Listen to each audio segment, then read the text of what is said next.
ਵਾਹਿਗੁਰੂ ਜੀ ਕਾ ਖਾਲਸਾ ਵਾਹਿਗੁਰੂ ਜੀ ਕੀ ਫਤਿਹ। अस्सलाम वालेकुम आदाब बर जमाहा ਤੁਹਾਡੀ ਹੋਸਟ ਨੀਲਮ ਕੌਰ ਤੇ ਮੈਂ ਟੀਵੀ 84 ਦੇ ਸਾਰੇ ਦਰਸ਼ਕਾਂ ਤੇ ਸਰੋਤਿਆਂ ਨੂੰ ਜੀ ਆਇਆਂ ਕਹਿੰਦੀਆਂ ਪ੍ਰੋਗਰਾਮ ਸੱਚੋ ਸੱਚ ਵਿੱਚ ਜਿਹੜੇ ਇਸ ਪ੍ਰੋਗਰਾਮ ਨਾਲ ਦੇਸ਼ਾਂ ਵਿਦੇਸ਼ਾਂ ਤੋਂ ਜੁੜ ਚੁੱਕੇ ਨੇ। ਖਾਲਿਸਤਾਨ ਅਫੇਅਰ ਸੈਂਟਰ ਦੇ ਸੰਚਾਲਕ ਡਾਕਟਰ ਅਮਰਜੀਤ ਸਿੰਘ ਜੀ ਰੋਜ਼ਾਨਾ ਦੀ ਤਰ੍ਹਾਂ ਸਟੂਡੀਓ ਵਿੱਚ ਮੇਰੇ ਨਾਲ ਸ਼ਾਮਲ ਨੇ। ਉਹਨਾਂ ਨਾਲ ਗੱਲਬਾਤ ਕਰਕੇ ਅੱਜ ਦੇ ਅਹਿਮ ਇਸ਼ੂਜ਼ ਉੱਪਰ ਉਹਨਾਂ ਤੋਂ ਉਹਨਾਂ ਦਾ ਤਬਸਰਾ ਜਾਣਦੇ ਹਾਂ। ਜੀ ਡਾਕਟਰ ਸਾਹਿਬ ਵਾਹਿਗੁਰੂ ਜੀ ਕਾ ਖਾਲਸਾ ਵਾਹਿਗੁਰੂ ਜੀ ਕੀ ਫਤਿਹ। हाँ जी नीलम कौर जी ਤੁਹਾਨੂੰ ਵੀ ਤੇ ਦੁਨੀਆ ਭਰ ਚ ਬੈਠੇ ਸਾਡੇ ਟੀਵੀ 84 ਦੇ ਬਹੁਤ ਹੀ ਪਿਆਰੇ ਸੋਹਣੇ ਸਿਆਣੇ ਸੂਝਵਾਨ ਦਰਸ਼ਕਾਂ ਨੂੰ ਵੀ ਵਾਹਿਗੁਰੂ ਜੀ ਕਾ ਖਾਲਸਾ ਵਾਹਿਗੁਰੂ ਜੀ ਕੀ ਫਤਿਹ ਤੇ ਸਾਡੇ ਮੁਸਲਮਾਨ ਭੈਣਾਂ ਭਰਾਵਾਂ ਨੂੰ अस्सलाम वालेकुम। जी डॉक्टर साहब जी आया प्रोग्राम सचो सच विच बहुत शुक्रिया जी। डॉक्टर साहब आज 21 अगस्त 2020 6 ਭਾਦੋਂ ਨਾਨਕਸ਼ਾਹੀ ਸੰਮਤ 552 ਦਾ ਦਿਨ ਹੈ ਤੇ ਡਾਕਟਰ ਸਾਹਿਬ ਪ੍ਰੋਗਰਾਮ ਸ਼ੁਰੂ ਕਰਨ ਤੋਂ ਪਹਿਲਾਂ ਅਸੀਂ ਆਪਣੇ ਦਰਸ਼ਕਾਂ ਤੇ ਸਰੋਤਿਆਂ ਨੂੰ ਹਮੇਸ਼ਾ ਤਰ੍ਹਾਂ ਦੱਸੀ ਵਿਊਅਰਸ ਜੇ ਤੁਸੀਂ ਹੱਕ ਸੱਚ ਇਨਸਾਫ ਤੇ ਪੈਰਾ ਦਿਨ ਦਾ ਇੱਕੋ ਇੱਕ ਚੈਨਲ ਟੀਵੀ 84 ਨੂੰ ਦੇਖਣਾ ਚਾਹੁੰਦੇ ਹੋ ਤਾਂ ਤੁਸੀਂ ਦੇਖ ਸਕਦੇ ਹੋ ਸਪੈਕਟਰਮ ਕੇਬਲ आरसीएन केबल बैल 5 कैनन कैनेडा roku जादू बॉक्स चावा फेसबुक टीवी 84 ਦੀ ਐਪ ਰਾਹੀਂ online streaming and IP box ਤੇ ਤੁਸੀਂ ਟੀਵੀ 84 ਨੂੰ ਦੇਖ ਸਕਦੇ ਹੋ। ਵਿਊਅਰਸ ਜੇ ਤੁਸੀਂ ਟੀਵੀ 84 ਨਾਲ ਜਾਂ ਪ੍ਰੋਗਰਾਮ ਸੱਚੋ ਸੱਚ ਨਾਲ ਫੇਸਬੁੱਕ ਰਾਹੀਂ ਜੁੜੇ ਹੋ ਤੇ ਇਸ ਨੂੰ ਵੱਧ ਤੋਂ ਵੱਧ ਲਾਈਕ ਕਰੋ ਤੇ ਸ਼ੇਅਰ ਕਰੋ ਅਤੇ ਨਾਲ ਹੀ YouTube ਤੇ ਸਬਸਕ੍ਰਾਈਬ ਵੀ ਕਰੋ। ਇਹ ਵੀ ਦੱਸ ਦਿਓ ਕਿ ਤੁਸੀਂ ਟੀਵੀ 84 ਦੀ ਐਪ ਨੂੰ ਐਂਡਰੋਇਡ ਐਂਡ ਐਪ ਸਟੋਰ ਤੇ ਡਾਊਨਲੋਡ ਕਰਕੇ ਜੋ ਟੀਵੀ 84 ਦੀ ਲਾਈਵ ਸਟ੍ਰੀਮ ਹੈ ਉਸ ਨੂੰ ਤੁਸੀਂ 24 ਆਵਰਸ ਦੇਖ ਸਕਦੇ ਹੋ। ਵਿਊਅਰਸ ਹੁਣ ਅਸੀਂ ਆਪਣੇ ਪ੍ਰੋਗਰਾਮ ਦੀ ਸ਼ੁਰੂਆਤ ਕਰਨ ਜਾ ਰਹੇ ਹਾਂ। ਪਹਿਲਾਂ ਤੇ ਅਸੀਂ ਇਸ ਹਫਤੇ ਦਾ ਜੋ ਐਂਡ ਵਾਲਾ ਪ੍ਰੋਗਰਾਮ ਕਰਨ ਜਾ ਰਹੇ ਹਾਂ ਅਸੀਂ ਵੀਕਐਂਡ ਦੀਆਂ ਸ਼ੁਭ ਕਾਮਨਾਵਾਂ ਦਿੰਦੇ ਹਾਂ ਕਿ ਤੁਹਾਡਾ ਵੀਕਐਂਡ ਬਹੁਤ ਹੀ ਵਧੀਆ ਚਾਵਾਂ ਖੇੜਿਆਂ ਨਾਲ ਗੁਜ਼ਰੇ ਔਰ ਤੁਸੀਂ ਇਸੇ ਤਰ੍ਹਾਂ ਹੀ ਟੀਵੀ 84 ਦੇ ਨਾਲ ਜੁੜੇ ਰਹੋ। ਔਰ ਪਹਿਲੇ ਸੈਗਮੈਂਟ ਦੇ ਵਿੱਚ ਆਪਾਂ ਗੱਲਬਾਤ ਕਰਾਂਗੇ ਪਾਕਿਸਤਾਨ ਚੀਨ ਤੇ ਭਾਰਤ ਦੇ ਹਵਾਲੇ ਨਾਲ ਕਿ ਕਿਸ ਤਰ੍ਹਾਂ ਅੱਜ ਕੱਲ ਪਾਕਿਸਤਾਨ ਦੇ ਜੋ ਵਿਦੇਸ਼ ਮੰਤਰੀ ਚੀਨ ਦੇ ਦੌਰੇ ਤੇ ਹਨ। ਦੋ ਅਹਿਮ ਇਸ਼ੂਜ਼ ਦੇ ਉੱਪਰ ਉਹਨਾਂ ਦੀ ਗੱਲਬਾਤ ਹੋਈ ਔਰ ਉਹਨਾਂ ਦੇ ਵਿੱਚ ਦੋ ਇਸ਼ੂ ਹਨ ਜੋ ਅਹਿਮ ਵਾਲੇ ਹਨ ਉਹ ਹਨ ਕਸ਼ਮੀਰ ਤੇ ਚਾਈਨਾ ਪਾਕਿਸਤਾਨ ਇਕਨੋਮਿਕਲ ਕੋਰੀਡੋਰ। ਸੋ ਦੂਸਰੇ ਪਾਸੇ ਭਾਰਤ ਵੱਲੋਂ ਇੰਟਰਨੈਸ਼ਨਲ ਲੈਵਲ ਤੇ ਪਾਕਿਸਤਾਨ ਨੂੰ ਬਦਨਾਮ ਕਰਨ ਦਾ ਸਿਲਸਿਲਾ ਉਹ ਨਿਰੰਤਰ ਜਾਰੀ ਹੈ। ਸੋ ਇਸ ਬਾਰੇ ਆਪਾਂ ਵਿਚਾਰ ਚਰਚਾ ਕਰਨ ਜਾ ਰਹੇ ਹਾਂ। ਸੋ ਅਸੀਂ ਚਾਹਾਂਗੇ ਕਿ ਤੁਸੀਂ ਸਾਡੇ ਨਾਲ ਸਟਾਰਟਿੰਗ ਤੋਂ ਲੈ ਕੇ ਐਂਡ ਤੱਕ ਇਸੇ ਤਰ੍ਹਾਂ ਹੀ ਬਨੇ ਰਹਿਣਾ। ਦੇਖਣ ਸੁਣਨ ਲਈ ਤੁਹਾਡਾ ਸਭ ਦਾ ਬਹੁਤ ਬਹੁਤ ਸ਼ੁਕਰੀਆ। ਜੀ ਡਾਕਟਰ ਸਾਹਿਬ ਕੀ ਵਿਚਾਰਾਂ ਨੇ ਇਸ ਮੁੱਦੇ ਬਾਰੇ? ਦੇਖੋ ਜਿਵੇਂ ਤੁਸੀਂ ਵੀ ਬੈਸਟ ਵਿਸ਼ੇਸ ਦਿੱਤੀਆਂ ਨੇ ਵੀਕਐਂਡ ਤੇ ਬਿਲਕੁਲ ਮੈਂ ਵੀ ਸ਼ੁਭ ਕਾਮਨਾਵਾਂ ਦਿੰਦਾ ਔਰ ਰੱਬ ਅੱਲਾਹ ਤਾਲਾ ਰਹਿਮਤ ਕਰੇ ਕੁੱਲ ਆਲਮ ਦੇ ਵਿੱਚ ਅਮਨ ਹੋਏ ਆਪਸ ਦੇ ਵਿੱਚ ਪਿਆਰ ਹੋਏ ਭਾਈਚਾਰਾ ਹੋਏ ਜੀ। ਔਰ ਬਹੁਤ ਸਾਰੇ ਚੈਲੰਜਸ ਜਿਹੜੇ ਅੱਜ ਇਨਸਾਨੀ ਰੇਸ ਨੂੰ ਨੇ ਹਿਊਮਨ ਰੇਸ ਨੂੰ ਨੇ ਜਿਨ੍ਹਾਂ 'ਚ ਇਸ ਵੇਲੇ ਕੋਵਿਡ-19 ਇੱਕ ਵੱਡਾ ਚੈਲੰਜ ਹੈ ਪਰ ਇਸ ਦੇ ਨਾਲ ਹਰ ਥਾਂ ਦੇ ਉੱਤੇ ਕੁਛ ਨਾ ਕੁਛ ਚੱਲ ਰਿਹਾ। ਮਿਡਲ ਈਸਟ ਅਸੀਂ ਦੇਖ ਰਹੇ ਹਾਂ ਟਰਬਲਡ ਹੈ, ਲੀਬੀਆ 'ਚ ਕੀ ਚੱਲ ਰਿਹਾ ਹੈ, ਦੂਸਰਿਆਂ 'ਚ ਕਿਤੇ ਸਿਵਲ ਵਾਰ ਚੱਲ ਰਹੀ ਹੈ ਔਰ ਅਮਰੀਕਾ 'ਚ ਬੇਸ਼ੱਕ ਅਮਰੀਕਾ ਬਹੁਤ ਵੱਡਾ ਮੁਲਕ ਹੈ ਦੁਨੀਆ ਦਾ ਸਭ ਤੋਂ ਖੁਸ਼ਹਾਲ ਮੁਲਕ ਹੈ ਔਰ ਉਸ ਖੁਸ਼ਹਾਲ ਮੁਲਕ 'ਚ ਵੀ ਜਿਹੜੀ ਖੂਬਸੂਰਤ ਸਟੇਟ ਕੈਲੀਫੋਰਨੀਆ ਜਿਹਨੂੰ ਗੋਲਡਨ ਸਟੇਟ ਕਹਿੰਦੇ ਨੇ ਅੱਜ ਕੱਲ ਕੈਲੀਫੋਰਨੀਆ ਦਾ ਵੱਡਾ ਹਿੱਸਾ ਸਾਊਦਰਨ ਕੈਲੀਫੋਰਨੀਆ ਤਾਂ ਅਕਸਰ ਐਲਏ ਤੋਂ ਬਿਯੋਂਡ ਹੁੰਦਾ ਸੀ ਕਿ ਜਿਹੜੀਆਂ ਵਾਈਲਡ ਫਾਇਰਸ ਨੇ ਉਹਨਾਂ ਦਾ ਉਹ ਨੁਕਸਾਨ ਕਰਦੀਆਂ ਸੀ ਉਹ ਏਰੀਆ ਮਾਰਕਡ ਸੀ ਪਰ ਇਸ ਵਾਰ ਇੰਨੀ ਜ਼ਿਆਦਾ ਗਰਮੀ ਪਈ ਹੈ ਔਰ ਬਹੁਤ ਸਾਰਿਆਂ ਨੂੰ ਸ਼ਾਇਦ ਪਤਾ ਹੋਏਗਾ ਕਿ ਕੈਲੀਫੋਰਨੀਆ ਦੇ ਨਾਲ ਲੱਗਦੀ ਸਟੇਟ ਨੇਵਾਡਾ ਦੇ ਵਿੱਚ ਹੀ ਉਹ ਏਰੀਆ ਹੈ ਜਿਹਨੂੰ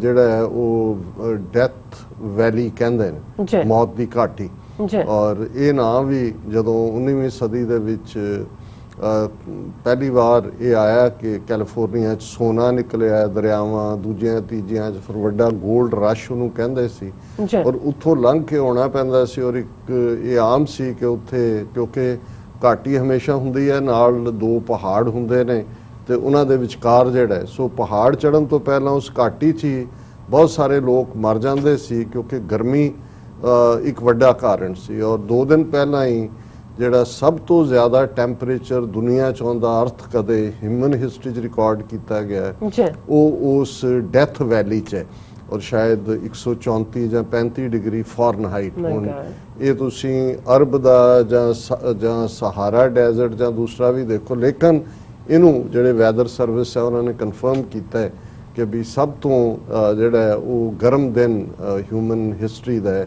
ਔਰ ਉਸ 'ਚ ਹੈ। ਔਰ ਉਹ ਜਿਹੜਾ ਹੈ ਹਿੱਸਾ ਨਾਲ ਲੱਗਦਾ ਹੈ ਬਿਲਕੁਲ ਕੈਲੀਫੋਰਨੀਆ ਦੇ। ਔਰ ਇਹ ਜਿਹੜੀ ਡੈਥ ਵੈਲੀ ਦਾ ਮੈਂ ਇਹਨੂੰ ਇਸ ਲਈ ਕੋਟ ਕੀਤਾ ਹੈ ਕਿ ਜਦੋਂ ਉਸ ਸਾਰੇ ਖਿੱਤੇ 'ਚ ਗਰਮੀ ਹੁੰਦੀ ਹੈ ਔਰ ਪਿਛਲੇ ਕਈ ਦਿਨਾਂ ਤੋਂ 4-5 ਦਿਨ ਤੋਂ ਜਿਹੜਾ ਈਵਨ ਸੈਨ ਫਰਾਂਸਿਸਕੋ ਵਰਗਾ ਸ਼ਹਿਰ ਹੈ, ਬੇ ਏਰੀਆ, ਫਰੀਮੌਂਟ, ਹੇਵਰਡ, ਹਵਾ ਦੇ ਵਿੱਚ ਔਰ ਐਟਮੋਸਫੀਅਰ ਦੇ ਵਿੱਚ ਬਹੁਤ ਸਾਰਾ ਧੂੰਆਂ ਹੈ ਕਿਉਂਕਿ 50,000 ਏਕੜ ਤੋਂ ਜ਼ਿਆਦਾ ਜਿਹੜੀ ਹੈ ਜ਼ਮੀਨ ਜਿਹੜੇ ਉਹ ਵਾਈਲਡ ਫਾਇਰਸ ਨੇ ਉਹਨੂੰ ਸਾੜਿਆ। ਔਰ ਇਹ ਸੀ ਕਿ ਜਿੰਨਾ ਵਾਸ਼ਿੰਗਟਨ ਸ਼ਹਿਰ ਹੈ ਇਵੇਂ ਅੱਗ ਵੀ ਉੱਥੋਂ ਜਦੋਂ ਚੱਲਦੀ ਹੈ ਤਾਂ ਫਿਰ ਮੀਲਾਂ ਤੱਕ ਅੱਗ ਦੀ ਪੂਰੀ ਜਿਹਨੂੰ ਰੇਲਿੰਗ ਆਫ ਫਾਇਰ ਕਹਿੰਦੇ ਨੇ ਜਾਂ ਇੱਕ ਸੈਲਾਬ ਅਸੀਂ ਪਾਣੀ ਲਈ ਕਹਿੰਦੇ ਹਾਂ ਪਰ ਇਹ ਅੱਗ ਦਾ ਇੱਕ ਤੂਫਾਨ ਹੁੰਦਾ ਹੈ ਔਰ ਉਸ ਨੂੰ ਉੱਤੋਂ ਜਹਾਜ਼ਾਂ ਰਾਹੀਂ ਉਹ ਜਿਹੜਾ ਉਹ ਉਸ ਨਾਲ ਅੱਗ ਬੁਝਾਉਣ ਦੀ ਕੋਸ਼ਿਸ਼ ਕਰਦੇ ਨੇ। ਔਰ ਮੈਂ ਅੱਜ ਦੇਖ ਰਿਹਾ ਸੀ ਕਿ ਕਿੰਨੇ ਫਾਇਰ ਫਾਈਟਰਸ ਦੂਸਰੇ ਜਿਹੜੇ ਨੇ ਉਹਨਾਂ ਦੇ ਆਪਣੇ ਰੰਗ ਕਾਲੇ ਹੋਏ ਨੇ, ਮਿਹਨਤ ਕਰ ਰਹੇ ਨੇ।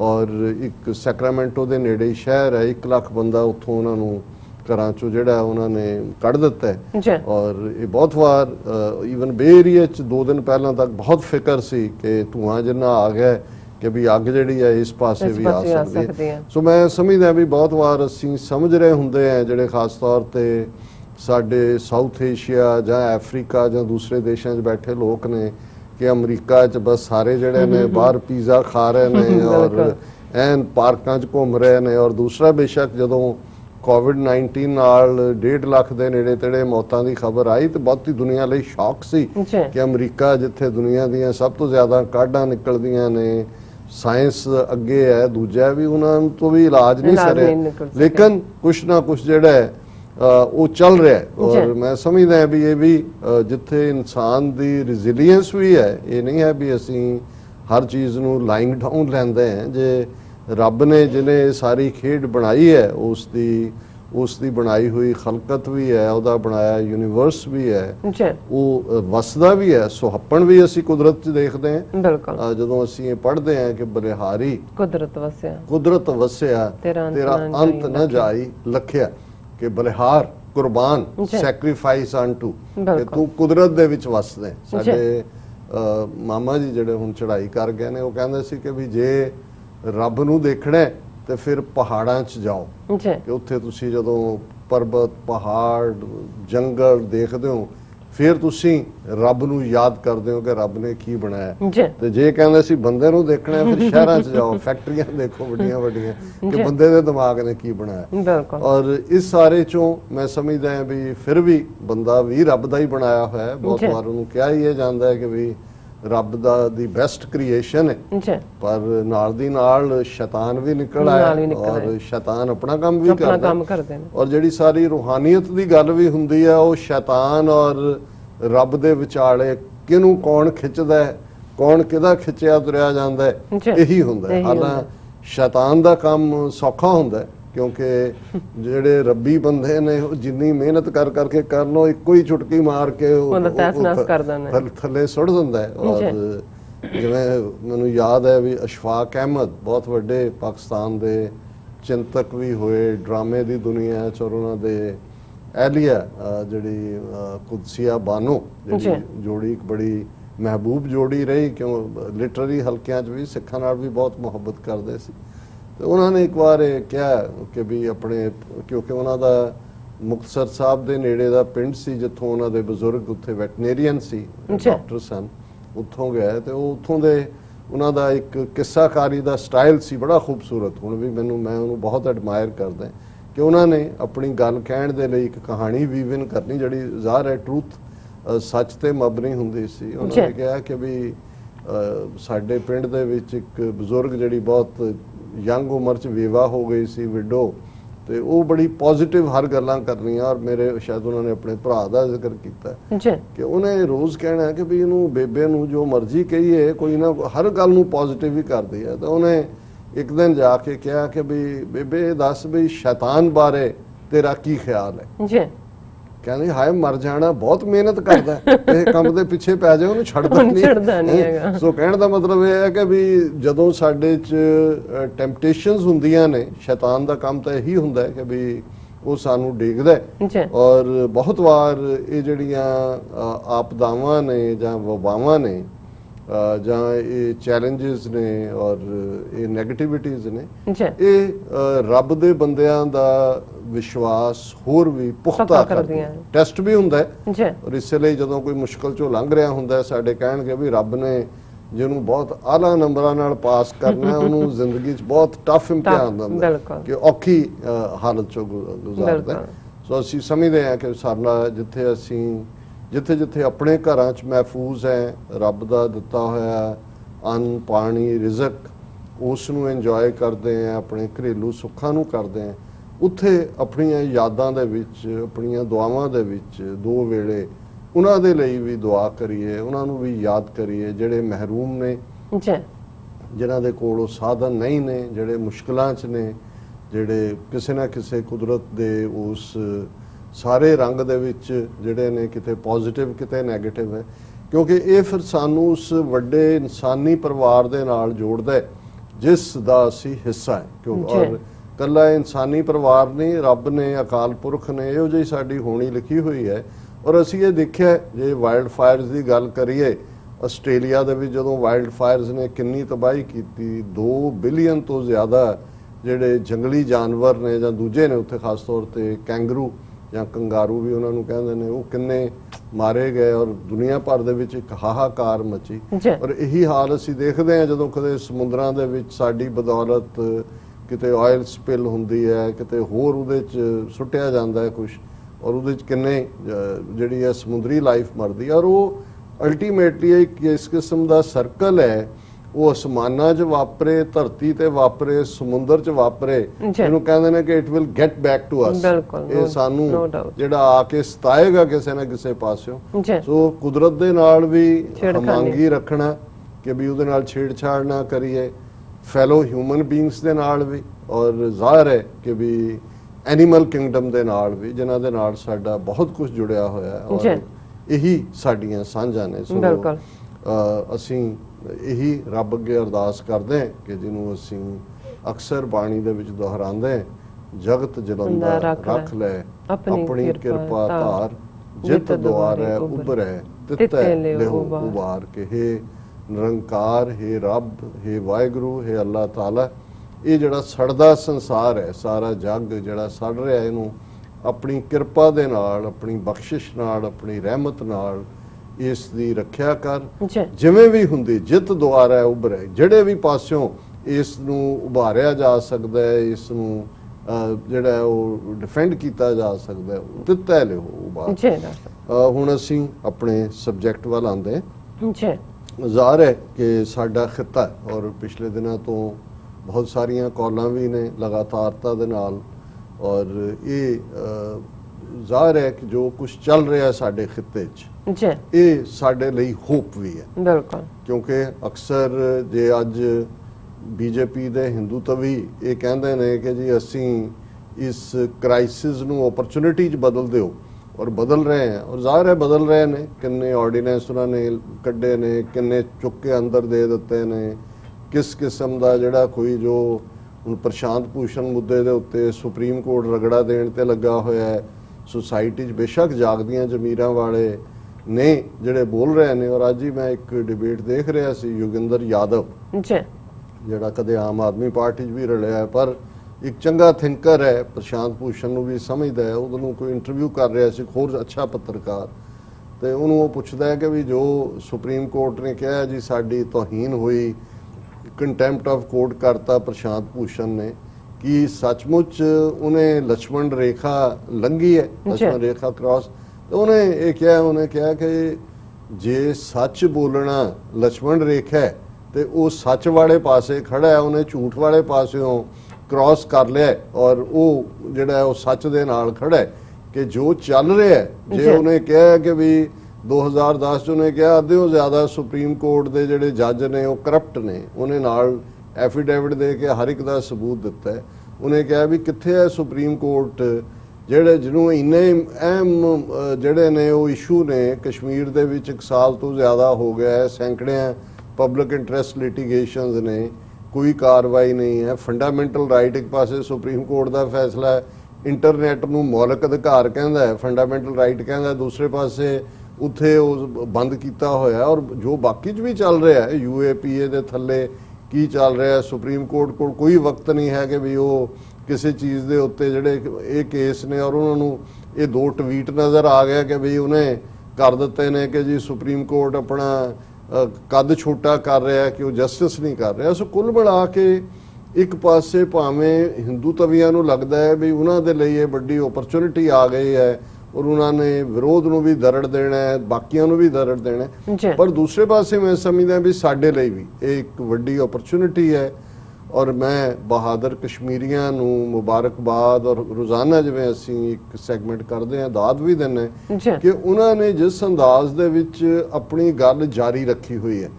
ਔਰ ਇਹ ਵੀ ਇੱਕ ਕਾਰਨ ਹੈ ਕਿ ਭਾਰਤ ਚਾਹੁੰਦਾ ਹੈ ਕਿ ਵੀ ਇਹ ਸਾਰੇ ਨੂੰ ਉਹਨਾਂ ਦੇ ਮੀਡੀਆ ਨੇ ਵੀ ਗਾਇਬ ਕਰ ਦਿੱਤਾ। ਕਸ਼ਮੀਰ ਆਰਟੀਕਲ 370 ਜਾਂ ਦੂਜੇ ਦੇ ਉੱਤੇ ਸੁਪਰੀਮ ਕੋਰਟ ਨੇ ਸੈਂਕੜਿਆਂ ਲਿਟੀਗੇਸ਼ਨ ਜਿਹੜੀਆਂ ਉਹ ਇਗਨੋਰ ਕੀਤੀਆਂ ਹੋਈਆਂ।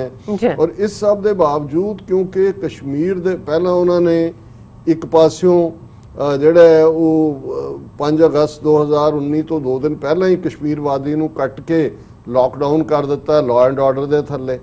ਫਿਰ ਜਿਹੜੇ ਨੇ ਕੁਝ ਮਹੀਨੇ ਪਹਿਲਾਂ ਤੋਂ ਪਿਛਲੇ 4-5 ਮਹੀਨੇ ਤੋਂ ਕੋਵਿਡ-19 ਦੇ ਬਹਾਨੇ ਨਾਲ ਫਰਦਰ ਲਾਕਡਾਊਨ, ਡਬਲ ਲਾਕਡਾਊਨ ਹੈ।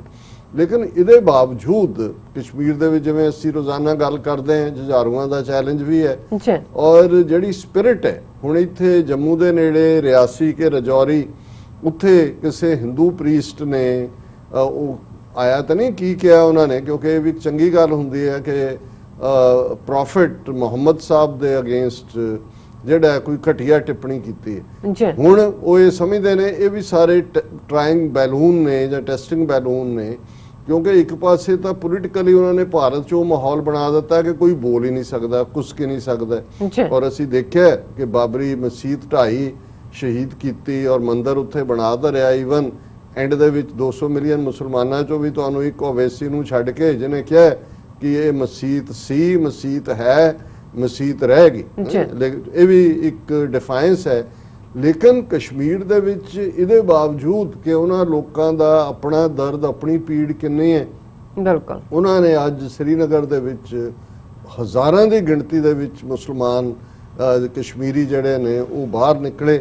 ਉਹਨਾਂ ਦੇ ਕਲੈਰਿਕਸ ਜਿਹੜੇ ਜ਼ਾਹਰ ਹੈ ਮੌਲਵੀ ਇਮਾਮ ਉਹ ਲੀਡ ਕਰ ਰਹੇ ਸੀ ਔਰ ਉਹਨਾਂ ਨੇ ਕਿਹਾ ਵੀ ਅਸੀਂ ਇਹ ਨਬੀ ਦੇ ਖਿਲਾਫ, ਇਸਲਾਮ ਦੇ ਖਿਲਾਫ ਕੁਝ ਵੀ ਨਹੀਂ ਸਹਾਰਾਂਗੇ। ਸੋ ਇਹ ਵੀ ਮੈਂ ਸਮਝਦਾ ਹੈ ਕਿ ਆਪਣੇ ਆਪ 'ਚ ਜਦੋਂ ਤੁਸੀਂ ਆਪਣੀ ਗੱਲ ਨੂੰ ਮਜ਼ਬੂਤੀ ਦੇ ਨਾਲ ਕਰ ਵੀ ਰਹੇ ਹੋ, ਸਫ਼ਰ ਵੀ ਹੋ ਰਿਹਾ ਲੇਕਿਨ ਤੁਸੀਂ ਆਪਣੀ ਜੰਗ ਜਾਰੀ ਰੱਖੀ ਹੋਈ ਹੈ।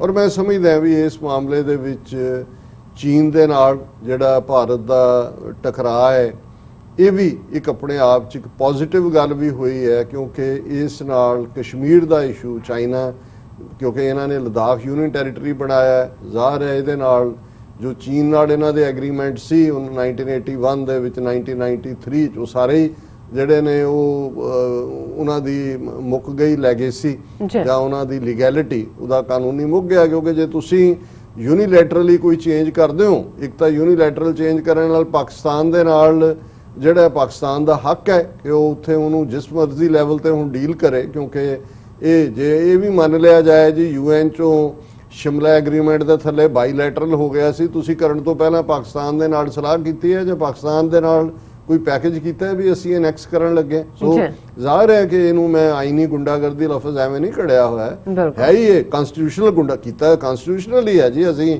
ਮਿਟਾਤਾ, ਆਰਟੀਕਲ 370 ਵੀ ਕੱਢਤਾ। ਸੋ ਚੀਨ ਦੇ ਨਾਲ ਜੋ ਪਿਛਲੇ 4 ਮਹੀਨੇ ਤੋਂ ਚੱਲ ਰਿਹਾ ਹੈ, ਚਾਈਨਾ ਨੇ ਕੰਸਿਸਟੈਂਟਲੀ ਕਸ਼ਮੀਰ ਦੇ ਇਸ਼ੂ ਨੂੰ ਵੀ ਫੋਕਸ 'ਚ ਰੱਖਿਆ ਹੋਇਆ ਹੈ ਔਰ ਈਵਨ ਉਹਨਾਂ ਦੇ ਜਿਹੜੇ ਹਾਈ ਪਾਵਰ ਡਿਪਲੋਮੈਟ ਇਸਲਾਮਾਬਾਦ ਸੀ, ਕੁਝ ਹਫ਼ਤੇ ਪਹਿਲਾਂ ਉਹਨਾਂ ਨੇ ਕਿਹਾ ਸੀ ਕਿ ਵੀ ਜੇ ਲੋੜ ਪਈ ਤੇ ਚਾਈਨੀਜ਼ ਆਰਮੀ ਵੀ ਜਾ ਸਕਦੀ ਹੈ ਆਕੂਪਾਈਡ ਕਸ਼ਮੀਰ ਦੇ ਵਿੱਚ। ਸੋ ਇਹ ਇੱਕ ਬਹੁਤ ਵੱਡੀ ਗੱਲ ਸੀ। ਔਰ ਹੁਣ ਵੀ ਜਦੋਂ ਕਿ ਇੱਕ ਕਲੋਜ਼ ਡੋਰ ਮੀਟਿੰਗ ਵੀ ਚਾਈਨਾ ਦੀ ਇਨਸਿਸਟੈਂਸ ਤੇ ਜਿਹੜੀ ਹੈ UN ਸਿਕਿਉਰਿਟੀ ਕਾਉਂਸਲ ਦੀ ਹੋਈ, ਜਿਸ ਨੂੰ ਈਵਨ ਇਮਰਾਨ ਖਾਨ ਸਾਹਿਬ ਨੇ ਜਿਹੜਾ ਉਹਨਾਂ ਨੇ ਦੁਨੀਆ ਨਿਊਜ਼ ਦੇ ਉੱਤੇ ਕਾਮਰਾਨ ਖਾਨ ਨੂੰ ਇੰਟਰਵਿਊ ਦਿੱਤਾ, ਉਹਦੇ 'ਚ ਵੀ ਉਹਨਾਂ ਨੇ ਕਿਹਾ ਕਿ ਇਸ ਸਾਲ ਦੇ ਵਿੱਚ ਇਹ ਸਾਡੀ ਇੱਕ ਲੌਬੀ ਹੈ ਜਿਹੜੀ ਕਸ਼ਮੀਰ ਦੇ ਮੁੱਦੇ ਤੇ ਅਸੀਂ ਇੰਟਰਨੈਸ਼ਨਲੀ ਕੀਤੀ, ਜਿਹੜੀ ਹੈ ਯੂਨਾਈਟਿਡ ਨੇਸ਼ਨ ਸਿਕਿਉਰਿਟੀ ਕਾਉਂਸਲ ਨੇ ਵੀ 3 ਮੀਟਿੰਗਸ ਇਸ ਤੇ ਕੀਤੀਆਂ ਨੇ। ਇਸੇ ਤਰ੍ਹਾਂ ਪਾਕਿਸਤਾਨ ਦੇ ਫੋਰਨ ਮਿਨਿਸਟਰ ਅੱਜ ਕੱਲ੍ਹ ਸ਼ਾਹ ਮਹਿਮੂਦ ਕੁਰੈਸ਼ੀ ਚੀਨ ਦੇ ਦੌਰੇ ਤੇ ਗਏ ਹੋਏ ਨੇ ਔਰ ਉਹਨਾਂ ਦੀ ਜਿਹੜੀ ਉਹਨਾਂ ਦਾ ਹਨਾਨ ਪ੍ਰੋਵਿੰਸ ਹੈ ਉੱਥੇ ਚਾਈਨਾ ਦੇ ਫੋਰਨ ਮਿਨਿਸਟਰ ਨੇ ਵਾਂਗ ਹੀ ਜੀ ਉਹਨਾਂ ਦੇ ਨਾਲ ਉਹਨਾਂ ਦੀ ਜਿਹੜੀ ਹੈ ਗੱਲਬਾਤ ਵੀ ਹੋਈ, ਜੁਆਇੰਟ ਸਟੇਟਮੈਂਟ ਵੀ ਆਈ ਔਰ ਇਹ ਜੁਆਇੰਟ ਸਟੇਟਮੈਂਟ ਬੜੀ ਫੋਰਸਫੁਲ ਹੈ ਕਿਉਂਕਿ ਬਹੁਤ ਵਾਰ ਇਹ ਹੁੰਦਾ ਹੈ ਕਿ ਵੀ ਡਿਪਲੋਮੈਟਿਕਲੀ ਗੋਲ-ਮੋਲ ਜਿਹੀ ਲੈਂਗੁਏਜ ਹੁੰਦੀ ਹੈ ਤੇ ਉਹਨੂੰ ਤੁਸੀਂ ਕਿਸੇ ਪਾਸੇ ਵੀ ਘੜੀਸ ਸਕਦੇ ਹੋ ਕਿਉਂਕਿ ਡਿਪਲੋਮੈਟਸ ਬਹੁਤ ਵਾਰ ਜਿਹੜੀ ਹੈ ਜਿਹਨੂੰ ਅਕਸਰ ਮੈਂ ਉਹ ਕਹਿੰਦਾ ਹੁੰਦਾ ਕਿ if they say yes that it means perhaps, if he says perhaps a diplomat says perhaps it means no, if he says no he is a no diplomat ਜੀ so ਉਹ ਗੋਲਮੋਲ ਚ ਹੀ ਰਹਿੰਦੇ ਨੇ ਲੇਕਿਨ ਇਹ ਕੁਆਇਟ ਬੋਰਡ ਔਰ ਦੋ issues ਦੇ ਉੱਤੇ ਫੁੱਲੀ ਫੋਕਸਡ ਹੈ ਉਹਨਾਂ ਦੇ ਵਿੱਚ ਇੱਕ ਇਸ਼ੂ ਜਿਹੜਾ ਹੈ ਉਹ ਚਾਈਨਾ ਪਾਕਿਸਤਾਨ ਇਕਨੋਮਿਕਲ ਕੋਰੀਡੋਰ ਹੈ 70 ਜਾਂ 80 ਬਿਲੀਅਨ ਡਾਲਰ ਵੇਰੀਡਲੀ ਹੁੰਦਾ ਅਕਾਊਂਟ ਔਰ ਕਈ ਵਾਰ ਇਹ ਖਬਰਾਂ ਪਲਾਂਟ ਵੀ ਹੁੰਦੀਆਂ ਪਾਕਿਸਤਾਨੀ ਮੀਡੀਆ 'ਚ ਵੀ ਇਹ ਕੰਮ ਰੁਕ ਗਿਆ ਹੋਇਆ ਹੈ ਅਮਰੀਕਾ ਦਾ ਪ੍ਰੈਸ਼ਰ ਹੈ ਪਾਕਿਸਤਾਨ ਅੱਗੇ ਨਹੀਂ ਕਰ ਰਿਹਾ ਹੈ ਇਹ ਉਹ ਲੇਕਿਨ ਇਹ ਵੀ ਉਹਨਾਂ ਨੇ ਸਟਰੋਂਗਲੀ ਇਸ ਦੇ ਉੱਤੇ ਗੱਲ ਕੀਤੀ ਹੈ ਮੈਂ ਉਹਨਾਂ ਦੀ ਐਗਜ਼ੈਕਟ ਕੋਟ ਵੀ ਦਿਆਂਗਾ ਔਰ ਦੂਸਰਾ ਕਸ਼ਮੀਰ ਦੇ ਮੁੱਦੇ ਤੇ ਉਹਨਾਂ ਨੇ ਇਹਨੂੰ ਬਿਲਕੁਲ ਜਿਹੜਾ ਹੈ ਉਹ UN ਸਿਕਿਉਰਿਟੀ ਕਾਉਂਸਲ ਰੈਜ਼ੋਲੂਸ਼ਨਸ ਦੀ ਗੱਲ ਕੀਤੀ ਹੈ ਕਸ਼ਮੀਰੀਆਂ ਦੇ ਹੱਕਾਂ ਦੀ ਗੱਲ ਕੀਤੀ ਹੈ ਔਰ ਚਾਈਨਾ ਨੇ ਜਿਵੇਂ ਉਹਦੀ ਪੋਜੀਸ਼ਨ ਰਹੀ ਹੈ ਕਿ ਗੱਲਬਾਤ ਰਾਹੀਂ ਹੱਲ ਹੋਣਾ ਚਾਹੀਦਾ ਲੇਕਿਨ ਕਸ਼ਮੀਰ ਦੇ ਮੁੱਦੇ ਤੇ ਰਿਪੀਟਡਲੀ ਉਹਨਾਂ ਦਾ ਅਸਰਟਿਵ ਰੋਲ ਹੈ ਔਰ ਇੱਕ ਹੋਰ ਵੀ ਅਹਿਮੀਅਤ ਵਾਲੀ ਗੱਲ ਸੀ ਕਿ ਬੇਸ਼ੱਕ ਜਿਹੜੀ ਹੈ ਗੱਲਬਾਤ ਚੋਂ ਵੀ ਬੜੀ ਸਟਰੋਂਗ ਸਟੇਟਮੈਂਟ ਨਿਕਲੀ ਔਰ ਇਸ ਦੇ ਨਾਲ ਪਾਕਿਸਤਾਨ ਦੇ ਪ੍ਰੈਜ਼ੀਡੈਂਟ ਜਿਹੜੇ ਕਮਿਊਨਿਸਟ ਪਾਰਟੀ ਦੇ ਮੁਖੀ ਵੀ ਨੇ ਚਾਈਨੀਜ਼ ਕਮਿਊਨਿਸਟ ਪਾਰਟੀ ਦੇ ਸ਼ੀ ਜਿਨਪਿੰਗ ਉਹਨਾਂ ਨੇ ਪਾਕਿਸਤਾਨ ਦੇ ਪ੍ਰੈਜ਼ੀਡੈਂਟ ਆਰਿਫ ਅਲਵੀ ਦੇ ਨਾਂ ਇੱਕ ਜਿਹੜਾ ਵਰਬਲ ਮੈਸੇਜ ਵੀ ਰਿਕਾਰਡਡ ਮੈਸੇਜ ਜਿਹਦੇ 'ਚ ਉਹਨਾਂ ਨੇ ਦੋਨਾਂ ਦੀ ਜਿਹੜੀ ਹੈ ਦੋਨੋਂ ਭਰਾ ਚੀਨ ਔਰ ਪਾਕਿਸਤਾਨ ਔਰ ਵੈਲ ਵਿਸ਼ਿੰਗ ਔਰ ਦੂਸਰਾ ਸੋ ਇਹ ਜਿਸ ਨੂੰ ਕਹਿੰਦੇ ਨੇ ਟੌਪਿੰਗ ਔਨ ਦਾ ਕੇਕ ਕਿ ਉਹਨਾਂ ਨੇ ਆਪਣਾ ਹੋਰ ਵੀ ਜਿਹੜਾ ਹੈ ਉਹ ਮਜ਼ਬੂਤੀ ਦੇ ਨਾਲ ਜਿਹੜੀ ਹੈ ਸਪੋਰਟ ਦਿੱਤੀ ਹੈ ਔਰ ਈਵਨ ਜੇ ਤੁਸੀਂ ਇਹਨਾਂ ਦੇ ਮੀਡੀਆ 'ਚ ਦੇਖੋ ਅਕਸਰ ਮੈਂ ਦਾ ਹਿੰਦੂ ਮੈਡਰਾਸ ਦਾ ਜ਼ਿਕਰ ਕਰਦਾ ਹਾਂ ਜਾਂ ਟ੍ਰਿਬਿਊਨ ਤਾਂ ਬਹੁਤ ਬਾਇਸਡ ਹੋ ਗਿਆ ਤਾਂ ਬਿਲਕੁਲ ਹੀ ਇਹਨਾਂ ਨੇ ਹਿੰਦੂ ਤਵੀਆਂ ਨੇ ਟੇਕ ਓਵਰ ਕਰ ਲਿਆ ਉਹ ਤਾਂ ਅਸੀਂ ਉਹਨਾਂ ਦੀ ਸਾਈਡ ਦੇਣ ਲਈ ਕਈ ਵਾਰ ਮੈਂ ਉਹਦੀਆਂ ਖਬਰਾਂ ਪਿਕ ਕਰ ਲੈਂਦੇ ਲੇਕਿਨ the Hindu Madras relatively align the end of the day ਸਭ ਨੇ ਇੰਡੀਅਨ ਨੈਸ਼ਨਲਿਜ਼ਮ ਨੂੰ ਹੀ ਸੈਂਟਰ 'ਚ ਰੱਖਣਾ ਲੇਕਿਨ ਫਿਰ ਵੀ ਤੁਸੀਂ ਕੁਝ ਮੁੱਦਿਆਂ ਤੇ ਦੇਖੋਗੇ ਕਿ ਉਹਨਾਂ ਦੇ ਕੋਲ ਰਿਲੇਟਿਵਲੀ ਫੇਅਰ ਰਿਪੋਰਟਿੰਗ ਕਰਨ ਵਾਲੇ ਜਰਨਲਿਸਟ ਨੇ ਔਰ ਉਹਨਾਂ ਦੀ ਚੇਨਈ ਬੇਸਡ ਜਰਨਲਿਸਟ ਨੇ ਅਨੰਤ ਕ੍ਰਿਸ਼ਨਨ ਉਹਦੀ ਸਟੋਰੀ ਹੈ ਕਸ਼ਮੀਰ ਫਿਗਰਸ ਇਨ ਚਾਈਨਾ ਪਾਕਿਸਤਾਨ ਡਾਇਲੌਗ ਸੋ ਜ਼ਾਹਰ ਹੈ ਵੀ ਜਿਹੜਾ ਕਸ਼ਮੀਰ ਦਾ ਜ਼ਿਕਰ ਅਸੀਂ ਕਰਦੇ ਹਾਂ ਕਿ ਵੀ ਉਹ ਅੱਜ ਵੀ ਉਸੇ ਹੀ ਫਰੰਟ ਬਰਨਰ ਦੇ ਉੱਤੇ ਹੈ ਔਰ ਇਹ ਉਹਨਾਂ ਦਾ ਹੀ ਕਹਿ ਰਿਹਾ ਔਰ ਇਹ ਸਾਰੀ ਗੱਲਬਾਤ ਜਿੱਥੇ ਸੀ pact China Pakistan economical corridor Kashmir ਉੱਥੇ ਨਾਲ ਦੀ ਨਾਲ ਅਫਗਾਨ ਮੁੱਦੇ ਦੇ ਉੱਤੇ ਵੀ ਕਿਉਂਕਿ ਚੀਨ ਨੇ ਵੀ ਪਾਕਿਸਤਾਨ ਨਾਲ ਮਿਲ ਕੇ ਇੱਕ ਸੈਂਟਰਲ ਰੋਲ ਅਦਾ ਕੀਤਾ ਹੋਇਆ ਹੈ ਜਿਹੜਾ ਤਾਲਿਬਾਨ ਔਰ ਅਮਰੀਕਾ ਦੇ ਵਿਚਾਲੇ ਸਮਝੌਤਾ ਹੋਇਆ ਸੀ ਸੋ ਉਹਨਾਂ ਨੇ ਇੱਕ ਵਾਰ ਫੇਰ ਮੈਸੇਜ ਦਿੱਤਾ ਹੈ ਉਸ ਨੂੰ ਸਪੋਰਟ ਵੀ ਕੀਤਾ ਔਰ ਇਸ ਗੱਲ ਦਾ ਵੀ ਧਿਆਨ ਰਹੇ ਕਿ ਬੇਸ਼ੱਕ ਪਤਲੀ ਜਿਹੀ ਸਟ੍ਰਿਪ ਲੱਗਦੀ ਹੈ ਚਾਈਨਾ ਦੀ ਅਫਗਾਨਿਸਤਾਨ ਨਾਲ ਪਰ ਚਾਈਨਾ ਦਾ ਬਾਰਡਰ ਅਫਗਾਨਿਸਤਾਨ ਨਾਲ ਵੀ ਲੱਗਦਾ ਸੋ ਜਿਵੇਂ ਪਾਕਿਸਤਾਨ ਦੇ ਲਈ ਇਹ ਅਹਿਮ ਹੈ ਕਿ ਅਫਗਾਨਿਸਤਾਨ ਨਾਲ ਬਹੁਤ ਬਾਰਡਰ ਲੱਗਦਾ ਹੈ ਪਾਕਿਸਤਾਨ ਦਾ ਤਾਂ ਇੱਕ ਸੂਬਾ ਹੀ ਜਿਹੜਾ ਪੂਰੇ ਦਾ ਪੂਰਾ ਖੈਬਰ ਪਖਤੂਨਖਵਾ ਹੁਣ ਜਿਹੜਾ ਅੱਗੇ ਏਜੰਸੀ ਏਰੀਆ ਸੀ ਉਹ ਵੀ ਉਹਨਾਂ ਦਾ ਹਿੱਸਾ ਹੈ ਉਹਨਾਂ 'ਚ ਪਸ਼ਤੂਨ ਪਾਪੂਲੇਸ਼ਨ ਹੈ ਮੈਜੋਰਿਟੀ ਔਰ ਵੱਡਾ ਬਾਰਡਰ ਜਿਹੜਾ ਆਲਮੋਸਟ ਖੁੱਲ੍ਹਾ ਹੈ ਹਾਲਾਂਕਿ ਕੁਝ ਥਾਵਾਂ ਤੇ ਵਾਇਰਿੰਗ ਵਗੈਰਾ ਦੀ ਕੋਸ਼ਿਸ਼ ਹੋਈ ਪਰ ਉਹ ਇਸ ਕਿਸਮ ਦਾ ਬਾਰਡਰ ਹੈ ਔਰ ਉਵੇਂ ਹੀ ਉਹਨਾਂ ਦੇ ਕਬੀਲੇ ਦੋਵੇਂ ਪਾਸੇ ਨੇ ਔਰ ਜੇ ਅਫਗਾਨਿਸਤਾਨ 'ਚ ਫਰੈਂਡਲੀ ਗਵਰਨਮੈਂਟ ਹੁੰਦੀ ਹੈ ਤੇ ਪਾਕਿਸਤਾਨ ਲਈ ਵੀ ਔਰ ਚਾਈਨਾ ਲਈ ਵੀ ਕਿਉਂਕਿ ਚਾਈਨਾ ਨੂੰ ਵੀ ਇਸ ਗੱਲ ਦਾ ਫੀਅਰ ਹੁੰਦਾ ਹੈ ਕਿ ਉੱਥੇ ਜੇ ਪ੍ਰੋ ਇੰਡੀਆ ਲਾਈਨ ਵਾਲੇ ਲੋਕ ਜਾਂ ਅਦਰਵਾਈਜ਼ ਦੂਜੇ ਹੁੰਦੇ ਨੇ ਤੇ ਉਹ ਚਾਈਨਾ ਦਾ ਜਿਹੜਾ ਸਿੰਕਿਆਂਗ ਪ੍ਰੋਵਿੰਸ ਹੈ ਜਿਹਦੇ 'ਚ ਜ਼ਾਹਰ ਹੈ ਤੁਰਕੀ ਓਰੀਜਨ ਦੇ ਦੂਸਰੇ ਮੁਸਲਮਾਨ ਨੇ ਔਰ ਉਹਨਾਂ ਦੇ ਉੱਤੇ ਧੱਕਾ ਵੀ ਉਹ ਕਰਦੇ ਨੇ ਚੀਨ ਵਾਲੇ ਕੋਈ ਸ਼ੱਕ ਨਹੀਂ ਹੈ ਲੇਕਿਨ ਉਹਨਾਂ ਨੂੰ ਇਹ ਵੀ ਫੀਅਰ ਹੈ ਕਿ ਵੀ ਉਧਰੋਂ ਜਿਹੜਾ ਜਿਹਾਦ ਦੇ ਨਾਂ ਥੱਲੇ ਫਿਰ ਜਿਹੜਾ ਇੰਡੀਅਨ ਔਰ ਦੂਸਰੀਆਂ ਲੌਬੀਜ਼ ਲਿਆ ਕੇ ਸਿੰਕਿਆਂਗ ਨੂੰ ਵੀ ਜਿਹਨੂੰ ਅਮਰੀਕਾ ਵੀ ਹਮੇਸ਼ਾ ਉਹਨੂੰ ਜਿਹਨੂੰ ਕਹਿੰਦੇ ਨੇ ਕਿ ਵੀ ਉਹ ਸਪੌਟ ਨੂੰ ਬੋਇਲਡ ਰੱਖਦਾ ਹੈ ਕਦੇ ਹਿਊਮਨ ਰਾਈਟ ਦੇ ਨਾਂ ਥੱਲੇ ਕਦੇ ਹੋਰ ਨਾਂ ਦੇ ਥੱਲੇ ਕਿਉਂਕਿ ਇਹਨਾਂ ਦੇ ਫੇਵਰੇਟ ਨੇ, ਸਿੰਕਿਆਂਗ ਹੈ, ਤਿੱਬਤ ਹੈ ਔਰ ਤਾਈਵਾਨ ਹੈ, ਫਾਰਮੂਸਾ ਜਿਹਨੂੰ ਕਹਿੰਦੇ ਸੀ। ਤਿੰਨ ਅਲੱਗ-ਅਲੱਗ ਡਾਇਰੈਕਸ਼ਨ 'ਚ ਜਿਹੜੇ ਖਿੱਤੇ ਨੇ ਉਹਨਾਂ ਰਾਹੀਂ ਉਹ ਚੀਨ ਦੇ ਉੱਤੇ ਇੱਕ ਪ੍ਰੈਸ਼ਰ ਬਿਲਡ ਕਰਨ ਦੀ ਕੋਸ਼ਿਸ਼ ਕਰਦੇ ਨੇ। ਔਰ ਆਉਣ ਵਾਲੇ ਪੀਰੀਅਡ 'ਚ ਨਵੰਬਰ ਚੋਣਾਂ ਤੱਕ ਇਸ ਸਾਰੇ ਰੈਟਰਿਕ ਦੇ ਵਿੱਚ ਹੋਰ ਵੀ ਤਿੱਖਾਪਨ ਆਏਗਾ। ਹੁਣ ਇਸ 'ਚ ਜਿਹੜੀ ਇਹਨਾਂ ਦੀ ਮੀਟਿੰਗ ਤੋਂ ਬਾਅਦ ਜੁਆਇੰਟ ਸਟੇਟਮੈਂਟ ਉਹਨਾਂ ਨੇ ਦਿੱਤੀ ਹੈ ਕਿ ਚਾਈਨਾ ਨੇ ਇਹ ਕਿਹਾ ਕਿ Pakistan was its staunchest partner in the region. Staunchest, ਕੱਲਾ ਸਟੌਂਚ ਨਹੀਂ, ਸਟੌਂਚ ਐਸਟ, ਕਿ ਉਹ ਜਿਵੇਂ good better best, staunchest partner in the region and it would firmly support the country, again quote unquote, in safeguarding its territorial integrity। ये बड़ा strong word है कि भारत ਨੂੰ वार्निंग है कि खबरदार ਤੁਸੀਂ ਇਹ ਸੋਚਿਆ ਕਿ ਵੀ ਤੁਸੀਂ ਹਮਲਾ ਕਰ ਸਕਦੇ ਹੋ, ਪਾਕਿ ਜੇ ਤੁਸੀਂ ਕਰਦੇ ਹੋ ਚੀਨ ਉਸ ਵਾਰ ਦੇ ਵਿੱਚ ਕੁੱਦੇਗਾ। ਇਹ ਹੈ ਇਹਦਾ ਮਤਲਬ। in safeguarding its territorial integrity, sovereignty and independence। ਸੋ ਇਹ ਹੁਣ ਤਿੰਨੋਂ ਲਫ਼ਜ਼ਾਂ ਨੂੰ ਮਿਲਾ ਕੇ ਦੇਖੋ ਤਾਂ ਫਿਰ ਇਹ ਹੈ ਵੀ ਇੱਕ ਇੰਚ ਪਾਕਿਸਤਾਨ ਦਾ ਜਿਹੜਾ ਹੈ ਉਹ ਸਾਡੇ ਲਈ ਉਨਾ ਹੀ ਅਹਿਮ ਹੈ ਜਿੰਨਾ ਸਾਡਾ ਆਪਣਾ ਬਾਰਡਰ ਹੈ। ਔਰ ਜੇ ਕੁਛ ਇਸ ਕਿਸਮ ਦਾ ਕੀਤਾ ਤੇ ਅਸੀਂ ਫਿਰ ਤੁਹਾਨੂੰ ਸਬਕ ਸਿਖਾਵਾਂਗੇ। And in striving for better external security environment outside relation, according to a joint press release from Pakistan foreign ministry ਉਹਨਾਂ ਨੇ ਕੀਤਾ ਹੈ। ਔਰ ਜਿਵੇਂ ਮੈਂ ਕਿਹਾ ਕਿ ਵੀ ਇਹ ਹਨਾਨ ਪ੍ਰੋਵਿੰਸ ਗੱਲਬਾਤ ਹੋਈ ਹੈ ਔਰ ਉਹਦੇ 'ਚ ਉਹਨਾਂ ਨੇ ਕਿਹਾ कि this underline the peaceful, stable, cooperative and prosperous South Asia was in common interest of all parties। कि ये चारों ही चीज़ां के पाई जे इत्थे अमन, स्टेबिलिटी, स्थिरता, कॉपरेशन, आपसी सहयोग और प्रॉस्पैरिटी, खुशहाली है, ते ये हर एक दे हित दे विच है। और जिवें इस दे विच उन्हां ने डायलॉग दी गल, जिहड़ा चाइना दी कंसिस्टेंट पॉलिसी है, parties need to settle disputes and issues in the region through dialogue on the basis of equality and mutual respect।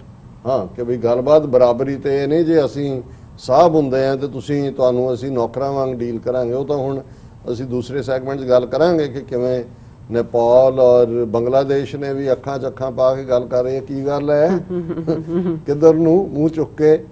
सो ये हुंदा है जदों तुसी इक्वालिटी, और ये ਸਾਰੇ ਨੇਬਰ ਇਸ ਲਈ ਇਹਨਾਂ ਤੋਂ ਭੱਜੇ ਨੇ ਕਿਉਂਕਿ ਇਹਨਾਂ ਨੇ ਉਹੀ ਬੁਲੀ ਕੀਤਾ ਹੈ ਬੌਸ ਬਣ ਕੇ, ਇਕੁਆਲਿਟੀ ਦੀ ਫੀਲਿੰਗ ਨਹੀਂ। ਔਰ ਉਹਨਾਂ ਨੇ ਕਿਹਾ ਵੀ ਇਕੁਆਲਿਟੀ ਔਰ ਮਿਊਚੁਅਲ ਰਿਸਪੈਕਟ ਦੇ ਨਾਲ। ਔਰ ਇਹ ਵੀ ਉਸ ਪ੍ਰੈਸ ਰਿਲੀਜ਼ ਦਾ ਹਿੱਸਾ ਹੈ। The Pakistani side brief the Chinese side on the situation in Jammu and Kashmir including its concerns, position and current urgent issues.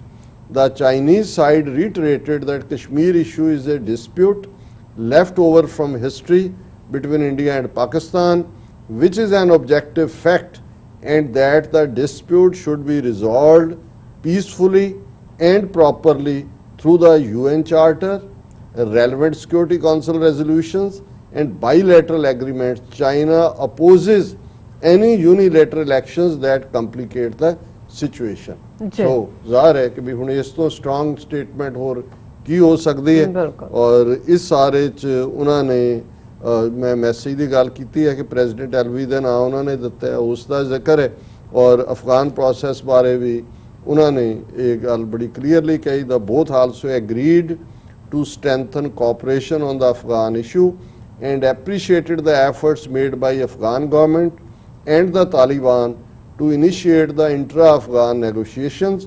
और उन्होंने ये कहा कि सारिया party Afghanistan to seize the historic opportunity and commence the intra Afghan negotiations at the earliest, leading to durable peace and stability in Afghanistan. हुण एक पासे तां चीन वालों भी और पाकिस्तान वालों भी एक काइंड ऑफ ऑफर भी है कि भी तुसी गलबात रही मसले हल करो, पर तुसी जदों मैं ये पंजाबी दा खान वरतदा हालां मैनूं कोई बहुत चंगा नहीं लगता, ये मेल शॉवनिज्म भी शो करता है विजा वी वोमेन, लेकिन ये एक्सप्लेन करता है गल नूं कि भाई वो कहे नत्थ कढ़ाण नूं वो फिरे नक वढाण। हुण एक पासे तां ये एक्सपैक्ट हुंदे ने कुछ लोकां नूं भी गलबात राहीं क्यों नहीं हल हो सकदा। हुण तुसीं इंडिया दा वरतारा देखो कि जदों साइमल्टेनियसली ਉੱਥੇ ਗੱਲਬਾਤ ਰਾਹੀਂ ਖੁਸ਼ਹਾਲੀ, ਸਟੇਬਿਲਿਟੀ, ਅਮਨ ਦੀ ਗੱਲ ਹੋ ਰਹੀ ਹੈ। ਜੀ ਔਰ ਇਧਰ ਜਿਹੜਾ ਹੈ, ਇਹਨਾਂ ਦਾ ਸਪੀਕਰ ਭਾਰਤੀ ਪਾਰਲੀਮੈਂਟ ਦਾ ਓਮ ਬਿਰਲਾ, ਉਹ ਇੱਕ ਜਿਹੜਾ ਟੈਲੀ ਵਰਚੁਅਲ ਕਾਨਫਰੰਸ ਜਿਹੜੀ ਕਿ ਇੰਟਰ ਪਾਰਟੀ ਯੂਨੀਅਨ ਜਿਹੜੀ ਹੈ ਪਾਰਲੀਮੈਂਟੇਰੀਅਨ ਦੀ ਜਨੀਵਾ ਬੇਸਡ ਹੈ, ਪਾਰਲੀਮੈਂਟ ਆਫ ਆਸਟਰੀਆ ਔਰ ਯੂਨਾਈਟਿਡ ਨੇਸ਼ਨਸ ਦੀ ਸਪੋਰਟ ਦੇ ਨਾਲ ਜਿਹੜਾ ਜਿਹਦਾ ਵਿਸ਼ਾ ਉਹਨਾਂ ਨੇ ਰੱਖਿਆ ਹੋਇਆ ਸੀਗਾ ਕਿ ਵੀ countering terrorism and violent extremism the perspective of victims today. ਇਸ ਤੇ ਓਮ ਬਿਰਲਾ ਬੋਲਦੇ ਆ ਜਿਹੜਾ ਹੈ ਉਹਨੇ ਕੀ ਕਿਹਾ, ਉਹਦੀ ਹੈਡਲਾਈਨ ਇਹਨਾਂ ਦੇ ਮੀਡੀਆ ਨੇ ਬਣਾਈ, ਜੀ international speakers conference, India asks international community to isolate Pakistan.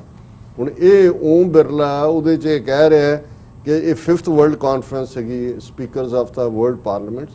ਉਹਦੇ 'ਚ ਓਮ ਬਿਰਲਾ ਕਹਿ ਰਿਹਾ ਜੀ ਪਾਕਿਸਤਾਨ ਕਿਉਂਕਿ ਇਹ ਐਪੀਟੋਮ ਹੈ ਦਹਿਸ਼ਤਗਰਦੀ ਦਾ। ਦੇਖੋ ਇਮਰਾਨ ਖਾਨ ਨੇ ਵੀ ਮੰਨਿਆ ਸੀ ਆ ਕੇ ਅਮਰੀਕਾ 'ਚ ਇੰਨੇ ਹਜ਼ਾਰ ਦਹਿਸ਼ਤਗਰਦ ਉੱਥੇ ਨੇ, ਔਰ ਦੂਸਰਾ ਔਰ ਪਾਕਿਸਤਾਨ ਨੂੰ ਜਿਹੜਾ ਹੈ ਉਹ ਆਈਸੋਲੇਟ ਕਰੋ ਸਾਰਿਆਂ ਨਾਲੋਂ। ਔਰ ਇਹ ਭਾਰਤ ਦੇ ਵਿੱਚ ਉਹਨਾਂ ਨੇ ਪਹਿਲਾਂ ਵੀ ਜੰਗਾਂ ਮਚਾਈਆਂ, ਹੁਣ ਵੀ ਜਿਹੜਾ ਉਹ ਗੜਬੜ ਕਰ ਰਹੇ ਨੇ, ਔਰ ਇਹ ਕਸ਼ਮੀਰ ਦੇ ਵਿੱਚ ਗੜਬੜ ਕਰ ਰਹੇ ਨੇ। ਇਸ ਸਾਰੇ 'ਚੋਂ ਉਹਨੇ ਕਿਹਾ ਜੀ India excise it's right of reply to a statement by Pakistan, a country whose prime minister glorified ਜਿਹੜਾ eulogizes terrorists। ਉਹ ਉਸਾਮਾ ਦੇ ਹਵਾਲੇ ਨਾਲ ਗੱਲ ਕਰ ਰਿਹਾ ਜੋ ਉਹਨੂੰ ਮਾਰਟੀਅਰ ਕਹਿਤਾ। ਹੁਣ ਇਹ ਹੈ ਇੰਟੈਂਸ਼ਨ। ਹੁਣ ਜੇ ਇਹ ਇੰਟੈਂਸ਼ਨ ਹੈ ਨੱਕ ਵਢਾਉਣ ਦੀ ਤੇ ਫਿਰ ਤੁਸੀਂ ਕਹੋ ਜੀ ਅਸੀਂ ਨੱਥ ਕਢਾ ਕੇ ਦੇ, ਇਹ ਨਹੀਂ ਹੈ। ਸੋ ਮੈਂ ਸਮਝਦਾ ਕਿ ਵੀ ਇਸ ਸਾਰੇ ਚੋਂ ਇਹ ਅਲਟੀਮੇਟਲੀ ਇਹੀ ਹੁੰਦਾ ਜਿਹੜੇ ਜਿਹਨੂੰ ਰੱਬ ਨੇ ਡਿਸਟਰੋਏ ਕਰਨਾ ਹੁੰਦਾ ਹੈ, ਉਹਦੇ 'ਚ ਕੁਛ ਇਸ ਕਿਸਮ ਦਾ ਬਣ ਜਾਂਦਾ ਹੈ ਕਿ ਉਹਨੂੰ ਉਹਦੀਆਂ ਅੱਖਾਂ ਨੂੰ ਕੁਛ ਨਜ਼ਰ ਨਹੀਂ ਆ ਰਿਹਾ ਹੁੰਦਾ, ਕੰਨ ਉਹਦੇ ਕੁਝ ਸੁਣ ਨਹੀਂ ਰਹੇ ਹੁੰਦੇ। ਔਰ ਉਸ ਨੂੰ ਈਵਨ ਅਸੀਂ ਪੜ੍ਹਦੇ ਹਾਂ ਗੁਰਬਾਣੀ ਦੇ ਵਿੱਚ ਵੀ ਕਿ ਜਿਸ ਨੂੰ ਆਪ ਖੁਆਏ ਕਰਤਾ ਖੁਸ ਲੈ ਚੰਗਿਆਈ, ਕਿ ਜਿਹਨੂੰ ਰੱਬ ਖਵਾਰ ਕਰਨ ਤੇ ਆਉਂਦਾ ਉਹਦੀ ਚੰਗਿਆਈ ਖੋਹ ਲੈਂਦਾ, ਉਹ ਉਸ ਨੂੰ ਫਿਰ ਪਤਾ ਹੀ ਨਹੀਂ ਲੱਗਦਾ ਉਹ ਕੀ ਕਰ ਰਿਹਾ। ਸੋ ਇਹਨਾਂ ਦਾ ਵਰਤਾਰਾ ਜਿਹੜਾ ਹੈ ਇਹ ਉਹ ਖੂਹ ਖੋਦ ਰਹੇ ਨੇ ਜਿਹਦੇ 'ਚ ਇਹਨਾਂ ਨੇ ਅਲਟੀਮੇਟਲੀ ਆਪ ਹੀ ਫਨਾਹ ਹੋਣਾ ਹੈ। ਔਰ ਅਸੀਂ ਸਮਝਦੇ ਹਾਂ ਵੀ ਇਹ ਕਸ਼ਮੀਰੀ ਭੈਣਾਂ ਭਰਾਵਾਂ ਦੇ ਲਈ ਜਿਹੜੇ ਸਤਤ ਸਫ਼ਰ ਕਰ ਰਹੇ ਨੇ ਇੱਕ ਰੇ ਆਫ ਹੋਪ ਹੈ। ਔਰ ਜ਼ਾਹਰ ਹੈ ਕਿ ਸਿੱਖ ਕੌਮ ਦੇ ਨੁਕਤਾ ਨਿਗਾਹ ਤੋਂ ਵੀ ਜਦੋਂ ਮੈਂ ਬਹੁਤ ਸਾਰੇ ਕਾਲਰਸ ਜਿਹੜੇ ਪਿਛਲੇ ਦਿਨਾਂ ਤੋਂ ਗੱਲਬਾਤ ਕਰਦੇ ਨੇ ਤੇ ਮੇਰਾ ਇਹ ਕਹਿਣਾ ਹੁੰਦਾ ਹੈ ਕਿ ਵੀ ਖਾਲਿਸਤਾਨ ਦਸਤਕ ਦੇ ਰਿਹਾ ਔਰ ਇਹ ਹੁਣ ਅਸੀਂ ਦੇਖਣਾ ਹੈ ਕਿ ਇਸ ਓਪਰਚੁਨਿਟੀ ਨੂੰ ਕਿ ਵੀ ਹੁਣ ਸਾਨੂੰ ਆਪਣੀਆਂ ਪ੍ਰੋਪਰ ਕਾਰਵਾਈਆਂ ਜਿਹੜੀਆਂ ਸੀਰੀਅਸ ਲੈਵਲ ਦੇ ਉੱਤੇ ਖਾਲਿਸਤਾਨ ਦੀ ਲਿਬਰੇਸ਼ਨ, ਖਾਲਿਸਤਾਨ ਦਾ ਸਟਰਕਚਰ, ਉਹਦੇ ਲਈ ਜਿਹੜਾ ਜੋ ਵੀ ਲੋੜੀਂਦਾ ਉਹ ਕਰੀਏ। ਸਿਰਫ ਜਿਹੜਾ ਉਹ ਜ਼ੁਬਾਨੀ ਕਲਾਮੀ ਗੱਲਬਾਤ ਨਹੀਂ, ਇਸ ਨੂੰ ਅਸੀਂ ਫਰਮ ਗਰਾਊਂਡ ਦੇ ਉੱਤੇ ਲਿਆਈਏ ਕਿਉਂਕਿ ਬਹੁਤ ਜਲਦੀ ਇਹ ਓਪਰਚੁਨਿਟੀ ਜਿਹੜੀ ਹੈ ਉਹ ਸਿੱਖ ਕੌਮ ਦੇ ਸਾਹਮਣੇ ਵੀ ਆਏਗੀ। ਔਰ ਜ਼ਾਹਰ ਹੈ ਕਿ ਕਸ਼ਮੀਰ ਦੀ ਆਜ਼ਾਦੀ ਔਰ ਖਾਲਿਸਤਾਨ ਦੀ ਆਜ਼ਾਦੀ ਇਹ ਇੱਕ ਦੂਸਰੇ ਦੇ ਨਾਲ ਜੁੜੀਆਂ ਹੋਈਆਂ। ਜੀ ਡਾਕਟਰ ਸਾਹਿਬ ਤੁਹਾਡਾ ਬਹੁਤ ਬਹੁਤ ਸ਼ੁਕਰੀਆ, ਤੁਸੀਂ ਪਹਿਲਾਂ ਐਮ ਇਸ਼ੂ ਸਾਡੇ ਦਰਸ਼ਕਾਂ ਨਾਲ ਸਾਂਝਾ ਕੀਤਾ। ਸੋ ਇੱਥੇ ਲੈਣੇ ਬ੍ਰੇਕ ਤੋਂ ਪਹਿਲਾਂ ਅਸੀਂ ਆਪਣੇ ਦਰਸ਼ਕਾਂ ਤੇ ਸਰੋਤਿਆਂ ਨੂੰ ਅਪੀਲ ਤੇ ਬੇਨਤੀ ਕਰਦੇ ਵਿਊਅਰਸ, ਜਿਸ ਤਰ੍ਹਾਂ ਕਿ ਤੁਸੀਂ ਜਾਣਦੇ ਹੋ ਕਿ ਟੀਵੀ 84 ਹੱਕ ਸੱਚ ਇਨਸਾਫ ਦੀ ਜੋ ਆਵਾਜ਼ ਹੈ ਉਸ ਨੂੰ ਬੁਲੰਦ ਕਰ ਰਿਹਾ ਹੈ। ਸੋ ਅਸੀਂ ਚਾਹਾਂਗੇ ਕਿ ਇਹ ਆਵਾਜ਼ ਇਸੇ ਤਰ੍ਹਾਂ ਹੀ ਬੁਲੰਦ ਰਹੇ ਤਾਂ ਸਾਨੂੰ ਤੁਹਾਡੀ ਮਾਈਕ ਸਹਾਇਤਾ ਦੀ ਜ਼ਰੂਰਤ ਹੈ। ਸੋ ਤੁਸੀਂ ਆਪਣੀ ਮਾਈਕ ਸਹਾਇਤਾ ਸਾਡੀ ਵੈਬਸਾਈਟ tv84.tv ਤੇ ਜਾ ਕੇ ਪੇਪਲ ਦੀ ਵਰਤੋਂ ਕਰਕੇ ਵਨ ਟਾਈਮ ਡੋਨੇਟ ਕਰ ਸਕਦੇ ਹੋ, ਮੰਥਲੀ ਡੋਨੇਟ ਵੀ ਕਰ ਸਕਦੇ ਹੋ। ਤੁਸੀਂ TV 84 ਦੇ ਨਾਮ ਤੇ ਚੈੱਕ ਬਣਾ ਕੇ ਸਾਨੂੰ ਮੇਲ ਵੀ ਕਰ ਸਕਦੇ ਹੋ ਸਾਡੇ ਇਸ ਪਤੇ ਤੇ 36-01 37th Avenue, Long Island City, New York 11101 USA, ਜਾਂ ਫਿਰ ਤੁਸੀਂ ਸਾਨੂੰ ਫੋਨ ਰਾਹੀਂ ਵੀ ਸੰਪਰਕ ਕਰ ਸਕਦੇ ਹੋ ਸਾਡੇ ਫੋਨ ਨੰਬਰ ਤੇ 5164060694। Thank you so much viewers. ਵਿਚਾਰਾਂ ਦਾ ਸਿਲਸਿਲਾ ਇਸ ਤਰ੍ਹਾਂ ਚੱਲਦਾ ਰਹੇਗਾ। ਮਿਲਦੇ ਹਾਂ ਛੋਟੇ ਜਿਹੇ ਬ੍ਰੇਕ ਤੋਂ ਬਾਅਦ।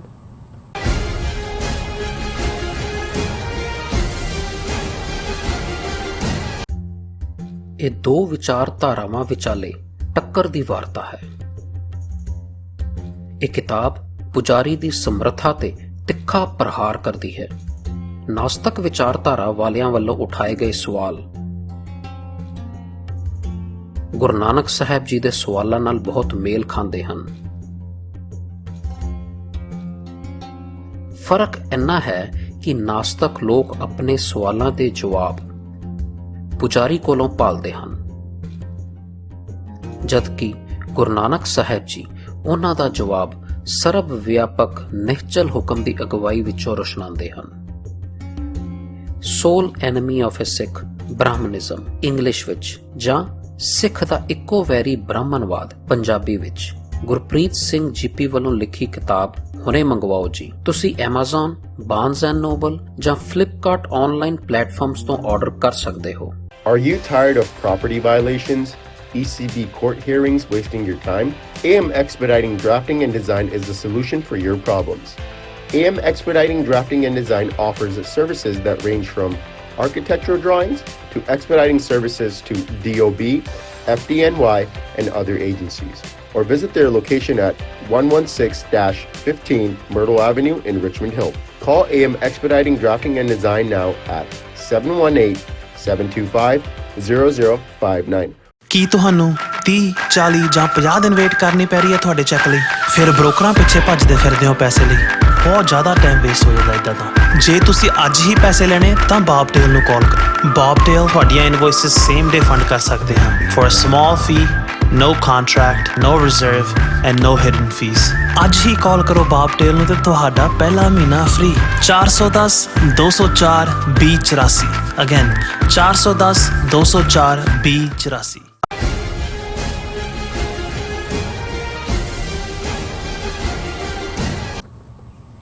ਦਰਸ਼ਕੋ, ਬ੍ਰੇਕ ਤੋਂ ਬਾਅਦ ਤੁਹਾਡਾ ਸਭ ਦਾ ਭਰਪੂਰ ਸਵਾਗਤ ਹੈ। ਹੁਣ ਆਪਾਂ ਦੂਸਰੇ ਸੈਗਮੈਂਟ ਦੇ ਵਿੱਚ ਗੱਲਬਾਤ ਕਰਨ ਜਾ ਰਹੇ ਹਾਂ ਨੇਪਾਲ, ਬੰਗਲਾਦੇਸ਼ ਤੇ ਭਾਰਤ ਦੇ ਹਵਾਲੇ ਨਾਲ ਕਿ ਕਿਸ ਤਰ੍ਹਾਂ ਨੇਪਾਲ ਤੇ ਬੰਗਲਾਦੇਸ਼, ਜਿਨ੍ਹਾਂ ਨੂੰ ਕੱਲ ਤੱਕ ਜੋ ਭਾਰਤ ਹੈ ਆਪਣੀਆਂ ਬਸਤੀਆਂ ਸਮਝਦਾ ਸੀ, ਹੁਣ ਉਹ ਬੇਖੌਫ ਹੋ ਕੇ ਭਾਰਤ ਨੂੰ ਵੰਗਾਰ ਰਹੇ ਨੇ। ਔਰ ਮੀਡੀਆ ਰਿਪੋਰਟਾਂ ਅਨੁਸਾਰ ਨੇਪਾਲ ਨੇ ਭਾਰਤ ਦੀ ਜੋ 7101 ਜ਼ਮੀਨ ਤੇ ਉਹ ਕਬਜ਼ਾ ਕਰ ਲਿਆ ਹੈ, ਜਿਸ ਬਾਰੇ ਭਾਰਤ ਨੇ ਚੁੱਪ ਵੱਟੀ ਹੋਈ ਹੈ। ਔਰ ਦੂਸਰੇ ਪਾਸੇ ਬੰਗਲਾਦੇਸ਼ ਨੂੰ ਚੀਨ ਨੇ $1 ਬਿਲੀਅਨ ਦਿੱਤੇ ਹਨ ਤਾਂ ਕਿ ਉਹ ਤੀਸਤਾ ਨਦੀ ਦੇ ਪਾਣੀ ਨੂੰ ਬਿਹਤਰ ਤੌਰ ਤੇ ਜੋ ਹੈ ਇਸਤੇਮਾਲ ਕਰ ਸਕੇ। ਸੋ ਵਿਊਅਰਸ, ਯਾਦ ਰਹੇ ਕਿ ਤੀਸਤਾ ਨਦੀ ਨੂੰ ਲੈ ਕੇ ਭਾਰਤ ਤੇ ਬੰਗਲਾਦੇਸ਼ ਵਿਚਾਲੇ ਪਿਛਲੇ ਕਈ ਦਹਾਕਿਆਂ ਤੋਂ ਜੋ ਝਗੜਾ ਹੈ ਉਹ ਚੱਲ ਰਿਹਾ ਹੈ। ਇਸ ਵਿਸ਼ੇ ਬਾਰੇ ਆਪਾਂ ਗੱਲਬਾਤ ਕਰਨ ਜਾ ਰਹੇ ਹਾਂ। ਸੋ ਅਸੀਂ ਚਾਹਾਂਗੇ ਕਿ ਤੁਸੀਂ ਸਾਡੇ ਨਾਲ ਇਸੇ ਤਰ੍ਹਾਂ ਹੀ ਬਣੇ ਰਹਿਣਾ। ਦੇਖਣ ਸੁਣਨ ਲਈ ਤੁਹਾਡਾ ਸਭ ਦਾ ਬਹੁਤ ਬਹੁਤ ਸ਼ੁਕਰੀਆ ਜੀ। ਡਾਕਟਰ ਸਾਹਿਬ, ਕੀ ਵਿਚਾਰਾਂ ਨੇ? ਦੇਖੋ, ਅਸੀਂ ਪਹਿਲੇ ਸੈਗਮੈਂਟ 'ਚ ਵੀ ਇਹ ਜ਼ਿਕਰ ਕੀਤਾ ਕਿ ਜਿਹੜਾ ਭਾਰਤ ਦਾ ਰਵੱਈਆ ਆਪਣੇ ਗੁਆਂਢੀ ਮੁਲਕਾਂ ਦੇ ਨਾਲ ਰਿਹਾ, ਉਹ ਧੌਂਸਬਾਜ਼ੀ ਵਾਲਾ, ਹਮਲਾਵਰ ਰੁਖ ਜੀ, ਔਰ ਉਹਨਾਂ ਨੂੰ ਜਿਹੜਾ ਬਿਲਕੁਲ ਇਗਨੋਰ ਕਰਕੇ ਮਨਮਰਜ਼ੀ ਦੀਆਂ ਸ਼ਰਤਾਂ ਦੇ ਉੱਤੇ ਉਹਨਾਂ ਦੇ ਨਾਲ ਗੁਆਂਢ ਪੁਣਿਆਂ ਦਾ ਸਹੀਲਪੁਣਾ ਰੱਖਣ ਦਾ ਰਿਹਾ। ਭੂਟਾਨ ਤੇ ਤਾਂ ਚੱਲ ਗਿਆ ਇਹ ਜ਼ੋਰ, ਕਿਉਂਕਿ ਭੂਟਾਨ ਦੇ ਕੋਲ ਕੋਈ ਬਹੁਤੀਆਂ ਚੋਇਸਿਸ ਨਹੀਂ ਸੀ। ਚੀਨ ਦੇ ਨਾਲ ਵੀ ਹੌਸਟਿਲਿਟੀ ਸੀ ਔਰ ਹੁਣ ਭੂਟਾਨ ਵੀ ਅੰਗੜਾਈਆਂ ਲੈ ਰਿਹਾ ਹੈ ਇਹਨਾਂ ਦੀ ਗ੍ਰਿਫਤ ਚੋਂ ਨਿਕਲਣ ਦੀ। ਲੇਕਿਨ ਨੇਪਾਲ ਔਰ ਬੰਗਲਾਦੇਸ਼ ਤਾਂ ਕ੍ਰੀਏਟ ਇਹਨਾਂ ਦੀ ਫੌਜ ਨੇ ਕੀਤਾ, ਮਸ਼ਰਕੀ ਪਾਕਿਸਤਾਨ ਨੂੰ ਤੋੜ ਕੇ ਬੰਗਲਾਦੇਸ਼ ਬਣਾਇਆ। ਔਰ ਨੇਪਾਲ ਲੈਂਡਲੌਕਡ ਕੰਟਰੀ, 242 ਸਾਲ ਤੋਂ ਉੱਥੇ ਮੋਨਾਰਕੀ, ਹਿੰਦੂ ਰਾਸ਼ਟਰ, ਔਰ ਭਾਰਤ ਦੀ ਫੌਜ 'ਚ 32,000 ਤੋਂ ਜ਼ਿਆਦਾ ਗੋਰਖਿਆਂ ਦਾ ਹੋਣਾ, ਸਦੀਆਂ ਤੋਂ ਇਹਨਾਂ ਦੇ ਸਬੰਧ, ਉਹ ਤਾਂ ਉਹਨਾਂ ਨੂੰ ਵੀ ਇਹਨਾਂ ਨੇ ਜਿਵੇਂ ਜਿਸ ਅੰਦਾਜ਼ ਦੇ ਵਿੱਚ ਉੱਥੇ ਇਹਨਾਂ ਨੇ ਘੇਰਾਬੰਦੀ ਉਹਨਾਂ ਦੀ ਕੀਤੀ, ਬੰਦ ਕਰਤਾ ਸਭ ਕੁਝ ਕਿ ਜੀ ਕਨਸਟੀਟਿਊਸ਼ਨ 'ਚ ਜਿਹੜਾ ਹਿੰਦੂ ਨਾ ਕੱਢੋ। ਲੇਕਿਨ ਇਹ ਹੁੰਦਾ ਹੈ ਕਿ ਠੀਕ ਹੈ, ਕਈ ਵਾਰ ਜਿਹੜਾ ਮਾੜਾ ਧੀੜਾ ਜਿਹਨੂੰ ਕਹਿੰਦੇ ਨੇ ਹੁੰਦਾ, ਉਹ ਆ ਜਾਂਦਾ ਹੈ ਡਰ ਦੇ ਵਿੱਚ ਵੀ ਚੁੱਪ, ਪਰ ਉਹ ਵੀ ਦਿਲ ਦੇ ਅੰਦਰ ਕਹਿ ਰਿਹਾ ਹੁੰਦਾ ਵੀ ਕੋਈ ਨਹੀਂ, ਮੇਰਾ ਵੇਲਾ ਆਣ ਦੇ, ਫਿਰ ਮੈਂ ਦੱਸਾਂਗਾ। ਔਰ ਇਹ ਸਾਡੇ ਆਮ ਫੋਕਲੋਰ ਦੇ ਵਿੱਚ ਬਹੁਤ ਵਾਰ, ਕਿਉਂਕਿ ਅਸੀਂ ਹਾਥੀ ਨੂੰ ਬਹੁਤ ਪਾਵਰਫੁਲ ਮੰਨਦੇ ਹਾਂ, ਕਿਉਂਕਿ ਹੈ ਹੀ ਹਾਥੀ ਸੀ ਉੱਥੇ, ਬੜਾ ਉਹਦਾ ਆਕਾਰ ਕਰਕੇ ਵੀ ਵੱਡਾ ਹੈ, ਤੇ ਕੀੜੀ ਜਦੋਂ ਬਹੁਤ ਜਿਹੜੀ ਛੋਟੀ ਹੈ ਉਹਨੂੰ ਅਸੀਂ ਜਿਹੜਾ ਬਹੁਤ ਕਮਜ਼ੋਰ ਵੀ ਮੰਨਦੇ ਹਾਂ, ਜਦੋਂ ਛੋਟਾ ਕਹਿਣਾ ਹੋਏ ਤੇ ਕੀੜੀ ਵਾਂਗ ਕਹਿੰਦੇ ਆ, ਤੇ ਵੱਡਾ ਹਾਥੀ ਵਾਂਗ ਹੈ। ਪਰ ਸਾਡਾ ਫੋਕਲੋਰ ਇਹ ਵੀ ਕਹਿੰਦਾ ਹੈ ਕਿ ਕੀੜੀ ਵੀ ਜਿਹੜਾ ਹੈ ਉਹ ਹਾਥੀ ਨੂੰ ਮਾਰਨ ਦੀ ਸਮਰੱਥਾ ਰੱਖਦੀ ਹੈ, ਕਿ ਜੇ ਰੱਬ ਚਾਹੇ ਤਾਂ ਇੱਕ ਵਕਤ ਆ ਜਾਂਦਾ ਕੀੜੀ ਵੀ ਹਾਥੀ ਨੂੰ ਉਹਦੇ ਪਤਾ ਨਹੀਂ ਸੁੰਡ 'ਚ ਵੜ ਜਾਂਦੀ ਹੈ ਕਿ ਕੀ ਕਰਦੀ ਹੈ, ਉਹਨੂੰ ਜਿਹੜੀ ਹੈ ਬੇਚੈਨ ਕਰ ਕਰਕੇ ਮਾਰਦੀ ਹੈ। ਔਰ ਉਹਦਾ ਜ਼ੋਰ ਚੱਲ ਨਹੀਂ ਰਿਹਾ ਹੁੰਦਾ, ਉਹਨੂੰ ਕੀੜੀ ਨੂੰ ਪੈਰ ਥੱਲੇ ਤਾਂ ਦੱਬਣੋਂ ਰਿਹਾ ਉਹ, ਅਦਰਵਾਈਜ਼ ਤਾਂ ਹਾਥੀ ਦੀ ਪੈੜ 'ਚ ਸਭ ਦੀ ਪੈੜ ਕਹਿੰਦੇ ਨੇ ਤਾਕਤਵਰ ਹੁੰਦਾ। ਸੋ ਇਹ ਗੱਲ ਸਮਝਾਉਣ ਲਈ ਹੈ ਕਿ ਭਾਈ ਇਨ ਦਾ ਐਂਡ ਆਫ ਦਾ ਡੇ ਤੁਸੀਂ ਤੁਹਾਡੇ ਅੰਦਰ ਜੇ ਹਰ ਇੱਕ ਦੇ ਨਾਲ ਇਨਸਾਫ ਬਰਾਬਰੀ ਦੀ ਗੱਲ ਨਹੀਂ ਹੋਏਗੀ ਤੇ ਨੋ ਮੈਟਰ ਤੁਸੀਂ ਕਿੰਨੇ ਪਾਵਰਫੁਲ ਹੋ, ਕਿਸੇ ਵੇਲੇ ਧੜਮ ਕਰਕੇ ਤੁਸੀਂ ਜ਼ਮੀਨ ਤੇ ਡਿੱਗੋਗੇ। ਹੁਣ ਦੋ ਖਬਰਾਂ ਜਿਹੜੀਆਂ ਮੈਂ ਇਸ ਸੈਗਮੈਂਟ 'ਚ ਡਿਸਕਸ ਕਰਾਂਗਾ, ਇਹ ਕਿਉਂਕਿ ਹੁਣ ਇੱਕ ਪਾਸਿਓਂ ਤਾਂ ਚੀਨ ਦੀਆਂ ਜੁੱਤੀਆਂ ਤਾਂ ਨਜ਼ਰ ਆ ਰਹੀਆਂ, ਉਹਨਾਂ ਨਾਲ ਕਿੰਨੇ ਦੌਰ ਗੱਲਬਾਤ ਦੇ ਕੀਤੇ। ਕੱਲ ਵੀ ਅਸੀਂ ਇੱਕ ਸੈਗਮੈਂਟ ਕੀਤਾ ਸੀ ਕਿ ਭਾਈ ਖਾਲੀ ਹੱਥ ਜਿਹੜੇ ਨੇ ਲੌਟ ਕੇ ਬੁੱਧੂ ਘਰ ਕੋ ਆਏ, ਕੋਈ ਹੈ ਨਹੀਂ ਹੈ। ਲੇਕਿਨ ਕਿਵੇਂ ਇਹੀ ਨਹੀਂ ਵੀ ਨੇਪਾਲ ਨੇ 3 ਇਲਾਕੇ ਆਪਣੇ ਚ ਪਾ ਲਏ, ਬਾਰਡਰ ਦੇ ਉੱਤੇ ਉਹਨਾਂ ਨੇ ਕੁਝ ਪੋਸਟਾਂ ਦੇ ਉੱਤੇ ਆ ਕੇ ਕਰ ਲਿਆ।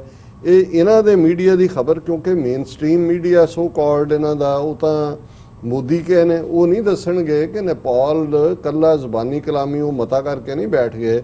ਔਰ ਇਹ ਇਹਨਾਂ ਦੀ ਪ੍ਰੋਮੀਨੈਂਟ ਇੱਕ ਹਿੰਦੀ ਮੀਡੀਆ ਦੀ ਖਬਰ ਹੈ, ਭਾਰਤ ਦੀ 7100 ਏਕੜ ਜ਼ਮੀਨ ਤੇ ਨੇਪਾਲ ਦਾ ਕਬਜ਼ਾ, ਐਸਐਸਬੀ ਨੂੰ ਐਕਸ਼ਨ ਦੀ ਮਨਾਹੀ, ਐਡਮਿਨਿਸਟ੍ਰੇਸ਼ਨ ਨੂੰ ਬੋਲਣ ਦੀ ਇਜਾਜ਼ਤ ਨਹੀਂ ਦਿੱਤੀ।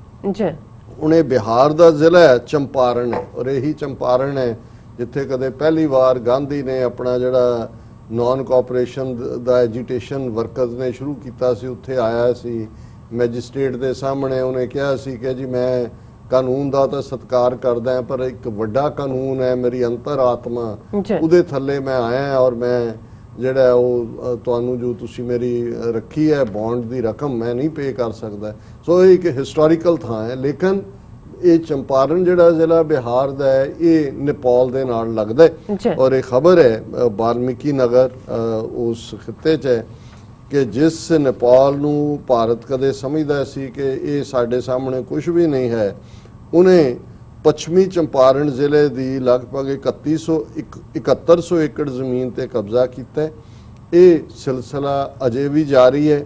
ਵਾਲਮੀਕੀ ਨਗਰ ਦੇ ਵਿੱਚ ਸੁਸਤਾ, ਵਾਲਮੀਕ ਟਾਈਗਰ ਰਿਜ਼ਰਵ ਦੇ ਜੰਗਲ, ਗੋਵਰਧਨਾ ਦੇ ਵਿੱਚ ਸ਼ਿਵਾਲਿਕ ਰੇਂਜ ਦੀਆਂ ਪਹਾੜੀਆਂ ਸਮੇਤ ਐਸੇ ਕਈ ਇਲਾਕੇ ਨੇ ਜਿੱਥੇ ਕਿ ਇਹ ਨਾਜਾਇਜ਼ ਕਬਜ਼ੇ ਵੱਧ ਰਹੇ ਨੇ।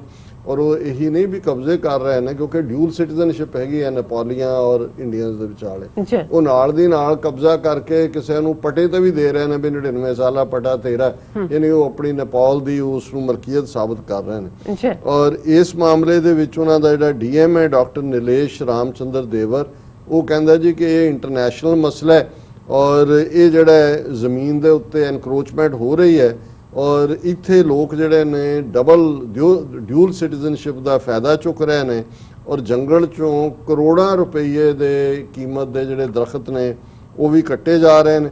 ਔਰ ਇਸ ਦੇ ਵਿੱਚ ਉਹਨਾਂ ਨੇ ਅੱਗੋਂ ਡੀਟੇਲ ਦਿੱਤੀ ਹੈ ਕਿ 5 ਇਲਾਕੇ ਜਿੱਥੇ ਨੇਪਾਲੀਆਂ ਨੇ ਕਬਜ਼ਾ ਕੀਤਾ ਹੈ, ਮੌਜਾ ਠਾਡੀ ਹੈ, ਮੌਜਾ ਰਾਮਪੁਰਵਾ ਹੈ, ਮੌਜਾ ਪਰਸੋਨੀ ਹੈ, ਮੌਜਾ ਬਲਗਨਵਾ ਹੈ ਔਰ ਸਭ ਤੋਂ ਉੱਚੀ ਚੋਟੀ ਜਿਹੜੀ ਹੈ ਇਸ ਖਿੱਤੇ 'ਚ ਹੈ ਸੋਮੇਸ਼ਵਰ। ਉੱਥੇ ਨੋ ਮੈਨ ਲੈਂਡਸ ਦੇ ਵਿੱਚ ਵੀ 5 ਸਾਲ ਤੋਂ ਬੇਸ਼ੱਕ ਨੇਪਾਲੀ ਆਉਂਦੇ ਜਾਂਦੇ ਸੀ, ਪਰ ਹੁਣ ਉੱਥੇ ਉਹਨਾਂ ਨੇ ਝੰਡਾ ਆਪਣਾ ਲਹਿਰਾ ਦਿੱਤਾ ਹੈ ਔਰ ਉੱਥੇ ਉਹਨਾਂ ਨੇ ਆਪਣੀ ਪੋਸਟ ਵੀ ਬਣਾ ਲਈ ਹੈ ਔਰ ਇਸ ਤਰੀਕੇ ਨਾਲ ਉਹਨਾਂ ਨੇ ਨੋ ਮੈਨ ਲੈਂਡ ਦੇ ਉੱਤੇ ਵੀ ਕਬਜ਼ਾ ਕਰ ਲਿਆ। ਉਹਨਾਂ ਕਿਹਾ ਵੀ ਇਸ ਸਭ ਦੇ ਬਾਵਜੂਦ ਫਿਰ ਉਹਨੇ ਸਬ ਹੈਡਿੰਗ ਦਿੱਤਾ ਨੇਪਾਲ ਨੂੰ ਲੈ ਕੇ ਕਿਉਂ ਹੈ ਚੁੱਪ ਭਾਰਤ ਦੀ ਸਰਕਾਰ, ਕਿ ਇਹਦੇ ਬਾਵਜੂਦ ਕਿ ਉਹ ਕੱਲੀ ਐਨਕਰੋਚਮੈਂਟ ਨਹੀਂ, ਉਹ ਅੱਗੋਂ ਪਟੇ ਵੀ ਦੇ ਰਹੇ ਨੇ ਕੱਟ ਕੇ, ਭਾਰਤ ਸਰਕਾਰ ਕੋਈ ਕਦਮ ਨਹੀਂ ਚੁੱਕ ਰਹੀ। ਔਰ ਜਿਹੜੀ 1815 ਦੇ ਵਿੱਚ ਸੰਗੋਲੀ ਦੀ ਟੀਟੀ ਹੋਈ ਸੀ ਬ੍ਰਿਟਿਸ਼ ਅੰਪਾਇਰ ਔਰ ਨੇਪਾਲ ਦੇ ਵਿਚਾਲੇ, ਉਹਨੂੰ ਪਹਿਲਾਂ 1960 ਦੇ ਵਿੱਚ ਡਿਲੂਟ ਕੀਤਾ ਗਿਆ, ਇਹਨਾਂ ਦੀ ਵਰਜ਼ਨ ਹੈ ਇੰਡੀਅਨ ਵਰਜ਼ਨ। ਫਿਰ 2005 ਦੇ ਵਿੱਚ ਜੋ ਟ੍ਰੀਟੀ ਹੋਈ ਉਸ ਤੋਂ ਬਾਅਦ ਭਾਰਤ ਸਰਕਾਰ ਦਾ ਰਵੱਈਆ ਨੇਪਾਲ ਪ੍ਰਤੀ ਹੋਰ ਨਰਮ ਹੋ ਗਿਆ ਔਰ ਫਿਰ ਉਹਨਾਂ ਨੇ ਕਿਹਾ ਜੀ 2006 ਤੇ 7 ਦੇ ਵਿੱਚ ਲੋਕਲ ਕਈ ਸਮਝੌਤੇ ਹੋਏ ਔਰ 2 ਵਾਰ ਸਾਲ 'ਚ ਦੋਨਾਂ ਦੇਸ਼ਾਂ ਦੇ ਜਿਹੜੇ ਆਫਿਸ ਬੀਅਰਰ ਨੇ, ਦੋਨੋਂ ਜ਼ਿਲ੍ਹੇ ਨਾਲ ਲੱਗਦੇ ਨੇ, ਉਹ ਆਪਸ ਦੇ ਵਿੱਚ ਮੀਟਿੰਗ ਵੀ ਕਰਦੇ ਨੇ, ਪਰ ਕੋਈ ਉਸ ਦਾ ਕਦੇ ਨਤੀਜਾ ਨਹੀਂ ਨਿਕਲਿਆ। ਔਰ ਡਿਊਲ ਸਿਟੀਜ਼ਨਸ਼ਿਪ ਦਾ ਫਾਇਦਾ ਲੈ ਕੇ ਹੁਣ ਜਿਹੜੀ ਹੈ ਬਹੁਤ ਸਾਰੀ ਉਹਨਾਂ ਨੇ ਅੱਗੋਂ ਨਾਂ ਦਿੱਤੇ ਨੇ ਵੀ ਕਿਹਨਾਂ ਨੂੰ ਜਿਹੜਾ ਉਹਨਾਂ ਨੇ ਜ਼ਮੀਨ ਅੱਗੋਂ ਪੱਠੇ ਦੇ ਉੱਤੇ ਦਿੱਤੀ ਹੈ ਔਰ ਉਹਨਾਂ ਨੇ ਕਿਹਾ ਕਿ ਵੀ ਇਹ ਹੁਣ ਜਿੱਥੇ ਜਿਹੜੀ ਇੱਥੇ ਇੱਕ ਵੱਡਾ ਦਰਿਆ ਹੈ ਉਹਨੂੰ ਗੰਡਕ ਰਿਵਰ ਕਹਿੰਦੇ ਨੇ, ਉਹਨੇ ਕਿਹਾ ਵੀ ਜਿੱਥੇ 40 ਸਾਲ ਪਹਿਲਾਂ ਤੱਕ ਜੰਗਲ ਸੀ ਹੁਣ ਇਹਨੂੰ ਜ਼ਬਰਦਸਤੀ ਉਹਨਾਂ ਨੇ ਜੰਗਲ ਕੱਟ ਕੇ ਉਹ ਸਾਰੇ ਜਿਹੜੇ ਨੇ ਨੇਪਾਲ ਦੀ ਆਪਣੀ ਜ਼ਮੀਨ ਬਣਾ ਲਈ ਹੈ। ਇਹ ਤਾਂ ਇੱਕ ਪਾਸਿਓਂ ਨੇਪਾਲ ਦਾ ਵਰਤਾਰਾ ਹੈ ਕਿ ਵੀ ਭਾਰਤ ਔਰ ਚੁੱਪ ਵੱਟੀ ਹੋਈ। ਹੁਣ ਕੀ ਦੱਸਣ, ਕਿਉਂਕਿ ਜੇ ਉਹਨਾਂ ਨੂੰ ਰੋਕਣਗੇ ਜੰਗ ਹੋਏਗੀ ਔਰ ਉਹਨਾਂ ਨੂੰ ਪਤਾ ਹੈ ਕਿ ਵੀ ਉਹਨਾਂ ਨੇ ਤਾਂ ਆਪਣੇ ਵੱਲੋਂ ਹੁਣ ਤੱਕ 2 ਪਾਸੀ ਜੰਗ ਦਾ ਦਾਅਵਾ ਕਰਦੇ ਸੀ ਜੀ ਕਿ ਡਬਲ ਡਾਕਟਰੀਨ ਅਸੀਂ ਇੱਕੋ ਵੇਲੇ ਚੀਨ ਔਰ ਪਾਕਿਸਤਾਨ ਨੂੰ ਲੈ ਸਕਦੇ ਹਾਂ ਹੈਡ ਔਨ। ਹਾਲਾਂਕਿ ਇਕੱਲਾ ਪਾਕਿਸਤਾਨ ਕਾਫੀ ਹੈ ਇਹਨਾਂ ਦੇ ਲਈ, ਚੀਨ ਨਾਲ ਤਾਂ ਇਹਨਾਂ ਨੇ ਕੀ ਟੱਕਰ ਲੈਣੀ ਹੈ। ਜੀ। ਪਰ ਨੇਪਾਲ ਨੇ ਵੀ ਨੇਪਾਲ ਕਹਿ ਰਿਹਾ ਆਓ ਆਓ, ਲੇਕਿਨ ਇਹ ਕੁਸਕ ਨਹੀਂ ਰਹੇ। ਹੁਣ ਦੂਸਰੇ ਪਾਸੇ ਬੰਗਲਾਦੇਸ਼, ਜਿਸ ਬੰਗਲਾਦੇਸ਼ ਨੂੰ ਬਣਾਇਆ ਹੀ ਭਾਰਤ ਨੇ ਡਰਾਮਾ ਕਰਕੇ ਜੀ, ਇੰਨੇ ਹਜ਼ਾਰ ਇੰਨੇ ਲੱਖ ਪਤਾ ਨਹੀਂ ਕਰੋੜ ਬਣਾਤੇ ਸੀ, 1 ਕਰੋੜ ਰਿਫਿਊਜੀ ਆ ਗਏ ਔਰ ਉਹਨਾਂ ਨੂੰ ਕਿਵੇਂ ਕਰਨਾ ਇੰਟਰਨੈਸ਼ਨਲੀ। ਉਸ ਵੇਲੇ ਜਿਹੜਾ ਉਹਨਾਂ ਨੇ ਆਪਣੀ ਲੌਬੀ ਕੀਤੀ ਔਰ ਫੌਜ ਦਾ ਇਸਤੇਮਾਲ ਕਰਕੇ ਪਾਕਿਸਤਾਨ ਦੇ ਵਿੱਚ ਯਹੀਆ ਖਾਨ ਦੀ ਹਕੂਮਤ ਸੀ, ਕੋਈ ਕੰਟਰੀ ਇੱਕ ਪੇਜ ਤੇ ਨਹੀਂ ਸੀ ਔਰ ਉਸ ਆਪਾਤਾਪੀ ਦੇ ਵਿੱਚ ਉਹ ਸਟ੍ਰੈਟਜੀ ਬਣਾ ਹੀ ਨਹੀਂ ਸਕੇ ਵੀ ਕੀ ਕਰਨਾ ਹੈ। 14 ਦਿਨ ਦੇ ਵਿੱਚ ਉਹਨਾਂ ਨੇ ਇੱਕ ਵੱਡਾ ਇਲਾਕਾ, ਅੱਧਿਓਂ ਵੱਡਾ ਮੁਲਕ ਜਿਹੜਾ ਹੈ ਉਹ ਕੱਟ ਕੇ ਪਾਸੇ ਮਾਰਿਆ ਔਰ ਉਹ ਸਮਝਦੇ ਸੀ ਕਿ ਵੀ ਲਓ ਇਹਨੂੰ ਹੁਣ ਅਸੀਂ ਹੜੱਪਿਆ। ਆਪਣੇ ਉਹਨਾਂ ਨੇ ਰਜੀਮ ਸ਼ੇਖ ਮੁਜੀਬੁਰ ਰਹਿਮਾਨ ਖੜਾ ਕਰਤਾ, ਉਹ ਤਾਂ ਥੋੜੀ ਦੇਰ ਬਾਅਦ ਹੀ ਉਸ ਦਾ ਕੰਮ ਕਰਤਾ ਫੌਜੀ ਕੂ ਵਾਲਿਆਂ ਨੇ। ਔਰ ਫਿਰ ਹੁਣ ਪਿਛਲੇ ਕਈ 2 ਡੈਕੇਡਸ ਤੋਂ ਜਿਹੜੀ ਇੱਕ ਉਹਨਾਂ ਦਾ ਉਹ ਵੀ ਜਨਰਲ ਰਿਹਾ ਡਿਕਟੇਟਰ ਜ਼ਿਆਉਰ ਰਹਿਮਾਨ, ਉਹਦੀ ਬੇਗਮ ਜਿਹੜੀ ਹੈ ਔਰ ਇਹ ਮੁਜੀਬੁਰ ਰਹਿਮਾਨ ਦੀ ਡਾਟਰ ਸ਼ੇਖ ਹਸੀਨਾ ਔਰ ਉਹਨਾਂ ਦੇ ਵਿਚਕਾਰ ਆਪਸ ਦੇ ਵਿੱਚ ਕਦੇ ਉਹਦੀ ਹਕੂਮਤ ਕਦੇ ਉਹਦੀ। ਲੇਕਿਨ ਅੱਜ ਹਾਲਤ ਇਹ ਹੈ ਕਿ ਵੀ ਬੰਗਲਾਦੇਸ਼ ਪੂਰੀ ਤਰ੍ਹਾਂ ਭਾਰਤ ਦੇ ਗ੍ਰਿਫਤ ਚੋਂ ਨਿਕਲਦਾ ਜਾ ਰਿਹਾ ਔਰ ਹਾਲਾਂਕਿ ਜਦੋਂ ਲੇਟੈਸਟ ਨੂੰ ਬਣਾਇਆ ਸ਼ੇਖ ਹਸੀਨਾ ਨੂੰ ਰॉ ਨੇ ਪ੍ਰੋਮਿਨੈਂਟ ਰੋਲ ਅਦਾ ਕੀਤਾ, ਸ਼੍ਰੀਲੰਕਾ ਦਾ ਨਿਕਲਿਆ ਹੀ ਹੈ। ਔਰ ਹੁਣ ਉਹਦੇ 'ਚ ਇੱਕ ਗੱਲ ਦਾ ਧਿਆਨ ਰਿਹਾ ਕਿ ਵੀ ਬੰਗਾਲ ਜਿਹੜਾ ਈਸਟ ਔਰ ਵੈਸਟ ਬੰਗਾਲ ਸੀ ਕਿਸੇ ਜ਼ਮਾਨੇ 'ਚ ਅੰਗਰੇਜ਼ਾਂ ਦੇ ਜ਼ਮਾਨੇ 'ਚ, ਹੁਣ ਬੰਗਲਾਦੇਸ਼ ਔਰ ਵੈਸਟ ਬੰਗਾਲ ਹੈ। ਇਹਦੇ ਦਰਿਆ ਹੋਣ ਜਿਵੇਂ ਗੰਗਾ ਕਿੱਥੋਂ ਨਿਕਲਦੀ ਹੈ, ਕਿੱਥੋਂ ਘੁੰਮ ਘੁਮਾ ਕੇ ਬਿਹਾਰ ਯੂਪੀ ਬਿਹਾਰ ਨਿਕਲ ਕੇ ਬੰਗਾਲ 'ਚ ਵੜ ਜਾਂਦੀ ਹੈ, ਵੈਸਟ ਬੰਗਾਲ ਵੀ ਗੰਗਾ। ਫਿਰ ਜਦੋਂ ਇਹ ਬੰਗਲਾਦੇਸ਼ 'ਚ ਵੜਦੀ ਹੈ ਤਾਂ ਫਿਰ ਇਸ ਦਾ ਨਾਂ ਜਿਹੜਾ ਹੈ ਉਹ ਗੰਗਾ ਹੀ ਹੈ, ਪਰ ਉਹਨੂੰ ਪਦਮਨੀ ਕਹਿੰਦੇ ਨੇ, ਬੰਗਾਲੀਆਂ ਨੇ ਇਹਦਾ ਨਾਂ ਪਦਮਨੀ ਰੱਖਿਆ। ਹੁਣ ਬੰਗਾਲ ਜਦੋਂ ਅਸੀਂ ਦੇਖਦੇ ਹਾਂ ਦੋਨੋਂ ਪਾਸਿਓਂ ਹੀ ਤਾਂ ਇੱਕਦਮ ਤੁਹਾਨੂੰ ਬੰਗਾਲ ਦੀ ਖਾੜੀ ਵੀ ਨਜ਼ਰ ਆਉਂਦੀ ਹੈ, ਫਲੱਡ ਵੀ ਨਜ਼ਰ ਆਉਂਦੇ ਨੇ, ਪਾਣੀ ਨਜ਼ਰ ਆਉਂਦਾ ਹੈ ਤੇ ਜ਼ਾਹਰ ਹੈ ਮੱਛੀਆਂ ਨਜ਼ਰ ਆਉਂਦੀਆਂ, ਕਿਉਂਕਿ ਮੱਛੀ ਤੇ ਬੰਗਾਲੀ ਇਵੇਂ ਹੀ ਹੈ ਜਿਵੇਂ ਮੱਛੀ ਤੇ ਪਾਣੀ ਹੈ। ਇਹ ਬੰਗਾਲੀਆਂ ਨੂੰ ਤੁਸੀਂ 20 ਕਿਸਮ ਦੇ ਖਾਣੇ ਪਰੋਸ ਦਿਓ, ਉਹ ਲੱਭਣਗੇ ਵੀ ਮੱਛੀ ਹੈ ਕਿ ਨਹੀਂ, ਤੇ ਮੱਛੀ ਨਾਲ ਭਾਵੇਂ ਸਿਰਫ ਉਬਲੇ ਚੌਲ ਹੀ ਦੇ ਦਿਓ ਉਹਨੂੰ ਕਹਿਣਗੇ ਵੀ ਹਾਂ ਬਹੁਤ ਭਾਤ ਖਾਇਆ ਔਰ ਉਸ ਅੱਛਾ। ਸੋ ਇਸ ਸਾਰੇ ਚੋਂ ਹੁਣ ਇਹ ਤੀਸਤਾ ਨਦੀ ਇੱਕ ਵੱਡੀ ਨਦੀ ਹੈ ਜਿਹੜੀ ਉਸ ਦਾ ਇੱਕ ਦਰਿਆ, ਇਸ ਤੋਂ ਇਲਾਵਾ ਗੰਗਾ ਤੋਂ ਉਹਨਾਂ ਦਾ ਤੀਸਤਾ ਦਰਿਆ ਹੈ, ਤੀਸਤਾ ਨਦੀ ਕਹਿੰਦੇ ਨੇ। ਔਰ ਇਹ 414 ਕਿਲੋਮੀਟਰ ਲੰਬੀ ਨਦੀ ਹੈ, ਦਰਿਆ ਹੈ। ਹਿਮਾਲਿਆ ਤੋਂ ਇਹ ਆਲਮੋਸਟ 8000 ਫੁੱਟ ਤੋਂ ਸੀ ਲੈਵਲ ਤੋਂ ਉੱਥੋਂ ਇਹ ਨਿਕਲਦੀ ਹੈ। ਔਰ ਇਹ ਜਿਹੜੇ ਇੱਕ ਪਾਹੁਨਰੀ ਗਲੇਸ਼ੀਅਰ ਹੈ, ਜੋ ਕਿ ਜਿਹੜੇ ਦਰਿਆ ਨੇ ਮੋਸਟਲੀ ਜਿੰਨੀਆਂ ਦਰਿਆ ਉਸ ਖਿੱਤੇ ਦੇ ਨੇ, ਸਾਡੇ ਵੀ ਸਤਲੁਜ, ਅਲਟੀਮੇਟਲੀ ਇਹ ਗਲੇਸ਼ੀਅਰ ਮੈਲਟ ਹੁੰਦੇ ਨੇ, ਵੱਡੇ ਵੱਡੇ ਪਹਾੜਾਂ ਦੇ ਤੋਦੇ ਨੇ, ਹਿਮਾਲਯਨ ਰੇਂਜ ਦੇ ਪਹਾੜ ਨੇ। ਔਰ ਉਹਨਾਂ ਚੋਂ ਔਰ ਜਿਉਂ-ਜਿਉਂ ਹੁਣ ਗਲੋਬਲ ਵਾਰਮਿੰਗ ਵੱਧ ਰਹੀ ਹੈ, ਅਸੀਂ ਦੇਖਦੇ ਹਾਂ ਵੀ ਗਰਮੀਆਂ ਦੇ ਵਿੱਚ ਵੀ ਕਈ ਵਾਰ ਭਰੇ ਹੁੰਦੇ ਨੇ ਸਾਰੇ ਜਿਹੜੇ ਹੈ ਦਰਿਆ। ਨਹੀਂ ਤਾਂ ਹੁੰਦਾ ਸੀ ਜਦੋਂ ਮੀਂਹ ਪੈਂਦਾ ਹੈ ਫਲੱਡ ਆਉਂਦੇ ਨੇ, ਹੁਣ ਹਾਂ। ਸੋ ਉਹਦੇ ਥੱਲੇ ਗਲੇਸ਼ੀਅਰ ਪਿਘਲ ਰਹੇ ਨੇ। ਇੱਕ ਵੱਖਰਾ ਇਸ਼ੂ ਹੈ ਕਿ ਕਿਵੇਂ ਵਰੀ ਹੈ ਕਿ ਹੌਲੀ ਹੌਲੀ ਪਾਣੀ ਦਾ ਕ੍ਰਾਈਸਿਸ ਕਿੰਨਾ ਵੱਡਾ ਕ੍ਰਾਈਸਿਸ ਬਣੇਗਾ। ਪਰ ਇਹ ਜਿਹੜਾ ਪਾਹੁਨਰੀ ਗਲੇਸ਼ੀਅਰ ਹੈ, ਇਹਦੇ 'ਚ ਜਦੋਂ ਪਿਘਲ ਕੇ ਇਹ ਤੀਸਤੀ ਨਦੀ ਨਿਕਲਦੀ ਹੈ, ਸਭ ਤੋਂ ਪਹਿਲਾਂ ਸਿੱਕਮ ਦੇ ਵਿੱਚ ਇਹ ਐਂਟਰ ਕਰਦੀ ਹੈ, ਗਲੇਸ਼ੀਅਰ ਚੋਂ ਬਣੀ ਹੋਈ ਨਦੀ।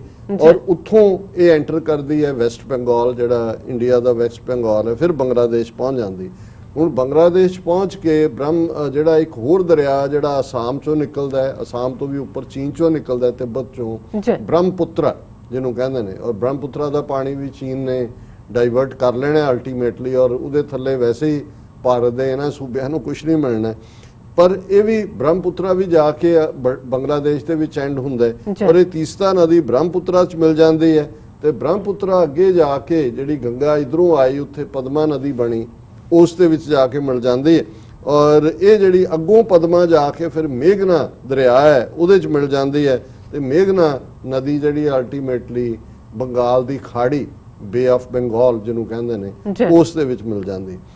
ਹੁਣ ਜ਼ਾਹਰ ਹੈ ਕਿ ਵੀ ਸਿੱਕਮ ਤੋਂ ਬਾਅਦ ਉਹ ਬੰਗਾਲ ਚੋਂ ਨਿਕਲਦੀ ਹੈ। ਇਹਦੇ ਥੱਲੇ ਫਿਰ ਦਰਿਆਵਾਂ ਦੇ ਰਾਈਟਸ ਡਿਸਾਈਡ ਹੁੰਦੇ ਨੇ ਅਪਰ ਰਾਈਪੇਰੀਅਨ। ਹੁਣ ਜਿਹੜੀ ਤੀਸਤਾ ਨਦੀ ਹੈ ਇਹਦੇ ਅਪਰ ਰਾਈਪੇਰੀਅਨ ਸਿੱਕਮ ਸਟੇਟ ਹੈ ਸਭ ਤੋਂ ਪਹਿਲਾਂ, ਫਿਰ ਵੈਸਟ ਬੰਗਾਲ ਹੈ, ਫਿਰ ਬੰਗਲਾਦੇਸ਼ ਹੈ। ਜੀ ਹੁਣ ਯੂਜੂਅਲੀ ਜਿਹੜੇ ਇੰਟਰਨੈਸ਼ਨਲ ਐਗਰੀਮੈਂਟ ਹੁੰਦੇ ਨੇ ਕਿ ਭਾਈ ਜਿਹੜੀਆਂ ਅਪਰ ਰਾਈਪੇਰੀਅਨ ਉਹ ਸਾਰੇ ਪਾਣੀ ਨੂੰ ਰੋਕ ਨਹੀਂ ਸਕਦੇ, ਉਹ ਭੇਜਦੇ ਨੇ ਥੱਲੇ। ਜੀ। ਲੇਕਿਨ ਇਹਨਾਂ ਨੇ ਪਹਿਲਾਂ ਵੀ ਬੰਗਲਾਦੇਸ਼ ਦੇ ਨਾਲ ਵੈਸਟ ਬੰਗਾਲ ਦਾ ਜਿਹੜਾ ਫਰਾਖਾ ਡੈਮ ਨੂੰ ਲੈ ਕੇ ਜਿਹੜਾ ਉਸ ਦੇ ਉੱਤੇ ਵੀ ਝਗੜਾ ਰਿਹਾ।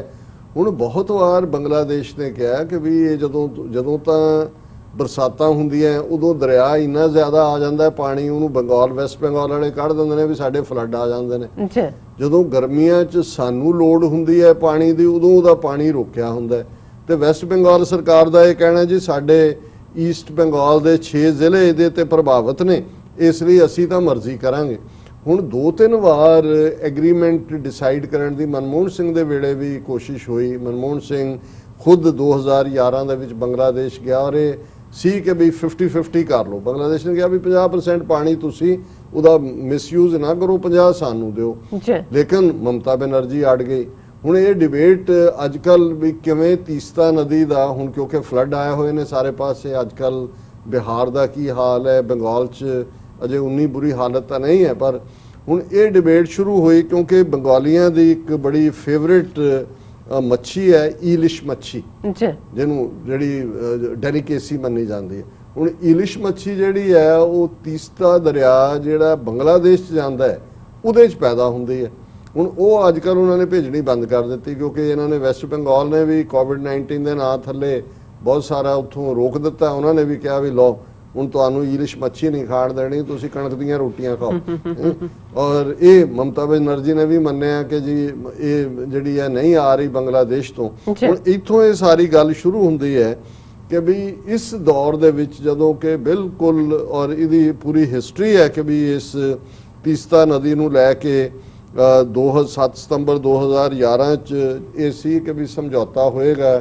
ਮਨਮੋਹਨ ਸਿੰਘ ਢਾਕੇ ਪਹੁੰਚ ਗਿਆ, ਮਮਤਾ ਬੈਨਰਜੀ ਨੇ ਵੀ ਆਣਾ ਸੀ, ਫਾਈਨਲ ਸਟੇਜ ਤੇ ਆਈ ਨੇ। ਉਹਨੇ ਕਿਹਾ ਜੀ ਮੈਨੂੰ ਬਹੁਤ ਪਿਆਰਾ ਹੈ ਬੰਗਲਾਦੇਸ਼, ਮੈਂ ਪਿਆਰ ਕਰਦੀ ਹਾਂ ਆਪਣੇ ਬੰਗਾਲੀਆਂ ਨੂੰ, ਪਰ ਮੈਨੂੰ ਆਪਣੀ ਸਟੇਟ ਉਹਨਾਂ ਨਾਲੋਂ ਵੀ ਪਿਆਰੀ ਹੈ ਔਰ ਮੈਂ ਇਸ ਦਰਿਆਈ ਪਾਣੀ ਦੇ ਮੁੱਦੇ ਤੇ ਕੋਈ ਗਿਵਨ ਨਹੀਂ ਕਰਨਾ ਚਾਹੁੰਦੀ। ਫਿਰ ਇਸ ਸਾਰੇ ਦੇ ਵਿੱਚ ਜਿਹੜੇ ਨੇ ਇੱਕ ਇਹ ਵੀ ਫਾਰਮੂਲਾ ਆਇਆ ਕਿ ਵੀ 35-37% ਹੀ ਤੁਸੀਂ ਦੇ ਦਿਓ ਬੰਗਲਾਦੇਸ਼ ਨੂੰ ਪਾਣੀ ਦਾ, ਤੇ ਬਾਕੀ ਜਿਹੜਾ 20% ਆ ਉੱਤੇ ਸਿੱਕਮ ਦੇ ਲਈ ਹੈ ਔਰ ਬਾਕੀ ਬੰਗਾਲ ਰੱਖ ਲਏ। ਲੇਕਿਨ ਮਨਮੋਹਨ ਸਿੰਘ ਦੇ ਪੀਰੀਅਡ 'ਚ ਅਗੇਨ ਮਮਤਾ ਬੈਨਰਜੀ ਨੇ ਨਾ ਕਰ ਦਿੱਤੀ। ਹੁਣ ਇਸ ਸਾਰੇ 'ਚ ਇਸ਼ੂ ਅੱਜ ਕਿਉਂ ਡਿਸਕਸ ਹੋ ਰਿਹਾ ਜਾਂ ਇਹ ਕਿਉਂ ਪ੍ਰੋਮੀਨੈਂਟਲੀ ਉਸ ਖਿੱਤੇ ਦੀ ਨਿਊਜ਼ ਬਣਿਆ ਕਿ ਚੀਨ ਨੇ $1 ਬਿਲੀਅਨ ਬੰਗਲਾਦੇਸ਼ ਨੂੰ ਦਿੱਤਾ ਹੈ। ਉਹਨਾਂ ਨੇ ਕਿਹਾ ਜੀ ਕਿ ਤੁਸੀਂ ਜਿਹੜਾ ਤੀਸਤਾ ਦਰਿਆ ਤੁਹਾਡੇ ਖਾਤੇ 'ਚ ਹੈ ਉਹਦੇ ਪਾਣੀ ਨੂੰ ਸੰਭਾਲਣ ਲਈ, ਇੰਪਰੂਵ ਕਰਨ ਲਈ, ਜੇ ਬਰਸਾਤਾਂ 'ਚ ਪਾਣੀ ਆਉਂਦਾ ਉਹਨੂੰ ਡੱਕਣਾ ਕਿਵੇਂ ਹੈ, ਯੂਜ਼ ਕਿਵੇਂ ਕਰਨਾ ਹੈ, ਇਹ ਤੁਸੀਂ ਇਸਤੇਮਾਲ ਕਰੋ। ਭਾਵੇਂ ਉਹਨੂੰ ਕਰਜ਼ ਕਿਹਾ ਗਿਆ ਹੈ, ਲੇਕਿਨ ਇਹ ਬਹੁਤ ਵੱਡੀ ਖਬਰ ਹੈ ਔਰ ਇੰਡੀਆ ਨੂੰ ਲੱਗਾ ਕਿ ਵੀ ਇਹ ਤਾਂ ਪਾਰਟੀ ਵੀ ਨਹੀਂ ਨੇ ਕਿਉਂਕਿ ਤੀਸਤਾ ਦਰਿਆ ਤਾਂ ਨਿਕਲਦਾ ਨਹੀਂ ਹੈ ਉੱਥੋਂ ਔਰ ਚੀਨ ਤਾਂ ਹੁਣ ਤੱਕ ਪਾਰਟੀ। ਜੇ ਹੁਣ ਚੀਨ $1 ਬਿਲੀਅਨ ਬੰਗਲਾਦੇਸ਼ ਨੂੰ ਦਿੰਦਾ ਹੈ, ਬੰਗਲਾਦੇਸ਼ ਉਸ ਦਾ ਇਸਤੇਮਾਲ ਕਰੇਗਾ, ਜ਼ਾਹਰ ਹੈ ਚੀਨ ਵੀ ਪਾਰਟੀ ਬਣ ਗਿਆ ਉਹਦੇ 'ਚ। ਕੱਲ ਨੂੰ ਜੇ ਭਾਰਤ ਕੋਈ ਆਪਣੀ ਗੁੰਡਾਗਰਦੀ ਦਿਖਾਣਾ ਚਾਹੁੰਦਾ ਹੈ ਰਿਵਰ ਵਾਟਰ ਇਸ਼ੂ ਤੇ, ਪੈਸੇ ਚੀਨ ਦੇ ਵੀ ਲੱਗੇ ਹੋਏ ਨੇ ਬੰਗਲਾਦੇਸ਼ 'ਚ, ਚੀਨ ਨੇ ਵੀ ਜਿਹੜਾ ਉਹ ਆਪਣਾ ਅਪ ਦਾ ਐਂਟੇ ਕਰ ਲੈਣੇ। ਸੋ ਇਹਦੇ 'ਚ ਦੋ ਚੀਜ਼ਾਂ ਜਿਹੜੀਆਂ ਮੈਂ ਸਮਝਦਾ ਵੀ ਇਸ 'ਚੋਂ ਨਿਕਲਦੀਆਂ ਨੇ ਕਿ ਚੀਨ ਕਿੰਨਾ ਮੈਟੀਕੂਲਸਲੀ ਇਸ ਸਾਰੇ ਦੇ ਉੱਤੇ ਕੰਮ ਕਰ ਰਿਹਾ ਕਿ ਜਿਹੜਾ ਇੱਕ ਵਾਰ ਉਹਦੇ ਨਾਲ ਦੋਸਤੀ 'ਚ ਆਇਆ ਉਹ ਦੋਸਤੀ ਨਿਭਾ ਵੀ ਰਿਹਾ, ਇਹਨੂੰ ਤੁਸੀਂ ਇਹ ਵੀ ਕਹੋਗੇ, ਪਰ ਉਹ ਆਪਣੇ ਅਲਾਇੰਸ ਵੀ ਪੱਕੇ ਕਰ ਰਹੇ। ਦੂਸਰਾ ਮੈਨੂੰ ਇਸ ਲਈ ਵੀ ਇਸ ਖਬਰ 'ਚ ਦਿਲਚਸਪੀ ਹੋਈ ਕਿ ਇੱਥੇ ਦੋ ਦੇਸ਼ਾਂ ਦਾ ਮਾਮਲਾ ਹੈ। ਤੀਸਤਾ ਦਰਿਆ ਦੇ ਮੁੱਦੇ ਤੇ ਦਿੱਲੀ ਦੀ ਸਰਕਾਰ ਬੰਗਲਾਦੇਸ਼ ਨਾਲ ਸਮਝੌਤਾ ਕਰਨਾ ਚਾਹੁੰਦੀ ਹੈ। ਪਿਛਲੇ 20 ਸਾਲ ਤੋਂ ਕਈ ਅਟੈਂਪਟ ਹੋਏ, ਮਮਤਾ ਬੈਨਰਜੀ ਵਿੱਚ ਬਹਿ ਜਾਂਦੀ ਹੈ ਕਿ ਨਾ ਮੈਂ ਆਪਣੇ ਸੂਬੇ ਦੇ ਲੋਕਾਂ ਦੇ ਹੱਕਾਂ ਦੇ ਉੱਤੇ ਛਾਪਾ ਨਹੀਂ ਪੈਣ ਦਿਆਂਗੀ ਔਰ ਉਹ ਇੰਟਰਨੈਸ਼ਨਲ ਰਿਲੇਸ਼ਨ ਖਰਾਬ ਹੋ ਗਏ ਇਸ ਹੱਦ ਤੱਕ ਕਿ ਬੰਗਲਾਦੇਸ਼ ਚੀਨ ਦੀ ਗ੍ਰਿਫਤ ਚਲਾ ਗਿਆ। ਹੁਣ ਤੁਸੀਂ ਇਹਦਾ ਕੰਪੈਰੀਜ਼ਨ ਕਰੋ ਪੰਜਾਬ ਦੇ ਚੀਫ ਮਿਨਿਸਟਰਾਂ ਨਾਲ, ਪੰਜਾਬ ਦੇ ਦਰਿਆਵਾਂ ਨਾਲ। ਸਤਲੁਜ, ਬਿਆਸ, ਰਾਵੀ ਸਾਡੇ ਦਰਿਆ ਨੇ ਜਿਹੜੇ ਇੰਡਸ ਟ੍ਰੀਟੀ ਦੇ ਥੱਲੇ, ਜਿਹੜੀ ਹੈ ਇੰਡਸ ਵਾਟਰ ਟ੍ਰੀਟੀ 1960 ਦੇ ਥੱਲੇ ਪੰਜਾਬ ਨੂੰ ਮਿਲੇ। ਅੱਜ ਹਾਲ ਇਹ ਹੈ ਕਿ ਜੇ ਪੰਜਾਬ ਦੇ ਦਰਿਆਵਾਂ 'ਚ ਬੇਸ਼ੱਕ ਇਹ ਕੈਲਕੂਲੇਸ਼ਨ 20 ਸਾਲ ਪੁਰਾਣੀ ਹੈ, ਹੁਣ ਤਾਂ ਹੋਰ ਵੀ ਘੱਟ ਹੋਏਗਾ, ਜੇ 16.5 ਮਿਲੀਅਨ ਏਕੜ ਫੁੱਟ ਪਾਣੀ ਹੈ ਪੰਜਾਬ ਦੇ ਦਰਿਆਵਾਂ 'ਚ, 8.5 ਮਿਲੀਅਨ ਏਕੜ ਫੁੱਟ ਪਾਣੀ ਰਾਜਸਥਾਨ ਨੂੰ ਜਾ ਰਿਹਾ ਪਿਛਲੇ 60 ਸਾਲ ਤੋਂ ਬਿਨਾਂ ਇੱਕ ਪੈਨੀ ਲਿਆ, ਜਿਹੜੇ ਸਟੇਟ ਨੂੰ ਇਹ ਦਰਿਆ ਟੱਚ ਵੀ ਨਹੀਂ ਕਰਦੇ। ਜਿਹੜਾ ਬਾਕੀ ਬਚਿਆ 8 ਮਿਲੀਅਨ ਏਕੜ ਫੁੱਟ, ਉਹਦੇ ਚੋਂ 3.5 ਮਿਲੀਅਨ ਏਕੜ ਫੁੱਟ ਪਾਣੀ ਹਰਿਆਣੇ ਨੂੰ ਜਾ ਰਿਹਾ, ਜਿਹੜਾ ਹਰਿਆਣਾ ਟੱਚ ਵੀ ਨਹੀਂ ਕਰਦਾ ਕਿਸੇ ਦਰਿਆ ਨੂੰ। ਜਿਹੜਾ ਰਹਿ ਗਿਆ ਬਾਕੀ ਦਾ 4.5 ਮਿਲੀਅਨ ਏਕੜ ਫੁੱਟ ਪਾਣੀ, ਉਹਦੇ ਚੋਂ ਵੀ ਇੱਕ ਵੱਡਾ ਹਿੱਸਾ ਹਰਿਆਣੇ ਨੂੰ ਅੱਗੋਂ ਦੇਣ ਲਈ ਸਤਲੁਜ ਯਮੁਨਾ ਲਿੰਕ ਨਹਿਰ ਬਣਾਉਣ ਦੀ ਲਾਈਨ ਹੈ। ਲੇਕਿਨ ਸਾਡੇ ਇਹ ਪੰਜਾਬ ਦੇ ਉਹ ਬਾਦਲਾਂ ਦਾ ਟੱਬਰ ਹੋਏ, ਅਮਰਿੰਦਰ ਹੋਏ, ਦੂਜਾ ਤਰਲੇ, ਕਦੇ ਸੁਪਰੀਮ ਕੋਰਟ ਦੇ ਅੱਗੇ, ਕਦੇ ਦੂਜੇ। ਹੁਣ ਮਮਤਾ ਬੈਨਰਜੀ ਵੀ ਤਾਂ ਚੀਫ ਮਿਨਿਸਟਰ ਹੈ, ਇੱਕ ਇਲੈਕਟਿਡ ਚੀਫ ਮਿਨਿਸਟਰ ਹੈ, ਇਹ ਵੀ ਇਲੈਕਟਿਡ ਚੀਫ ਮਿਨਿਸਟਰ ਨੇ। ਉਹਨਾਂ ਦੇ ਮਾਮਲੇ 'ਚ ਤਾਂ ਬੰਗਲਾਦੇਸ਼ ਬਰਾਬਰ ਦਾ ਹਿੱਸੇਦਾਰ ਹੈ, ਕਿਉਂਕਿ ਤੀਸਤਾ ਨਦੀ ਲੋਅਰ ਰਾਈਪੇਰੀਅਨ ਹੈ ਬੰਗਲਾਦੇਸ਼, ਉੱਥੇ ਪਹੁੰਚਦੀ ਹੈ। ਇੱਥੇ 3 ਦਰਿਆ ਪੰਜਾਬ ਦੇ, ਜਿਹਦੇ 'ਚ ਨਾ ਹਰਿਆਣਾ ਰਾਜਸਥਾਨ ਲੱਗਦਾ ਵੀ ਨਹੀਂ ਹੈ, ਜਿਹੜਾ ਸਾਡੀ ਇੱਕੋ ਇੱਕ ਦੌਲਤ ਹੈ, ਉਹਨੂੰ ਫੁੱਟਬਾਲ ਬਣਾਇਆ ਹੋਇਆ ਹੈ। ਕਦੇ ਸੁਪਰੀਮ ਕੋਰਟ, ਸੈਂਟਰ ਗਵਰਨਮੈਂਟ ਨੇ ਹੁਣ ਵੀ ਧਮਕੀਆਂ ਦੇ ਰਹੇ ਨੇ ਕਿ ਅਸੀਂ ਫੌਜ ਲਾ ਕੇ ਬਣਾ ਦੇਵਾਂਗੇ, ਅਮਰਿੰਦਰ ਵੀ ਕਹਿ ਰਿਹਾ ਪੰਜਾਬ ਸੜ ਜਾਏਗਾ, ਫਲਾਣਾ। ਇਹ ਹੁੰਦੀ ਹੈ ਬੇਗੈਰਤੀ। ਉਹ ਭਾਵੇਂ ਕੁਝ ਵੀ ਹੋਏ, ਉਹਨੇ ਇੱਕ ਸਾਦਾ ਸੂਤੀ ਦੀ ਸਾੜੀ ਪਾਈ ਹੋਈ ਹੈ, ਪੈਰਾਂ 'ਚ ਕੈਂਚੀ ਚੱਪਲ ਹੁੰਦੀ ਹੈ ਉਹਦੀ, ਪਰ ਉਹਨੂੰ ਸਾਰੇ ਬੰਗਾਲੀ ਦੀਦੀ ਕਹਿੰਦੇ। ਉਹਨੂੰ ਪਤਾ ਕਿ ਵੀ ਦੀਦੀ ਨੇ ਉਹ ਆਪਣੀ ਵੀ ਗੇਮ ਖੇਡਦੀ ਹੈ, ਮੋਦੀ ਨੂੰ ਵੀ ਇੱਕ ਸੂਟ ਸੀ ਕੇ ਭੇਜਦੀ ਹੈ ਸਾਲ ਦੇ ਵਿੱਚ, ਉਹ ਰੱਖੜੀ ਵੀ ਬੰਨ੍ਹਦੀ ਹੋਣੀ ਆ ਉਹਨੂੰ, ਉਹਨੇ ਆਪਣਾ ਵੀ ਰੱਖ। ਲੇਕਿਨ ਜਦੋਂ ਆਪਣੇ ਲੋਕਾਂ ਦੀ ਗੱਲ ਆਉਂਦੀ ਹੈ, ਉਹ ਇੱਕ ਜਿਹਨੂੰ ਕਹਿੰਦੇ ਨੇ ਕਿ ਵੀ ਛੀਣੀ ਬਣ ਕੇ ਖਲੋ ਜਾਂਦੀ ਹੈ। ਔਰ ਉਹਨੇ ਬੰਗਾਲ ਦੇ ਪਾਣੀ ਦੇ ਨਾਲ ਜਿਹੜਾ ਉਹ ਕੰਪਰੋਮਾਈਜ਼, ਇੰਡੀਆ ਦੇ ਸਮਝੌਤੇ ਫੇਲ ਕਰਤੇ। ਮਨਮੋਹਨ ਸਿੰਘ ਨੂੰ ਉੱਥੇ ਗਏ ਨੂੰ, ਬਾਕੀ ਵੀ ਜੀ ਸਿੱਕਮ ਦਾ ਵੀ ਪਹੁੰਚਿਆ ਹੋਇਆ ਸੀ ਢਾਕੇ 'ਚ, ਮਮਤਾ ਬੈਨਰਜੀ ਨੇ ਆਣਾ ਸੀ, ਉੱਥੇ ਦਸਤਖਤ ਹੋਣੇ ਸੀ ਸਮਝੌਤੇ ਤੇ। 12th ਆਵਰ ਉਹਨੇ ਕਿਹਾ ਜੀ ਨਾ, ਮੈਂ ਆਪਣੇ ਲੋਕਾਂ ਦੇ ਹੱਕਾਂ ਨਾਲ ਖਿਲਵਾੜ ਨਹੀਂ ਕਰ ਸਕਦੀ। ਸੋ ਇਹ ਹੁੰਦਾ ਗੱਲ ਕਿ ਕਹਿੰਦੇ ਜੀ ਕੁਰਸੀ 'ਚ ਤਾਕਤ ਹੁੰਦੀ ਹੈ, ਕੁਰਸੀ ਤੇ ਹੀ ਬੈਠੇ ਨੇ ਇਹ ਵੀ, ਤਾਕਤ ਬੰਦੇ 'ਚ ਹੁੰਦੀ ਹੈ। ਔਰ ਉਹਦੇ 'ਚ ਇੰਟੈਗਰਿਟੀ ਹੋਏ, ਆਪਣੇ ਲੋਕਾਂ ਦੀ ਮੁਹੱਬਤ। ਜੇ ਘਰ ਤੁਸੀਂ ਆਪਣੇ ਭਰਨੇ ਨੇ, ਤੁਹਾਡੀਆਂ ਫਾਈਲਾਂ ਜਿਹੜੀਆਂ ਨੇ ਉਹ CBI ਦੇ ਕੋਲ ਪਈਆਂ, ਤੁਹਾਡੀਆਂ ਫਾਈਲਾਂ ਇੰਟੈਲੀਜੈਂਸ ਬਿਊਰੋ ਕੋਲ ਪਈਆਂ ਕਿ ਕਿੰਨੀਆਂ ਜ਼ਮੀਨਾਂ ਤੁਸੀਂ ਕਿੱਥੇ ਖਰੀਦੀਆਂ, ਕਿੰਨੇ ਤੁਸੀਂ ਜਿਹੜੇ ਨੇ ਬੋਗਸ ਅਕਾਊਂਟ ਖੋਲੇ ਹੋਏ ਨੇ ਸਵਿਸ ਬੈਂਕਾਂ 'ਚ, ਤੁਹਾਡਾ ਕਿੰਨਾ ਪੈਸਾ ਹੈ। ਤੇ ਫਿਰ ਜਿਹੜਾ ਕੋਈ ਕਾਣਾ ਬੰਦਾ ਤੇ ਕਿਸੇ ਅੱਖਾਂ ਵਾਲੇ ਦੀ ਅੱਖਾਂ 'ਚ ਅੱਖ ਕੀ ਪਾਏਗਾ, ਉਹ ਤਾਂ ਕਾਣਾ ਹੀ ਹੋਇਆ ਹੈ। ਸੋ ਇਹ ਹੈ। ਸੋ ਮੈਂ ਸਮਝਦਾ ਵੀ ਮਮਤਾ ਬੈਨਰਜੀ ਨੇ ਜਿੱਥੇ ਆਪਣੇ ਲੋਕਾਂ ਦੀ, ਉਹਨੇ ਇਹ ਦੱਸਿਆ ਵੀ ਹੈ ਕਿ ਵੀ ਗੱਲ ਉਹੀ ਕਨਸਟੀਟਿਊਸ਼ਨ, ਉਹੀ ਚੀਫ ਮਿਨਿਸਟਰ, ਉਹੀ ਪਾਵਰ ਚੀਫ ਮਿਨਿਸਟਰਸ ਕੋਲ ਨੇ। ਵੀ ਖਲੋ ਜਾਣ, ਤੁਹਾਨੂੰ ਕੀ ਕਰ ਗੱਦੀ ਛੱਡਣੀ ਪਏਗੀ, ਲੋਕ ਤੁਹਾਨੂੰ ਜਿਹੜਾ ਉਹ ਤੁਹਾਡੇ ਨਾਲ ਖਲੋਣਗੇ। ਪਰ ਜੇ ਤੁਸੀਂ ਡਰਾਮੇਬਾਜ਼ੀਆਂ ਕਰਨੀਆਂ, ਹੁਣ ਉਹ ਬਾਦਲ ਨੇ ਦੇਵੀ ਲਾਲ ਤੋਂ ਪੈਸੇ ਲੈ ਕੇ ਪਹਿਲਾਂ ਸਤਲੁਜ ਯਮੁਨਾ ਲਿੰਕ ਨਹਿਰ ਦਾ ਕੀਤਾ, ਔਰ ਦੇਵੀ ਔਨ ਰੈਕਰਡ ਹੈ ਦੇਵੀ ਲਾਲ ਨੇ ਜਿਹੜਾ ਉਹ ਸਪੋर्ट करते हैं क्या कि जी एडमायर किया कि जी बादल साहब ने एक भाई का रोल अदा किया है और एक भाई की तरह उन्होंने अपनी वफादारी निभाई है। ਜਦੋਂ ਬਾਦਲ ਨੇ 5 ਕਰੋੜ ਲੈ ਕੇ SYL ਦਾ ਕੀਤਾ, ਹੁਣ ਅਮਰਿੰਦਰ ਜਿਹੜਾ ਕਹਿ ਰਿਹਾ ਜੀ ਪੰਜਾਬ ਸੜ ਜਾਏਗਾ ਫਲਾਣਾ, ਇਹ ਉਹ ਹੈ ਕਿ 1981 ਚ ਪਟਿਆਲੇ ਦੇ ਕਰਪੂਰੀ ਚ ਇੰਦਰਾ ਗਾਂਧੀ ਨੇ ਆ ਕੇ ਟੱਕ ਲਾਇਆ ਕਿ ਜੇ ਇਹ ਨਹਿਰ ਬਣਾਉਣੀ ਹੈ। ਇਹ ਪੰਜਾਬ ਪ੍ਰਦੇਸ਼ ਕਾਂਗਰਸ ਦਾ ਪ੍ਰਧਾਨ ਸੀ, ਫੋਟੋ ਹੈ ਟ੍ਰਿਬਿਊਨ ਦੇ ਵਿੱਚ ਤੁਸੀਂ ਦੇਖ ਸਕਦੇ ਹੋ ਕਿ ਭਾਈ ਐਡ ਦਿੱਤੀ ਹੋਈ ਹੈ ਕਿ ਵੈਲਕਮ ਕਰੋ। ਸੋ ਇਹ ਇਸ ਕਿਸਮ ਦੇ ਜਦੋਂ ਚੋਰ ਮਿਲ ਜਾਣ ਫਿਰ ਇਵੇਂ ਹੀ ਹੁੰਦਾ, ਫਿਰ ਕਾਫਲੇ ਲੁੱਟਦੇ ਹੀ ਨੇ। ਫਿਰ ਇਹ ਕੋਈ ਰਾਹ ਜਨਾਂ ਦੀ ਗੱਲ ਨਹੀਂ ਹੁੰਦੀ, ਇਹ ਰਾਬਰੀ ਦੀ ਗੱਲ ਹੁੰਦੀ ਹੈ। ਔਰ ਇਹ ਅੱਜ ਰਾਹ ਜਨਾਂ ਦੇ ਹੱਥ ਹੀ ਜਿਹੜੀ ਹੈ ਉਹ ਸਾਡੇ ਪੰਜਾਬ ਦੀ ਵਾਗਡੋਰ ਹੈ। ਬਾਕੀ ਤਾਂ ਹੁਣ ਵਕਤ ਦੱਸੇਗਾ ਕਿ ਭਾਈ ਇਹਨਾਂ ਨੂੰ ਕਿਵੇਂ ਕੌਮ ਜਿਹੜੀ ਹੈ ਇਹਨਾਂ ਦੇ ਕੀਤੇ ਦੀ ਸਜ਼ਾ ਵੀ ਦੇਗੀ ਔਰ ਆਪਣੇ ਹੱਕਾਂ ਨੂੰ ਉਸ ਖਿੱਤੇ ਦੇ ਵਿੱਚ ਮਹਿਫੂਜ਼ ਕਰੇ। ਜੀ ਡਾਕਟਰ ਸਾਹਿਬ ਬਿਲਕੁਲ। ਸੋ ਇੱਥੇ ਲੈਣੇ ਬ੍ਰੇਕ। ਵਿਊਅਰਸ ਤੁਸੀਂ ਨਾ ਇਸੇ ਤਰ੍ਹਾਂ ਹੀ ਬਨੇ ਰਹਿਣਾ, ਮਿਲਦੇ ਹਾਂ ਆਫਟਰ ਦਿਸ ਸ਼ਾਰਟ ਬ੍ਰੇਕ।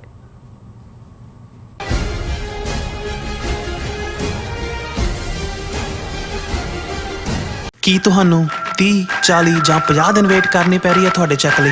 ਫਿਰ ਬ੍ਰੋਕਰਾਂ ਪਿੱਛੇ ਭੱਜਦੇ ਫਿਰਦੇ ਹੋ ਪੈਸੇ ਲਈ, ਬਹੁਤ ਜ਼ਿਆਦਾ ਟਾਈਮ ਵੇਸਟ ਹੋ ਜਾਂਦਾ ਇੱਦਾਂ ਤਾਂ। ਜੇ ਤੁਸੀਂ ਅੱਜ ਹੀ ਪੈਸੇ ਲੈਣੇ ਤਾਂ ਬੌਬਟੇਲ ਨੂੰ ਕਾਲ ਕਰੋ। ਬੌਬਟੇਲ ਤੁਹਾਡੀਆਂ ਇਨਵੋਇਸਿਸ ਸੇਮ ਡੇ ਫੰਡ ਕਰ ਸਕਦੇ ਹਨ for a small fee, No contract, no reserve and no hidden fees. ਅੱਜ ਹੀ ਕਾਲ ਕਰੋ ਬਾਬਟੇਲ ਨੂੰ ਤੇ ਤੁਹਾਡਾ ਪਹਿਲਾ ਮਹੀਨਾ ਫ੍ਰੀ। 410 204 2084 ਅਗੇਨ 410 204 2084। 2020 ਦੀ ਜਨਗਣਨਾ ਯੂਨਾਈਟਿਡ ਸਟੇਟ ਵਿੱਚ ਰਹਿੰਦੇ ਹਰ ਇੱਕ ਵਿਅਕਤੀ ਦੀ ਇੱਕ ਗਿਣਤੀ ਹੈ। 2020 ਜਨਗਣਨਾ ਬਹੁਤ ਮਹੱਤਵਪੂਰਨ ਹੈ ਅਤੇ ਗਾਈਡ ਕਰੋ ਕਿ ਕਿਵੇਂ ਪ੍ਰਤੀ ਸਾਲ $675 ਬਿਲੀਅਨ ਤੋਂ ਵੱਧ ਸੰਘੀ ਫੰਡਿੰਗ ਸਮੁਦਾਇਆਂ ਵਿੱਚ ਖਰਚ ਕੀਤੀ ਜਾਂਦੀ ਹੈ। ਤੁਸੀਂ ਇੱਕ ਕੰਪਿਊਟਰ, ਟੈਬਲੇਟ ਜਾਂ ਮੋਬਾਈਲ ਫੋਨ ਤੋਂ ਦਿਨ ਵਿੱਚ 24 ਘੰਟੇ ਆਨਲਾਈਨ ਜਵਾਬ ਦੇ ਸਕਦੇ ਹੋ। ਤੁਹਾਡੀ ਜਾਣਕਾਰੀ ਗੁਪਤ ਹੈ। ਆਪਣੇ ਆਪ ਨੂੰ ਸਿੱਖਾਂ ਵਜੋਂ ਕਾਊਂਟ ਕਰਨ ਵਾਸਤੇ ਆਪਾਂ ਸੈਕਸ਼ਨ 9 ਦੇ ਵਿੱਚ ਜਦ ਜਾਵਾਂਗੇ, ਉੱਥੇ ਸਮ ਅਦਰ ਰੇਸ ਦੇ ਵਿੱਚ ਆਪਾਂ ਸਹੀ ਦਾ ਨਿਸ਼ਾਨ ਲਗਾਵਾਂਗੇ ਤੇ ਉਸ ਦੇ ਵਿੱਚ ਸਿੱਖ ਲਿਖਾਂਗੇ ਜਾਂ ਟਾਈਪ ਕਰਾਂਗੇ। ਇਸ ਦੇ ਨਾਲ ਸਾਡੀ ਸਿੱਖਾਂ ਵਜੋਂ ਇੱਕ ਅਲੱਗ ਪਹਿਚਾਨ ਸੈਂਸਸ 2020 ਦੇ ਵਿੱਚ ਹੋ ਜਾਵੇਗੀ। ਸੋ ਯੂਨਾਈਟਿਡ ਸਿੱਖ ਵੱਲੋਂ ਅਸੀਂ ਸਾਰਿਆਂ ਨੂੰ ਬੇਨਤੀ ਕਰਦੇ ਹਾਂ ਕਿ ਇਸ ਮਰਦਮਸ਼ੁਮਾਰੀ ਦੇ ਵਿੱਚ ਆਪਣੇ ਘਰ ਦੇ ਹਰ ਇੱਕ ਜੀਅ ਦੀ ਗਿਣਤੀ ਕਰਵਾਓ। ਬਹੁਤ ਬਹੁਤ ਧੰਨਵਾਦ ਜੀ। ਕੀ ਤੁਸੀਂ ਰੋਜ਼ਾਨਾ ਕੰਮ ਤੇ ਆਪਣਾ ਵਧੇਰੇ ਸਮਾਂ ਬਿਤਾਉਣ ਤੋਂ ਪਰੇਸ਼ਾਨ ਹੋ? ਆਪਣੀ ਪੂੰਜੀ ਨੂੰ ਕੰਮ ਤੇ ਲਗਾਓ, ਸਾਡੇ ਨਾਲ ਇਨਵੈਸਟ ਕਰੋ। ਅਸੀਂ ਤੁਹਾਡੀ ਪੂੰਜੀ ਤੋਂ ਤੁਹਾਡੇ ਲਈ ਵਧੇਰੇ ਪੈਸੇ ਬਣਾ ਸਕਦੇ ਹਾਂ। ਅਸੀਂ ਪ੍ਰਾਈਵੇਟ ਇਕੁਇਟੀ ਇਨਵੈਸਟਮੈਂਟ ਫਰਮ ਹਾਂ ਤੇ ਕਮਰਸ਼ੀਅਲ ਰੀਅਲ ਏਸਟੇਟ ਵਿੱਚ ਮਾਹਿਰ ਹਾਂ।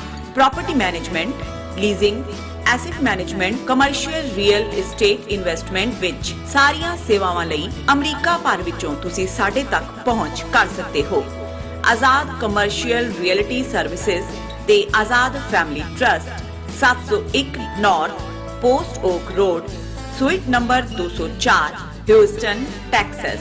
ਤੁਸੀਂ ਸਾਨੂੰ ਸਾਡੇ ਫੋਨ ਨੰਬਰ 7136861277 ਤੇ ਵੀ ਸੰਪਰਕ ਕਰ ਸਕਦੇ ਹੋ। Azad commercial realty services.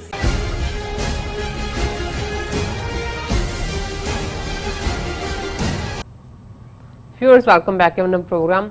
ਸੋ ਥਰਡ ਵਾਲੇ ਸੈਗਮੈਂਟ ਦੇ ਵਿੱਚ ਆਪਾਂ ਦੋ ਖਬਰਾਂ ਤੁਹਾਡੇ ਨਾਲ ਸ਼ੇਅਰ ਕਰਨ ਜਾ ਰਹੇ ਹਾਂ ਕਿ ਕਿਸ ਤਰ੍ਹਾਂ ਫੇਸਬੁੱਕ ਨੇ ਭਾਰਤ ਵਿੱਚ ਕਿਵੇਂ ਮੋਦੀ ਸਰਕਾਰ ਨਾਲ ਰਲ ਕੇ ਮੁਸਲਮਾਨਾਂ ਦੇ ਖਿਲਾਫ ਜੋ ਨਫ਼ਰਤ ਹੈ ਉਹ ਫੈਲਾਈ ਹੈ। ਇਸ ਦਾ ਜੋ ਕੱਚਾ ਚਿੱਟਾ ਹੁਣ ਜਗਜ਼ਾਰ ਹੋ ਚੁੱਕਾ ਹੈ। ਔਰ ਦੂਸਰੇ ਪਾਸੇ यूपी ਵਿੱਚ योगी ਸਰਕਾਰ ਨੇ ਪਿਛਲੇ 2.5 ਸਾਲਾਂ ਵਿੱਚ ਝੂਠੇ ਪੁਲਿਸ ਮੁਕਾਬਲੇ ਬਣਾ ਕੇ ਬਹੁਤ ਸਾਰੇ ਮੁਸਲਿਮ ਤੇ ਦਲਿਤ ਨੌਜਵਾਨਾਂ ਨੂੰ ਮਾਰ ਮੁਕਾਇਆ ਹੈ। ਇਸ ਬਾਰੇ ਆਪਾਂ ਵਿਚਾਰ ਚਰਚਾ ਕਰਨ ਜਾ ਰਹੇ ਹਾਂ। ਸੋ ਅਸੀਂ ਚਾਹਾਂਗੇ ਕਿ ਤੁਸੀਂ ਸਾਡੇ ਨਾਲ ਇਸੇ ਤਰ੍ਹਾਂ ਹੀ ਬਨੇ ਰਹਿਣਾ। ਦੇਖਣ ਸੁਣੀ ਤੁਹਾਡਾ ਸਭ ਦਾ ਬਹੁਤ ਬਹੁਤ ਸ਼ੁਕਰੀਆ ਜੀ। ਡਾਕਟਰ ਸਾਹਿਬ, ਇਹਨਾਂ ਖਬਰਾਂ ਬਾਰੇ ਤੁਹਾਡੀਆਂ ਕੀ ਵਿਚਾਰਾਂ ਨੇ? ਦੇਖੋ, ਰਾਣਾ ਅਯੂਬ ਬਹੁਤ ਬਹਾਦਰ ਜਰਨਲਿਸਟ ਹੈ ਜੀ। ਇਹਨੇ 2002 ਚ ਜੋ ਗੁਜਰਾਤ ਚ ਮੋਦੀ ਅਮਿਤ ਸ਼ਾਹ ਨੇ ਮੁਸਲਮਾਨਾਂ ਦਾ ਕਤਲੇਆਮ ਕੀਤਾ, ਉਸ ਦੇ ਉੱਤੇ ਤਹਿਲਕਾ ਵੱਲੋਂ ਬੜੀ ਵੱਡੀ ਜਿਹੜੀ ਹੈ ਇੱਕ ਜਿਸ ਨੂੰ ਸੀਕ੍ਰੇਟ ਇਨਵੈਸਟੀਗੇਸ਼ਨ ਕੀਤੀ ਐਜ਼ ਅ ਜਰਨਲਿਸਟ, ਔਰ ਉਹਦਾ ਨਤੀਜਾ ਸੀ ਗੁਜਰਾਤ ਫਾਈਲਸ। ਬਿਲਕੁਲ, ਜਿਹਦੇ ਚ ਉਹਨੇ ਸਿੱਧੇ ਤੌਰ ਤੇ ਅਮਿਤ ਸ਼ਾਹ ਨੂੰ ਦੋਸ਼ੀ ਦੱਸਿਆ ਔਰ ਕਿਵੇਂ ਉਹ ਸਾਰਾ ਇੱਕ ਪੁਲਿਸ ਤੰਤਰ, ਜਿਵੇਂ ਨਵੰਬਰ 84 ਦੀ ਸਿੱਖ ਨਸਲਕੁਸ਼ੀ ਇੱਕ ਪਲੈਨਡ ਤਰੀਕੇ ਨਾਲ ਰਾਜੀਵ ਗਾਂਧੀ ਦੀ ਸ਼ਾਹ ਤੇ ਹੋਈ ਸੀ, ਔਰ ਉਸੇ ਤਰੀਕੇ ਨਾਲ ਗੁਜਰਾਤ ਨੂੰ ਇਹ ਮੋਦੀ ਅਮਿਤ ਸ਼ਾਹ ਨੇ ਪਲਾਨ ਕੀਤਾ ਔਰ ਅਲਟੀਮੇਟਲੀ ਉਹਦਾ ਉਹਨਾਂ ਨੇ ਪੋਲੀਟੀਕਲ ਫਰੂਟ ਵੀ ਲਿਆ।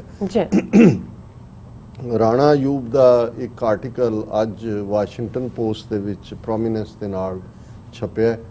ਫੇਸਬੁੱਕ ਦਾ ਕੀ ਰੋਲ ਰਿਹਾ ਹੈ, ਇਹਨਾਂ ਦੀ ਉੱਥੇ ਚੀਫ ਐਗਜ਼ੈਕਟਿਵ ਅਨਕੀ ਦਾਸ ਵੱਡਾ ਟਿੱਕਾ ਲੱਗਾ, ਜਿਹੜੀ ਬਿਲਕੁਲ ਮੋਦੀ ਦੇ ਨਾਲ ਰਲੀ ਹੋਈ, ਔਰ ਫੇਸਬੁੱਕ ਨੇ ਕੀ ਰੋਲ ਅਦਾ ਕੀਤਾ, ਕਿਵੇਂ ਕਪਲ ਮਿਸ਼ਰਾ ਹੋਏ, ਤੇਲੰਗਾਨਾ ਦਾ MLA ਹੋਏ, ਕਿਵੇਂ ਉਹ ਹੇਟ ਮੈਸੇजेस, ਕੱਲਾ ਇਹੀ ਨਹੀਂ ਫੇਸਬੁੱਕ ਕਿਉਂਕਿ WhatsApp ਇਹਨਾਂ ਦਾ ਜੀ, ਉਹਦੇ ਤੇ ਇਹ ਵੀ ਸਾਹਮਣੇ ਆਇਆ ਕਿ 50 ਦੇ ਕਰੀਬ ਫੇਸਬੁੱਕ ਦਾ ਇੱਕ ਗਰੁੱਪ ਜਿਹੜਾ ਇਹਨਾਂ ਹਿੰਦੂ ਤਵੀਆਂ ਦਾ ਸੀ, ਜਿਨ੍ਹਾਂ ਨੇ ਪਲਾਨ ਕੀਤਾ ਕਿ ਅਸੀਂ ਜਿਹੜੀ ਫਰਵਰੀ ਦੇ ਵਿੱਚ ਦਿੱਲੀ ਦੇ ਵਿੱਚ ਮੁਸਲਮਾਨਾਂ ਦਾ ਕਤਲੇਆਮ ਕੀਤਾ ਤਾਂ ਟਰੰਪ ਬੈਠਾ ਹੋਇਆ ਆ ਕੇ ਇੰਡੀਆ ਦੇ ਵਿੱਚ। ਇਹ ਸਾਰਾ ਚੱਲ ਰਿਹਾ ਹੈ, ਲਾਈਵ ਉਹਨਾਂ ਦਾ ਚੈਟ ਸੀ ਔਰ ਇਹਦੇ ਤੇ ਕੋਈ, ਔਰ ਇਹ ਹੁਣ ਸਾਹਮਣੇ ਆ ਰਿਹਾ ਵੀ ਇਹ ਐਗਰੀਮੈਂਟ 2014 ਤੋਂ ਵੀ ਮੱਚ ਬਿਫੋਰ ਹੋ ਗਿਆ ਹੋਇਆ ਸੀ ਕਿ ਕਿਵੇਂ ਫੇਸਬੁੱਕ ਨੂੰ ਉਹਨਾਂ ਨੇ ਬਿਜ਼ਨਸ ਦੇਣੀ ਹੈ। ਇਸ ਵੇਲੇ 400 ਮਿਲੀਅਨ ਤੋਂ ਜ਼ਿਆਦਾ ਇਹਨਾਂ ਦੇ ਕਲਾਇੰਟ ਨੇ ਇੰਡੀਆ 'ਚ, ਔਰ ਕਿਵੇਂ ਉਹਨਾਂ ਨੇ ਬਾਕੀਆਂ ਨੂੰ, ਔਰ ਇਸ ਤੋਂ ਫਿਰ ਸਮਝ ਆ ਜਾਣਾ ਚਾਹੀਦਾ ਵੀ ਜੂਨ ਦਾ ਮਹੀਨਾ ਸ਼ੁਰੂ ਹੁੰਦਾ ਹੈ, TV 84, KTV, ਸਿੱਖ ਸਿਆਸਤ ਸਭ ਵੈਬ ਪੇਜ ਉਡਾ ਦਿੱਤੇ ਜਾਂਦੇ ਨੇ। ਕਿਵੇਂ ਇੰਡੀਵਿਜੂਅਲ ਸੈਂਕੜਿਆਂ ਪੇਜ ਕਸ਼ਮੀਰੀ ਐਕਟਿਵਿਸਟ ਦੇ ਖਾਲਿਸਤਾਨੀ ਐਕਟਿਵਿਸਟ ਤੇ ਬੈਨ ਕਰ ਦਿੱਤੇ ਜਾਂਦੇ ਨੇ, ਲੇਕਿਨ ਉੱਥੇ ਜਿਹੜਾ ਧਮਕੀਆਂ ਦੇ ਰਹੇ ਨੇ, ਗੋਲੀਆਂ ਮਾਰ ਦਿਓ, ਉਡਾ ਦਿਓ, ਰੇਪ ਕਰੋ, ਇਹਨਾਂ ਨੂੰ ਜਿਹੜਾ ਹਿੰਦੂ ਬਣਾਓ, ਉਹ ਜਿਹੜੇ ਨੇ ਖੁੱਲ੍ਹੇਆਮ ਉਹਨਾਂ ਦੇ ਸਾਰੀ ਜਿਹੜੇ ਨੇ ਉਹ ਪ੍ਰਮੋਟ ਕੀਤੇ ਜਾ ਰਹੇ ਨੇ ਔਰ ਉਹਨਾਂ ਦੇ ਅੱਗੋਂ ਲੱਖਾਂ ਸਬਸਕ੍ਰਾਈਬਰ ਜਿਹੜੇ ਨੇ ਉਹ ਖੜੇ ਕੀਤੇ ਹੋਏ ਨੇ। ਔਰ ਇਹ ਰਾਣਾ ਅਯੂਬ ਦਾ ਅੱਜ ਦਾ ਜਿਹੜਾ ਵਾਸ਼ਿੰਗਟਨ ਪੋਸਟ ਦੇ ਵਿੱਚ ਰਾਈਟ ਅਪ ਹੈ, ਬੜੀ, ਕਿਉਂਕਿ ਬਹੁਤ ਸਾਰੇ ਫੈਕਟਸ ਉਹੀ ਨੇ ਜਿਹੜੇ ਅਸੀਂ ਆਲਰੇਡੀ ਡਿਸਕਸ ਕਰ ਚੁੱਕੇ ਹਾਂ, ਪਰ ਕਈ ਵਾਰ ਤੁਸੀਂ ਇੰਟਰਨੈਸ਼ਨਲ ਆਡੀਅנס ਦੇ ਲਈ ਉਹਨਾਂ ਨੂੰ ਇੱਕ ਪਰਸਪੈਕਟਿਵ 'ਚ ਪੁੱਟ ਕਰਦੇ ਹੋ। ਔਰ ਉਹਦਾ ਜਿਹੜਾ ਟਾਈਟਲ ਦਿੱਤਾ ਹੈ ਓਪੀਨੀਅਨ ਪੇਜ ਦੇ ਉੱਤੇ ਹੈ, ਛਪਿਆ ਵਾਸ਼ਿੰਗਟਨ ਪੋਸਟ, ਡੈਮੋਕ੍ਰੇਸੀ ਡਾਈਜ਼ ਇਨ ਡਾਰਕਨੈਸ। ਇਹ ਉਹਦੇ ਉੱਪਰ ਹੈ ਕਿ ਜਦੋਂ ਹਨੇਰਾ ਹੁੰਦਾ ਹੈ ਜਮਹੂਰੀਅਤ ਮਰ ਜਾਂਦੀ ਹੈ। For Facebook weakening India's democracy is just the cost of business. ਕਿ ਵੀ ਉਹ ਜਾਏ ਜਿਹਨੂੰ ਕਹਿੰਦੇ ਨੇ ਭਾੜ ਮੇ, ਵੀ ਅਸੀਂ ਪੈਸੇ ਬਣਾਉਣੇ ਨੇ। ਔਰ ਉਹਨਾਂ ਨੇ ਸ਼ੁਰੂ ਹੀ ਵਾਲ ਸਟਰੀਟ ਜਰਨਲ ਦੀ ਸਟੋਰੀ ਬੇਸ ਬਣੀ ਹੈ ਔਰ ਹੁਣ ਇਹਦੇ ਤੇ ਹੋਰ ਵੀ ਸਟੇਟਮੈਂਟਸ ਜਿਹੜੀਆਂ ਨੇ, ਈਵਨ ਜਿਹੜੇ 11 EMPLOYE ਫੇਸਬੁੱਕ ਦੇ ਬਾਹਰ ਨੇ ਉਹਨਾਂ ਦੀ ਵੀ ਇੱਕ ਸਟੇਟਮੈਂਟ ਇਸ ਤੇ ਆਈ ਹੈ, ਮੈਂ ਉਹਨੂੰ ਡਿਸਕਸ ਕਰਾਂਗਾ। ਔਰ ਇਹਦੇ 'ਚ ਉਹਨੇ ਕਿਹਾ ਰਾਣਾ ਅਯੂਬ ਨੇ ਕਿ ਇਹ ਜਿਹੜਾ ਹੈ ਵਾਲ ਸਟਰੀਟ ਜਰਨਲ ਨੇ ਇੱਕ ਡਿਬੇਟ ਖੜੀ ਕਰ ਦਿੱਤੀ ਹੈ ਕਿ ਬਈ ਫੇਸਬੁੱਕ ਦਾ ਕੀ ਰੋਲ ਹੈ। ਫਿਰ ਉਹਨਾਂ ਨੇ ਅਣਖੀ ਦਾਸ ਦੀ ਗੱਲ ਕੀਤੀ ਕਿ ਕਿਵੇਂ ਉਹਨਾਂ ਨੇ ਜਿਹੜਾ ਟੀ ਰਾਜਾ ਸਿੰਘ ਦਾ ਪੇਜ ਸੀ ਉਹਨੂੰ ਲਾਹਣ ਤੋਂ ਨਾ ਕਰ ਦਿੱਤਾ, ਜਿਹੜਾ ਹਿੰਦੂਤਵੀ ਪੇਜ ਸੀ, or who asked for Rohingya Muslim immigrants to be shot, labelled Muslims as traitors and threaten to destroy mosque. ਇਹ ਉਹਨਾਂ ਦੇ MLA ਤੇਲੰਗਾਨਾ ਦਾ, ਔਰ ਉਹਨੇ ਕਿਹਾ ਜੀ, ਉਹਨੇ ਅਣਖੀ ਦਾਸ ਨੇ ਕਿਹਾ ਇਹਨੂੰ ਰਹਿਣ ਦਿਓ। ਫਿਰ ਇਸ ਸਟੋਰੀ ਦਾ ਹੀ ਹਵਾਲਾ ਹੈ ਕਿ ਉਹਨਾਂ ਨੇ ਫੇਸਬੁੱਕ ਵਾਲੇ EMPLOYEES ਨੂੰ ਕੋਟ ਕੀਤਾ ਹੈ ਕਿ ਬਈ ਇਹ ਕਿਵੇਂ ਉਹਨੂੰ, ਜੇ ਉਹਨਾਂ ਨੂੰ ਹੇਟ ਮੇਲ ਕ੍ਰਾਈਟੇਰੀਆ 'ਚ ਪੇਜ ਡਾਊਨ ਕਰਨ ਲਈ ਕਿਹਾ ਤਾਂ ਉਹਨੇ ਕਿਹਾ ਵੀ ਨਹੀਂ, ਨਥਿੰਗ, ਇਹ ਜਿਹੜੀ ਹੈ ਸਾਡੀ ਬਿਜ਼ਨਸ ਇਫੈਕਟ ਹੋਏਗੀ। ਫਿਰ ਉਹਨੇ ਖੁਦ ਕਿਹਾ, ਉਹਨਾਂ ਨੇ ਕਿਹਾ ਜੀ ਇਹ ਅਣਖੀ ਦਾਸ ਹੋਈ ਹੈ ਕਿ ਜਿਹਨੇ ਖੁਦ ਇੱਕ ਵਾਰ ਆਪਣੀ ਪੋਸਟ, ਫੇਸਬੁੱਕ ਪੋਸਟ ਆਪਣੇ ਪੇਜ ਤੇ ਜਿਹੜੀ ਹੈ ਉਹਨੂੰ ਸ਼ੇਅਰ ਕੀਤਾ ਹੈ, ਜਿਹਦੇ 'ਚ ਸੀ ਕਿ ਇੰਡੀਆਜ਼ ਮੁਸਲਿਮਸ ਇਹ ਟ੍ਰੈਡੀਸ਼ਨਲੀ ਇਹ degenerate community for whom nothing except purity of religion and implementation of sharia matter। ਕਿ ਡੀਜਨਰੇਟ ਨੇ, ਗਿਰੇ ਹੋਏ, ਇਹਨਾਂ ਲਈ ਬਸ ਸ਼ਰੀਆ। ਇਹ ਉਹਨੇ ਆਪਣੇ ਫੇਸਬੁੱਕ ਤੋਂ ਵੀ ਜਿਹੜਾ ਇਹ ਟਵੀਟ ਕੀਤਾ। ਪਰ ਇਸ ਸਾਰੇ ਤੋਂ ਉਹਨਾਂ ਨੇ ਰਾਣਾ ਅਯੂਬ ਨੇ ਕਿਹਾ ਵੀ ਹੁਣ ਇਹ ਜਿਹੜਾ ਮੋਦੀ ਦਾ ਆਪਰੈਂਡੀ ਕੀ ਹੈ। ਤਹਿਲਕਾ ਮੈਗਜ਼ੀਨ ਦੇ ਵੇਲੇ ਵੀ ਅਸੀਂ ਇਹ ਦੇਖਿਆ ਸੀ ਕਿ ਕਿਵੇਂ policy makers or think tanks all are playing in empowering Hindu nationalist. ਇਹੀ ਕਹਾਣੀ ਫਿਰ ਰਿਪੀਟ ਹੋ ਰਹੀ ਹੈ। ਫਿਰ ਕਪਲ ਮਿਸ਼ਰਾ ਦਾ ਜ਼ਿਕਰ ਹੈ। ਫਿਰ ਉਹਨਾਂ ਨੇ ਕਿਹਾ ਕਿ ਵੀ ਇਹ ਜਿਹੜਾ ਹਿੰਦੂ ਭਾਊ ਜਿਹੜਾ ਇੰਸਟਾਗ੍ਰਾਮ ਦੇ ਉੱਤੇ ਹੈ, ਇੰਸਟਾਗ੍ਰਾਮ ਵੀ ਇਹਨਾਂ ਦਾ ਹੀ ਹੈ, ਜਿਹਦੇ 3.4 ਮਿਲੀਅਨ ਫਾਲੋਅਰ ਨੇ, ਉਹ ਆਪਣੀਆਂ ਪੋਸਟਾਂ ਨਫ਼ਰਤ ਵਾਲੀਆਂ ਪਾਉਂਦਾ ਹੈ। ਔਰ ਉਹਨੇ ਹੀ ਆਪਣੀਆਂ ਪੋਸਟਾਂ 'ਚ ਕਿਹਾ ਸੀ clarion call for violence against minorities, publishing a video asking that those opposed to the Hindu faith be taught a lesson. ਹੁਣ ਇਹ ਤੁਸੀਂ ਇੱਕ ਪਾਸੇ ਦੁਨੀਆ ਦੇ ਵਿੱਚ ਕਿਸ ਕਿਸਮ ਦਾ ਮਾਹੌਲ ਸਿਰਜ ਰਹੇ ਹੋ, ਔਰ ਜੋ ਅੱਜ ਨਫ਼ਰਤ ਹੈ ਔਰ ਜਿਹਦੀ ਇਸ ਨਫ਼ਰਤ ਨੂੰ ਜਿਹੜਾ ਇਹਨਾਂ ਨੇ ਵੋਟਾਂ ਦੇ ਵਿੱਚ ਕਨਵਰਟ ਕੀਤਾ ਹੈ, ਜਿਹਨੂੰ ਕਹਿੰਦੇ ਨੇ ਵੀ ਲੋਕ ਲਾਸ਼ਾਂ ਗਿਣਦੇ ਨੇ, ਇਹ ਵੋਟਾਂ ਗਿਣਦੇ ਨੇ। ਇਹ ਸਾਰੇ ਫੇਸਬੁੱਕ ਦਾ ਬਹੁਤ ਗੰਦਾ ਰੋਲ ਹੈ। ਔਰ ਇਸੇ ਲਈ ਹੁਣ ਇਹ ਈਵਨ US ਕਾਂਗਰਸ ਤੋਂ ਮੰਗ ਕੀਤੀ ਜਾ ਰਹੀ ਹੈ ਕਿ ਬਈ ਇਸ ਦੀ ਤੁਸੀਂ ਇਨਵੈਸਟੀਗੇਸ਼ਨ ਕਰਵਾਓ। ਔਰ ਫਿਰ ਉਹਨਾਂ ਨੇ 2018 'ਚ ਕਿਵੇਂ ਯੋਗੀ ਆਦਿੱਤਿਆਨਾਥ ਨੇ ਜਿਹਨੇ ਆਪਣੀ ਫੌਜ ਬਣਾਈ ਹੋਈ ਸੀ, ਉਸ ਦਾ ਵੀ ਜਿਹੜੇ ਪੋਸਟਾਂ ਨੇ ਜਿਹਦੇ 'ਚ ਉਹਨੇ ਇਹ ਕੀਤਾ ਯੋਗੀ ਨੇ ਕਿ ਹੁਣ ਇਹ ਰਾਣਾ ਅਯੂਬ ਨੇ ਚੈਲੰਜ ਕੀਤਾ, ਉਹਨੇ ਕਿਹਾ ਜੀ ਫੇਕ ਐਨਕਾਊਂਟਰ ਬਣਾ ਰਿਹਾ। ਔਰ ਯੋਗੀ ਆਦਿੱਤਿਆਨਾਥ ਨੇ ਇੱਕ ਪੌਰਨ ਪਿਕਚਰ ਨੰਗੇਜ਼ ਵਾਲੀ ਜਿਹਦੇ ਤੇ ਰਾਣਾ ਅਯੂਬ ਦਾ ਚਿਹਰਾ ਲਾ ਕੇ 4 ਚਫੇਰੇ ਸਰਕੂਲੇਟ, ਉਹਨੇ ਕਿਹਾ ਵੀ ਅੱਜ ਵੀ ਉਹ ਚੱਲ ਰਹੇ। ਇਹ ਹੈ ਹੁਣ ਜੇ ਇੱਕ ਸਟੇਟ ਦਾ ਚੀਫ ਮਿਨਿਸਟਰ ਇੱਕ ਜਿਹੜਾ ਟਰੂਲੀ ਐਕਸਪੋਜ਼ ਕਰ ਰਿਹਾ ਹੈ, ਉਹਦੇ ਨਾਲ ਇਹ ਕਰੇਗਾ। ਔਰ ਫੇਸਬੁੱਕ ਉਹਨੂੰ ਜਿਹੜੀ ਹੈ ਅੱਗੋਂ ਤੋੜ ਰਹੀ ਹੈ, ਜਦੋਂ ਕਿ ਰਿਪੋਰਟ ਵੀ ਹੁੰਦਾ ਹੈ ਕਿ ਬਈ ਇਹ ਤੁਸੀਂ ਇੱਕ ਫੇਕ ਪਿਕਚਰ ਜਾਂ ਫੇਕ ਨਿਊਜ਼ ਦਾ ਤਾਂ ਹੁਣ ਕਹਿਣਾ ਹੀ ਕੀ ਹੈ ਕਿ ਬਈ ਇਹ ਤਾਂ ਆਮ ਲੋਕਾਂ ਲਈ ਇਹ ਫਰਕ ਕਰਨਾ ਹੀ ਔਖਾ ਹੋ ਗਿਆ ਕਿ ਫੇਕ ਕੀ ਹੈ, ਅਸਲੀ ਕੀ ਹੈ। ਫਿਰ ਇਹ ਕਾਫੀ ਡਿਟੇਲ ਦੇ ਵਿੱਚ ਸਟੋਰੀ ਹੈ। ਔਰ ਉਹਦੇ 'ਚ ਉਹਨਾਂ ਨੇ ਕਿਹਾ ਕਿ ਬਈ ਇਹਦੇ ਬਾਵਜੂਦ ਕਿ ਇਹ ਐਵੇਂ ਨਹੀਂ ਹੋਇਆ ਕਿ ਮੋਦੀ ਸਿਲੀਕਨ ਵੈਲੀ 'ਚ ਆਇਆ ਔਰ ਉਹਦੇ 'ਚ ਜਿਹੜਾ ਹੈ ਉਹਨੇ ਜਿਹੜਾ ਫੇਸਬੁੱਕ ਦਾ ਮਾਲਕ ਹੈ ਜ਼ਕਰਬਰਗ, ਉਹਨੇ ਟਾਊਨ ਹਾਲ ਮੀਟਿੰਗ ਵੀ ਰੱਖੀ, ਲੇਕਿਨ ਉਹਦੇ 'ਚ ਕੋਈ ਵੀ ਸਵਾਲ ਨਹੀਂ ਪੁੱਛਣ ਦਿੱਤੇ ਗਏ। ਔਰ ਇਸ ਸਟੋਰੀ ਨੂੰ ਹੀ ਜਦੋਂ ਅਸੀਂ ਬਾਕੀ ਦੇਖਦੇ ਹਾਂ ਕਿ ਅੱਜ ਜਿਹੜੇ ਨੇ 11 EMPLOYE ਉਹਨਾਂ ਨੇ Muslim community at Facebook would like to hear from leadership open letter from 11 EMPLOYEES Facebook and top lobbying executive in India are facing questions। ਇਹ ਵੀ ਇੱਕ ਡਿਟੇਲ ਸਟੋਰੀ ਹੈ। ਉਹਨਾਂ ਨੇ ਫੇਸਬੁੱਕ ਨੂੰ ਕਿਹਾ ਕਿ ਵੀ ਤੁਸੀਂ ਆਪਣੀ ਪੋਜੀਸ਼ਨ ਦੱਸੋ ਕੀ ਹੈ। ਹਾਲਾਂ ਉਹ ਡਿਫੈਂਡ ਕਰ ਰਹੇ ਨੇ, ਲੇਕਿਨ ਉਹ ਜਦੋਂ ਹੁਣ ਕੋਈ ਚੀਜ਼ ਜਗਜ਼ਾਹਰ ਹੋ ਜਾਂਦੀ ਹੈ ਉਹ ਸਾਹਮਣੇ। ਔਰ ਇਹੀ ਨਹੀਂ ਹੈ, ਅਸੀਂ ਦੇਖਦੇ ਹਾਂ ਕਿ ਵੀ ਇਹ ਜਿਹੜਾ ਮੁਸਲਮਾਨਾਂ ਨੂੰ ਟਾਰਗੇਟ ਕਰਨ ਦੀ ਲਾਈਨ ਹੈ, ਅਸੀਂ CA ਦੇ ਹਵਾਲੇ ਨਾਲ ਦੇਖਿਆ। ਔਰ ਇੱਕ ਅੱਜ ਮੈਂ ਜਦੋਂ ਫੇਸਬੁੱਕ ਤੇ ਉਸ ਬੱਚੀ ਦੀ ਪਿਕਚਰ ਦੇਖ ਰਿਹਾ ਸੀ, ਮੈਂ ਫਾਰਵਰਡ ਵੀ ਕੀਤੀ ਆਪਣੀ ਟੈਕਨੀਕਲ ਟੀਮ ਨੂੰ, ਕਿ ਕਿਵੇਂ MBA ਦੀ ਗ੍ਰੈਜੂਏਟ ਬੱਚੀ ਫਾਤਮਾ ਜਿਹੜੀ ਦਿੱਲੀ ਦੇ ਵਿੱਚ CA ਪ੍ਰੋਟੈਸਟ ਦੇ ਵੇਲੇ ਬੈਠੀ ਸੀ, ਉਸ ਨੂੰ ਹੁਣ ਇਹ 28 ਸਾਲਾ ਗ੍ਰੈਜੂਏਟ ਹੈ ਫਾਤਮਾ, ਅੱਤਵਾਦ ਦਾ ਇਲਜ਼ਾਮ ਲਾ ਕੇ 4 FIR ਇਹਦੇ ਉੱਤੇ ਕੀਤੇ ਹੋਏ ਨੇ ਔਰ 132 ਦਿਨ ਹੋ ਗਏ ਨੇ, 5 ਮਹੀਨੇ ਇਸ ਬੱਚੀ ਨੂੰ ਤਿਹਾੜ ਜੇਲ੍ਹ 'ਚ। ਇਹ MBA ਦੀ ਗ੍ਰੈਜੂਏਟ ਬੱਚੀ ਹੈ। ਔਰ ਹੁਣ ਇਹ ਔਰ ਅਸੀਂ ਮੋਗੇ ਦੇ ਹਵਾਲੇ ਨਾਲ ਗੱਲ ਕੀਤੀ ਕਿਵੇਂ ਸਿੱਖ ਬੱਚੀ ਹਰਵਿੰਦਰ ਕੌਰ, ਉਹਨੂੰ ਲਿਆ ਕੇ ਉਹਨਾਂ ਨੇ ਜੇਲ੍ਹ 'ਚ, ਹਾਲਾਂ ਉਹ ਛੁਡਾ ਲਿਆ ਧਰਨਾ ਦੇ ਕੇ, ਲੇਕਿਨ ਇਹ ਇਵੇਂ ਚੱਲ ਰਿਹਾ ਹੈ। ਹੁਣ ਇੱਕ ਖਬਰ ਪ੍ਰੋਮੀਨੈਂਟਲੀ ਹੈ, UP journalism student detained for WhatsApp status criticising RSS। ਇਹ UP ਦੇ ਹਵਾਲੇ ਨਾਲ ਹੈ ਕਿ 74ਵੇਂ ਇੰਡੀਪੈਂਡੈਂਸ ਡੇ ਇੱਕ ਪਾਸੇ ਮਨਾਇਆ ਜਾ ਰਿਹਾ ਸੀ ਔਰ ਇਹ ਮੁਹੰਮਦ ਬਿਸਵਾ ਜ਼ਫਰ ਨੇ ਇੱਕ ਪੋਸਟਰ ਜਿਹੜਾ ਉਹ ਸ਼ੇਅਰ ਕੀਤਾ ਔਰ ਉਸ ਨੂੰ ਜਿਹੜਾ ਡਿਟੇਨ ਕਰ ਲਿਆ, ਉਹਦੇ ਤੇ ਵੀ UAPA ਲਾ ਦਿੱਤਾ। ਔਰ ਇੱਕ ਡੀਟੇਲਡ ਰਿਪੋਰਟ ਹੈ ਕਿ ਮੁਸਲਿਮਸ ਬੈਕਵਰਡਸ ਬਿਗੇਸਟ ਕੈਜੂਅਲਟੀ ਇਨ UP ਪੁਲਿਸ ਐਨਕਾਊਂਟਰ, ਕਿ ਹੁਣ ਤੱਕ ਕਿਵੇਂ 2.5 ਸਾਲ ਇਹਨੂੰ ਯੋਗੀ ਗੁੰਡੇ ਨੂੰ ਹੋਏ ਨੇ ਬਣਿਆ ਔਰ 124 ਬੰਦੇ ਜਿਹੜੇ ਨੇ ਉਹ ਐਲੀਮੀਨੇਟ ਕਰ ਦਿੱਤੇ ਨੇ ਝੂਠੇ ਮੁਕਾਬਲੇ। ਜਿਹਨਾਂ ਨੂੰ ਫੜਿਆ ਪੁਲਿਸ ਨੇ ਬਿਨਾਂ ਅਦਾਲਤ 'ਚ ਪੇਸ਼ ਕੀਤੇ, ਉਹਨਾਂ 124 ਚੋਂ 47 ਮੁਸਲਮਾਨ ਨੇ, 58 ਜਿਹੜੇ ਨੇ ਉਹ ਦਲਿਤ ਕਲਾਸਾਂ ਚੋਂ ਨੇ, backward, schedule caste, schedule tribe, ਔਰ ਸਿਰਫ 11 ਜਿਹੜੇ ਨੇ ਉਹ ਬ੍ਰਾਹਮਣ ਨੇ, 8 ਯਾਦਵ ਨੇ। ਹੁਣ ਇਹਦੀ ਪੂਰੀ ਡੀਟੇਲ ਹੈ ਕਿ ਕਿਵੇਂ ਇਹ ਜਿਹੜਾ ਹੈ UP ਪੁਲਿਸ ਸਿਸਟੇਮੈਟਿਕਲੀ ਹੁਣ 80% ਇਹਨਾਂ ਚੋਂ ਮੁਸਲਮਾਨ ਔਰ ਦਲਿਤ ਨੇ ਔਰ ਇਹ ਟਾਰਗੇਟ ਹੈ ਕਿਉਂਕਿ ਇਹਨਾਂ ਨੇ ਆਪਣਾ ਹਿੰਦੂਤਵਾ ਦਾ ਰਾਜ ਐਸਟੈਬਲਿਸ਼ ਕਰਨ ਦੇ ਲਈ ਉਹ ਸਮਝਦੇ ਨੇ ਮੁਸਲਮਾਨ ਨੇ ਤੇ ਦਲਿਤ ਨੇ, ਇਹਨਾਂ ਦੋਨਾਂ ਦਾ ਜਿਹੜਾ ਕੰਮ ਕਰ ਦਿਓ। ਔਰ ਇਹ ਇਸ ਸਾਰੇ ਦੇ ਉੱਤੇ ਜਿਹੜਾ ਹੈ ਉਹਨਾਂ ਦਾ ਕਹਿਣਾ ਹੈ, ਈਵਨ ਇਹਦੇ ਤੇ ਓਵੈਸੀ ਨੇ ਵੀ ਸਟੇਟਮੈਂਟ ਦਿੱਤੀ ਹੈ ਔਰ UP based rights activist Rajiv Yadav ਹੈ, ਉਹਨੇ ਕਲੈਰੀਅਨ ਇੰਡੀਆ ਨਾਲ ਗੱਲ ਕਰਦੇ ਕਿਹਾ ਕਿ ਵੀ this is part of Yogi's plan to make Muslims second class citizens and establish a Brahminical and Manuwadi hegemony. ਇਹਨਾਂ ਦੀ ਹੈਜਮਨੀ ਵਾਲਾ ਰਾਜ ਐਸਟੈਬਲਿਸ਼ ਕਰਨਾ ਉਹਨਾਂ ਦਾ ਟੀਚਾ ਹੈ। ਔਨ ਵਨ ਹੈਂਡ ਦੇ snatch there citizenship, on other they kill them in the name of encounters. Look at how frequently the government invokes the draconian National Security Act against Muslims and Dalits. They want to tell through that Muslims and Dalits are a threat to national security.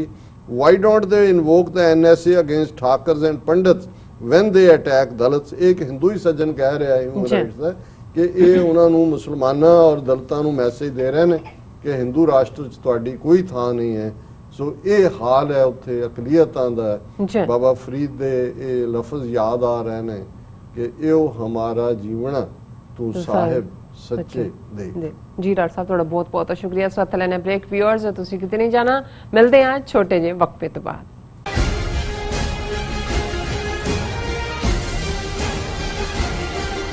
ਕੀ ਤੁਸੀਂ ਆਪਣੇ Texas ਨੂੰ ਲੈ ਕੇ ਚਿੰਤਤ ਹੋ? ਤੁਸੀਂ ਆਪਣੀ ਕਮਾਈ ਲਈ ਮਿਹਨਤ ਕਰਦੇ ਹੋ, ਭਾਵੇਂ ਤੁਸੀਂ ਨੌਕਰੀ ਵਿੱਚ ਹੋਵੋ ਜਾਂ ਆਪਣਾ ਬਿਜ਼ਨਸ ਚਲਾਉਂਦੇ ਹੋ। ਜਦੋਂ ਟੈਕਸ ਭਰਨ ਦਾ ਸਮਾਂ ਆਉਂਦਾ ਹੈ ਤਾਂ ਤੁਹਾਨੂੰ ਇੱਕ ਭਰੋਸੇਯੋਗ ਟੈਕਸ ਅਕਾਊਂਟੈਂਟ ਦੀ ਲੋੜ ਹੈ ਜੋ ਟੈਕਸ ਬੈਲੈਂਸ ਦਾ ਤੁਹਾਡੇ ਪੱਖ ਵਿੱਚ ਜਾਣਾ ਯਕੀਨੀ ਬਣਾਵੇ। ਸਿਆਟਲ ਦੀ ਜਾਣੀ ਪਹਿਚਾਣੀ company Accurate Accountants and Taxes ਤੁਹਾਡੀ ਸੇਵਾ ਵਿੱਚ ਹਾਜ਼ਰ ਹੈ। ਅਸੀਂ ਹਰ ਤਰ੍ਹਾਂ ਦੇ ਟੈਕਸ ਭਰਨ ਵਿੱਚ ਤੁਹਾਡੀ ਮਦਦ ਕਰਾਂਗੇ। ਟੈਕਸ ਸੰਬੰਧੀ ਕਿਸੇ ਵੀ ਤਰ੍ਹਾਂ ਦੇ ਸਵਾਲ ਲਈ ਅੱਜ ਹੀ ਸਾਡੇ ਤੱਕ ਪਹੁੰਚ ਕਰੋ। Accurate Accountants and Taxes. ਕੀ ਤੁਸੀਂ ਰੋਜ਼ਾਨਾ ਕੰਮ ਤੇ ਆਪਣਾ ਵਧੇਰੇ ਸਮਾਂ ਬਿਤਾਉਣ ਤੋਂ ਪਰੇਸ਼ਾਨ ਹੋ? ਆਪਣੀ ਪੂੰਜੀ ਨੂੰ ਕੰਮ ਤੇ ਲਗਾਓ, ਸਾਡੇ ਨਾਲ ਇਨਵੈਸਟ ਕਰੋ। ਅਸੀਂ ਤੁਹਾਡੀ ਪੂੰਜੀ ਤੋਂ ਤੁਹਾਡੇ ਲਈ ਵਧੇਰੇ ਪੈਸੇ ਬਣਾ ਸਕਦੇ ਹਾਂ। ਅਸੀਂ ਪ੍ਰਾਈਵੇਟ ਇਕੁਇਟੀ ਇਨਵੈਸਟਮੈਂਟ ਫਰਮ ਹਾਂ ਤੇ ਕਮਰਸ਼ੀਅਲ ਰੀਅਲ ਏਸਟੇਟ ਵਿੱਚ ਮਾਹਿਰ ਹਾਂ। Property management, leasing, asset management, commercial real estate investment ਵਿੱਚ ਸਾਰੀਆਂ ਸੇਵਾਵਾਂ ਲਈ ਅਮਰੀਕਾ ਭਰ ਵਿੱਚੋਂ ਤੁਸੀਂ ਸਾਡੇ ਤੱਕ ਪਹੁੰਚ ਕਰ ਸਕਦੇ ਹੋ। ਆਜ਼ਾਦ ਕਮਰਸ਼ੀਅਲ ਰੀਅਲਟੀ ਸਰਵਿਸਿਜ਼ ਤੇ Azad family trust, 701 North Post Oak Road, suite number 204, Houston, Texas. ਤੁਸੀਂ ਸਾਨੂੰ ਸਾਡੇ ਫੋਨ ਨੰਬਰ 7136861277 ਤੇ ਵੀ ਸੰਪਰਕ ਕਰ ਸਕਦੇ ਹੋ। Azad commercial realty services.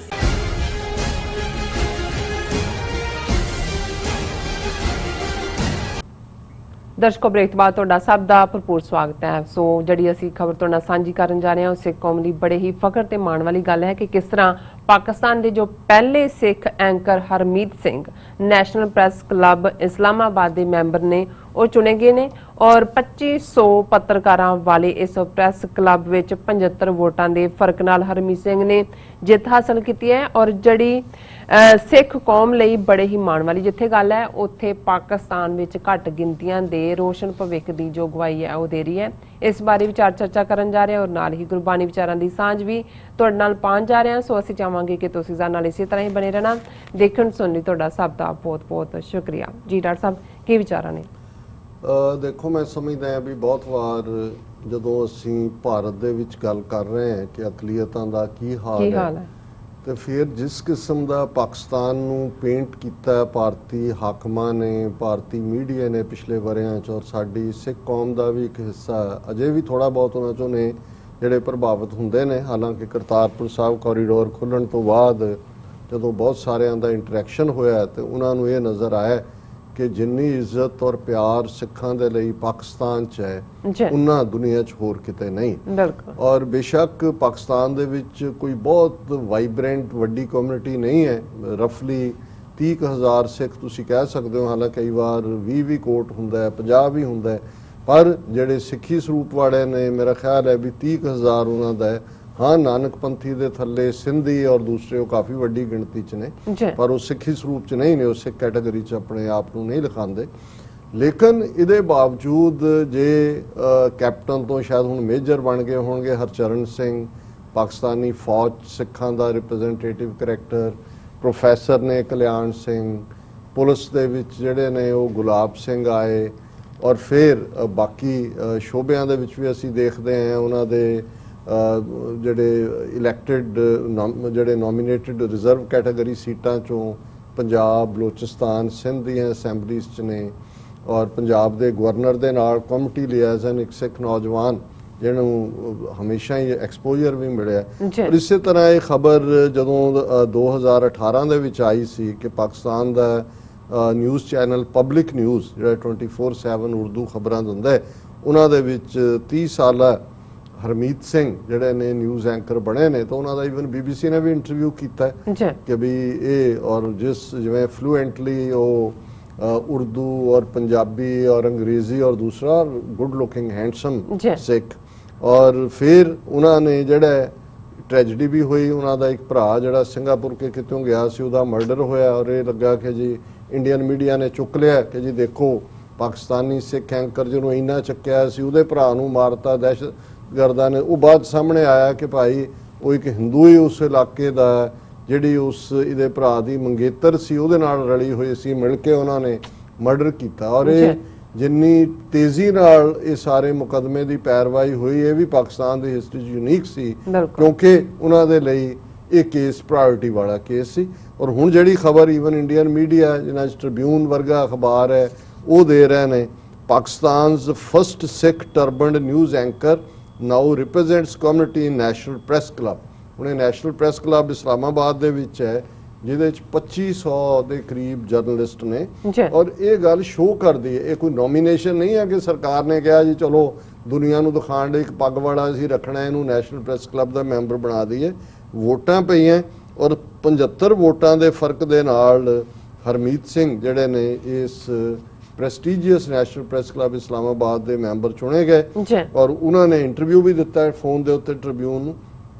ਉਹਨਾਂ ਨੇ ਕਿਹਾ the Islamabad Press Club is a prime platform from where I could raise minority issues with Pakistan Ministry after scripting the history on being the first turbaned Sikh as news anchor. I am happy again to be the first Sikh to be elected in the press club now from Azad Journalist Panel। ਔਰ ਇਹ ਉਹਨਾਂ ਨੇ journalism ਦੇ ਵਿੱਚ masters ਦੀ degree ਲਈ ਹੋਈ ਹੈ Urdu university Karachi ਤੋਂ। ਔਰ ਅਸੀਂ ਜਿਹੜਾ ਹੈ ਉਹਨਾਂ ਨੂੰ ਮੁਬਾਰਕਬਾਦ ਦਿੰਦੇ ਹਾਂ। ਪਾਕਿਸਤਾਨ ਦੀ ਸਿੱਖ ਕਮਿਊਨਿਟੀ ਲਈ ਵੀ ਨਹੀਂ, ਸਿਰਫ ਇਹ ਦੁਨੀਆ ਭਰ ਦੀ ਸਿੱਖ ਕਮਿਊਨਿਟੀ ਦੇ ਲਈ ਫਖਰ ਔਰ ਮਾਣ ਵਾਲੀ ਗੱਲ ਹੈ। ਔਰ ਇਹ ਦੱਸਦਾ ਹੈ ਕਿ ਇੱਕ ਪਾਸੇ ਡੈਮੋਕ੍ਰੇਸੀ ਦੇ ਨਾਂ ਥੱਲੇ ਭਾਰਤ ਆਪਣੀਆਂ ਅਕਲੀਅਤਾਂ ਨਾਲ ਕੀ ਕਰ ਰਿਹਾ ਹੈ, ਔਰ ਦੂਸਰੇ ਪਾਸੇ ਮਚ ਮੈਲਾਈਨਡ ਪਾਕਿਸਤਾਨ ਜਿਸ ਨੂੰ ਇਸਲਾਮਿਕ ਔਰ ਮੁੱਲਾ ਔਰ ਫਲਾਣੇ ਇਸ ਕਿਸਮ ਦੇ ਲਕਵਾਂ ਨਾਲ ਭਾਰਤੀ ਮੀਡੀਆ ਐਡਰੈਸ ਕਰਦਾ ਹੈ। ਨਾ ਪਾਕਿਸਤਾਨ ਦੇ ਲੋਕਾਂ ਨੇ ਕਦੇ ਐਕਸਟ੍ਰੀਮ ਵਾਲਿਆਂ ਨੂੰ ਪਾਵਰ ਦਿੱਤੀ ਹੈ, ਕਦੇ ਉਹਨਾਂ ਦੀਆਂ ਲਿਮਿਟਿਡ ਸੀਟਾਂ ਹੁੰਦੀਆਂ ਨੇ। ਔਰ ਇਧਰ ਤਾਂ ਜਿਹੜੇ ਐਕਸਟ੍ਰੀਮ ਹਿੰਦੂਤਵੀ ਨੇ ਉਹ 2/3 ਮੈਜੋਰਟੀ ਨਾਲ ਭਾਰਤ ਦੇ ਹਿੰਦੂਆਂ ਨੇ ਉਹਨਾਂ ਨੂੰ ਪਾਰਲੀਮੈਂਟ ਉਹਨਾਂ ਦੇ ਹਵਾਲੇ ਕੀਤੀ ਹੈ। ਸੋ ਇਹ ਡਿਫਰੈਂਸ ਹੈ। ਕਹਿਣ ਨੂੰ ਤੁਸੀਂ ਜਮਹੂਰੀਅਤ ਕਹੀ ਜਾਓ, ਪਰ ਇਸ ਵੇਲੇ ਇੰਡੀਆ ਇੱਕ ਫਾਸ਼ਿਸਟ ਸਟੇਟ ਹੈ। ਜਦੋਂ ਕਿ ਪਾਕਿਸਤਾਨ ਜੇ ਬੀਤੇ ਦੇ ਵਿੱਚ ਜ਼ਿਆਦਤੀਆਂ ਹੋਈਆਂ ਵੀ ਨੇ ਤਾਂ ਇਮਰਾਨ ਖਾਨ ਦੀ ਹਕੂਮਤ ਕੋਸ਼ਿਸ਼ ਕਰ ਰਹੀ ਹੈ ਕਿ ਪਾਕਿਸਤਾਨ ਜਿਹੜਾ ਹੈ ਉਹ ਟਰੂਲੀ, ਜਦੋਂ ਮਦੀਨਾ ਦਾ ਸਟੇਟ ਦੇ ਕਨਸੈਪਟ ਦੀ ਗੱਲ ਕਰਦੇ ਨੇ ਤਾਂ ਜਸਟਿਸ ਔਰ ਅਦਲ ਦੀ ਗੱਲ ਹੈ ਉਸ ਦੇ ਵਿੱਚ। ਔਰ ਕਲੋਜ਼ਿੰਗ ਦੇ ਵਿੱਚ ਅਸੀਂ 2 ਸ਼ਲੋਕ ਬਾਬਾ ਫਰੀਦਗੰਜ ਸ਼ੱਕਰ ਦੇ ਵਿਚਾਰ ਅਧੀਨ ਲਿਆਂਦੇ ਨੇ। ਪਹਿਲਾ ਸ਼ਲੋਕ 114 ਨੰਬਰ, ਔਰ ਉਹ ਹੈ ਟੁੰਡੇਂਦੀਏ ਸੁਹਾਗ ਕੂ ਤੋ ਤਨ ਕਾਈ ਕੋਰ ਜਿਨ੍ਹਾਂ ਨਾਉ ਸੁਹਾਗਣੀ ਤਿਨਾ ਝਾਕ ਨਾ ਹੋਰ।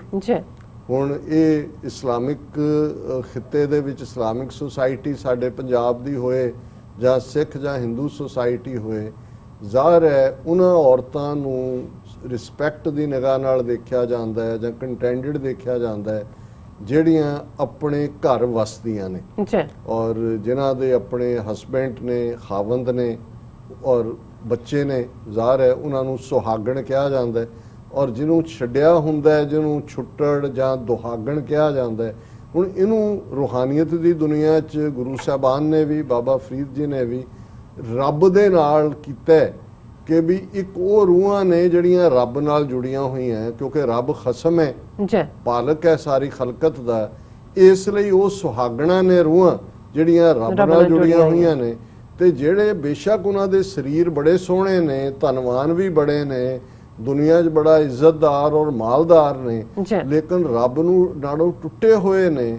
ਉਹਨਾਂ 'ਚ ਜ਼ਰੂਰ ਐਸਾ ਕੁਛ ਹੈ, ਉਹਨਾਂ ਦੀ ਰੂਹ 'ਚ ਨੁਕਸ ਕਿ ਉਹ ਰੱਬ ਦੇ ਨਾਲ, ਰੱਬ ਵੱਲ ਮੂੰਹ ਨਹੀਂ ਕਰਦੇ। ਸੋ ਬਾਬਾ ਫਰੀਦ ਫਰਮਾਉਂਦੇ ਨੇ ਟੁੰਡੇਂਦੀਏ ਸੁਹਾਗ ਕੂ ਤੋ ਤਨ ਕਾਈ ਕੋਰ। ਕੋਰ ਹੁੰਦਾ ਕਮੀ, ਕਿ ਇਹ ਰੂਹੇ ਤੂੰ ਲੱਭਦੀ ਫਿਰਦੀ ਹੈ, ਤੂੰ ਕਹਿੰਦੀ ਹੈ ਵੀ ਮੈਂ ਸੁਹਾਗਣ ਕਿਉਂ ਨਹੀਂ ਬਣਦੀ, ਮੈਂ ਰੱਬ ਨੂੰ ਕਿਉਂ ਨਹੀਂ ਪ੍ਰਾਪਤ ਕਰਦੀ। ਤੇਰੇ ਤਨ 'ਚ ਕੋਈ ਨੁਕਸ ਹੈ, ਤੇਰੀ ਰੂਹ 'ਚ ਕੋਈ ਨੁਕਸ ਹੈ ਕਿ ਤੂੰ ਰੱਬ ਨੂੰ ਪਿਆਰੀ ਨਹੀਂ ਹੈ। ਜਿਨ੍ਹਾਂ ਨਾਉ ਸੁਹਾਗਣੀ ਤਿਨਾ ਝਾਕ ਨਾ ਹੋਰ। ਔਰ ਇਹ ਵੀ ਦੱਸ ਦਿੱਤਾ ਹੈ ਕਿ ਵੀ ਤੂੰ ਇਸ ਲਈ ਰੱਬ ਦੇ ਨਾਲ ਆਪਣੀ ਪ੍ਰੀਤ ਨਹੀਂ ਪੁਕਾ ਸਕੀ ਕਿ ਤੇਰਾ ਸੱਚਾ ਵਿਸ਼ਵਾਸ ਸਿਰਫ ਰੱਬ ਦੇ ਉੱਤੇ ਟੇਕ ਨਹੀਂ ਹੈ, ਤੇਰੀ ਝਾਕ ਹੋਰ ਪਾਸੇ ਵੀ ਹੈ। ਤੂੰ ਜਿਹੜੀ ਹੈ ਉਹ ਆਪਣੇ ਮਤਲਬ ਦੇ ਲਈ ਜਦੋਂ ਤੱਕ ਬਿਲਕੁਲ ਨਿਰਛਲ ਮੁਹੱਬਤ ਨਹੀਂ ਹੁੰਦੀ, ਬੇਲੌਸ ਮੁਹੱਬਤ ਨਹੀਂ ਹੁੰਦੀ, ਜਿਨ ਪ੍ਰੇਮ ਕੀਓ ਤਿਨ ਹੀ ਪ੍ਰਭ ਪਾਇਓ। ਇਹ ਪਿਆਰ ਦੀ ਖੇਡ ਹੈ। ਇਹਦੇ 'ਚ ਬਾਕੀ ਝਾਕ ਰੱਖ ਕੇ ਜਿਹੜਾ ਤੁਸੀਂ ਰੱਬ ਨੂੰ ਨਹੀਂ ਪਾ ਸਕਦੇ। ਸੋ ਇਹ ਹੈ ਜਿਨ੍ਹਾਂ ਨਾਉ ਸੁਹਾਗਣੀ ਤਿਨਾ ਝਾਕ ਨਾ ਹੋਰ, ਕਿ ਜਿਹੜੇ ਰੱਬ ਦੇ ਰਸਤੇ ਤੁਰੀਆਂ ਰੂਹਾਂ ਨੇ ਉਹ ਫਿਰ ਕਿਸੇ ਹੋਰ ਚੀਜ਼ ਦੀ ਝਾਕ ਨਹੀਂ ਰੱਖਦੀਆਂ। ਤੇ ਤੇਰੇ 'ਚ ਕੋਰ ਇਹੀ ਹੈ, ਤੇਰੇ 'ਚ ਕਮੀ ਇਹੀ ਹੈ ਕਿ ਤੂੰ ਹੋਰ ਝਾਕ ਰੱਖੀ ਹੋਈ ਹੈ।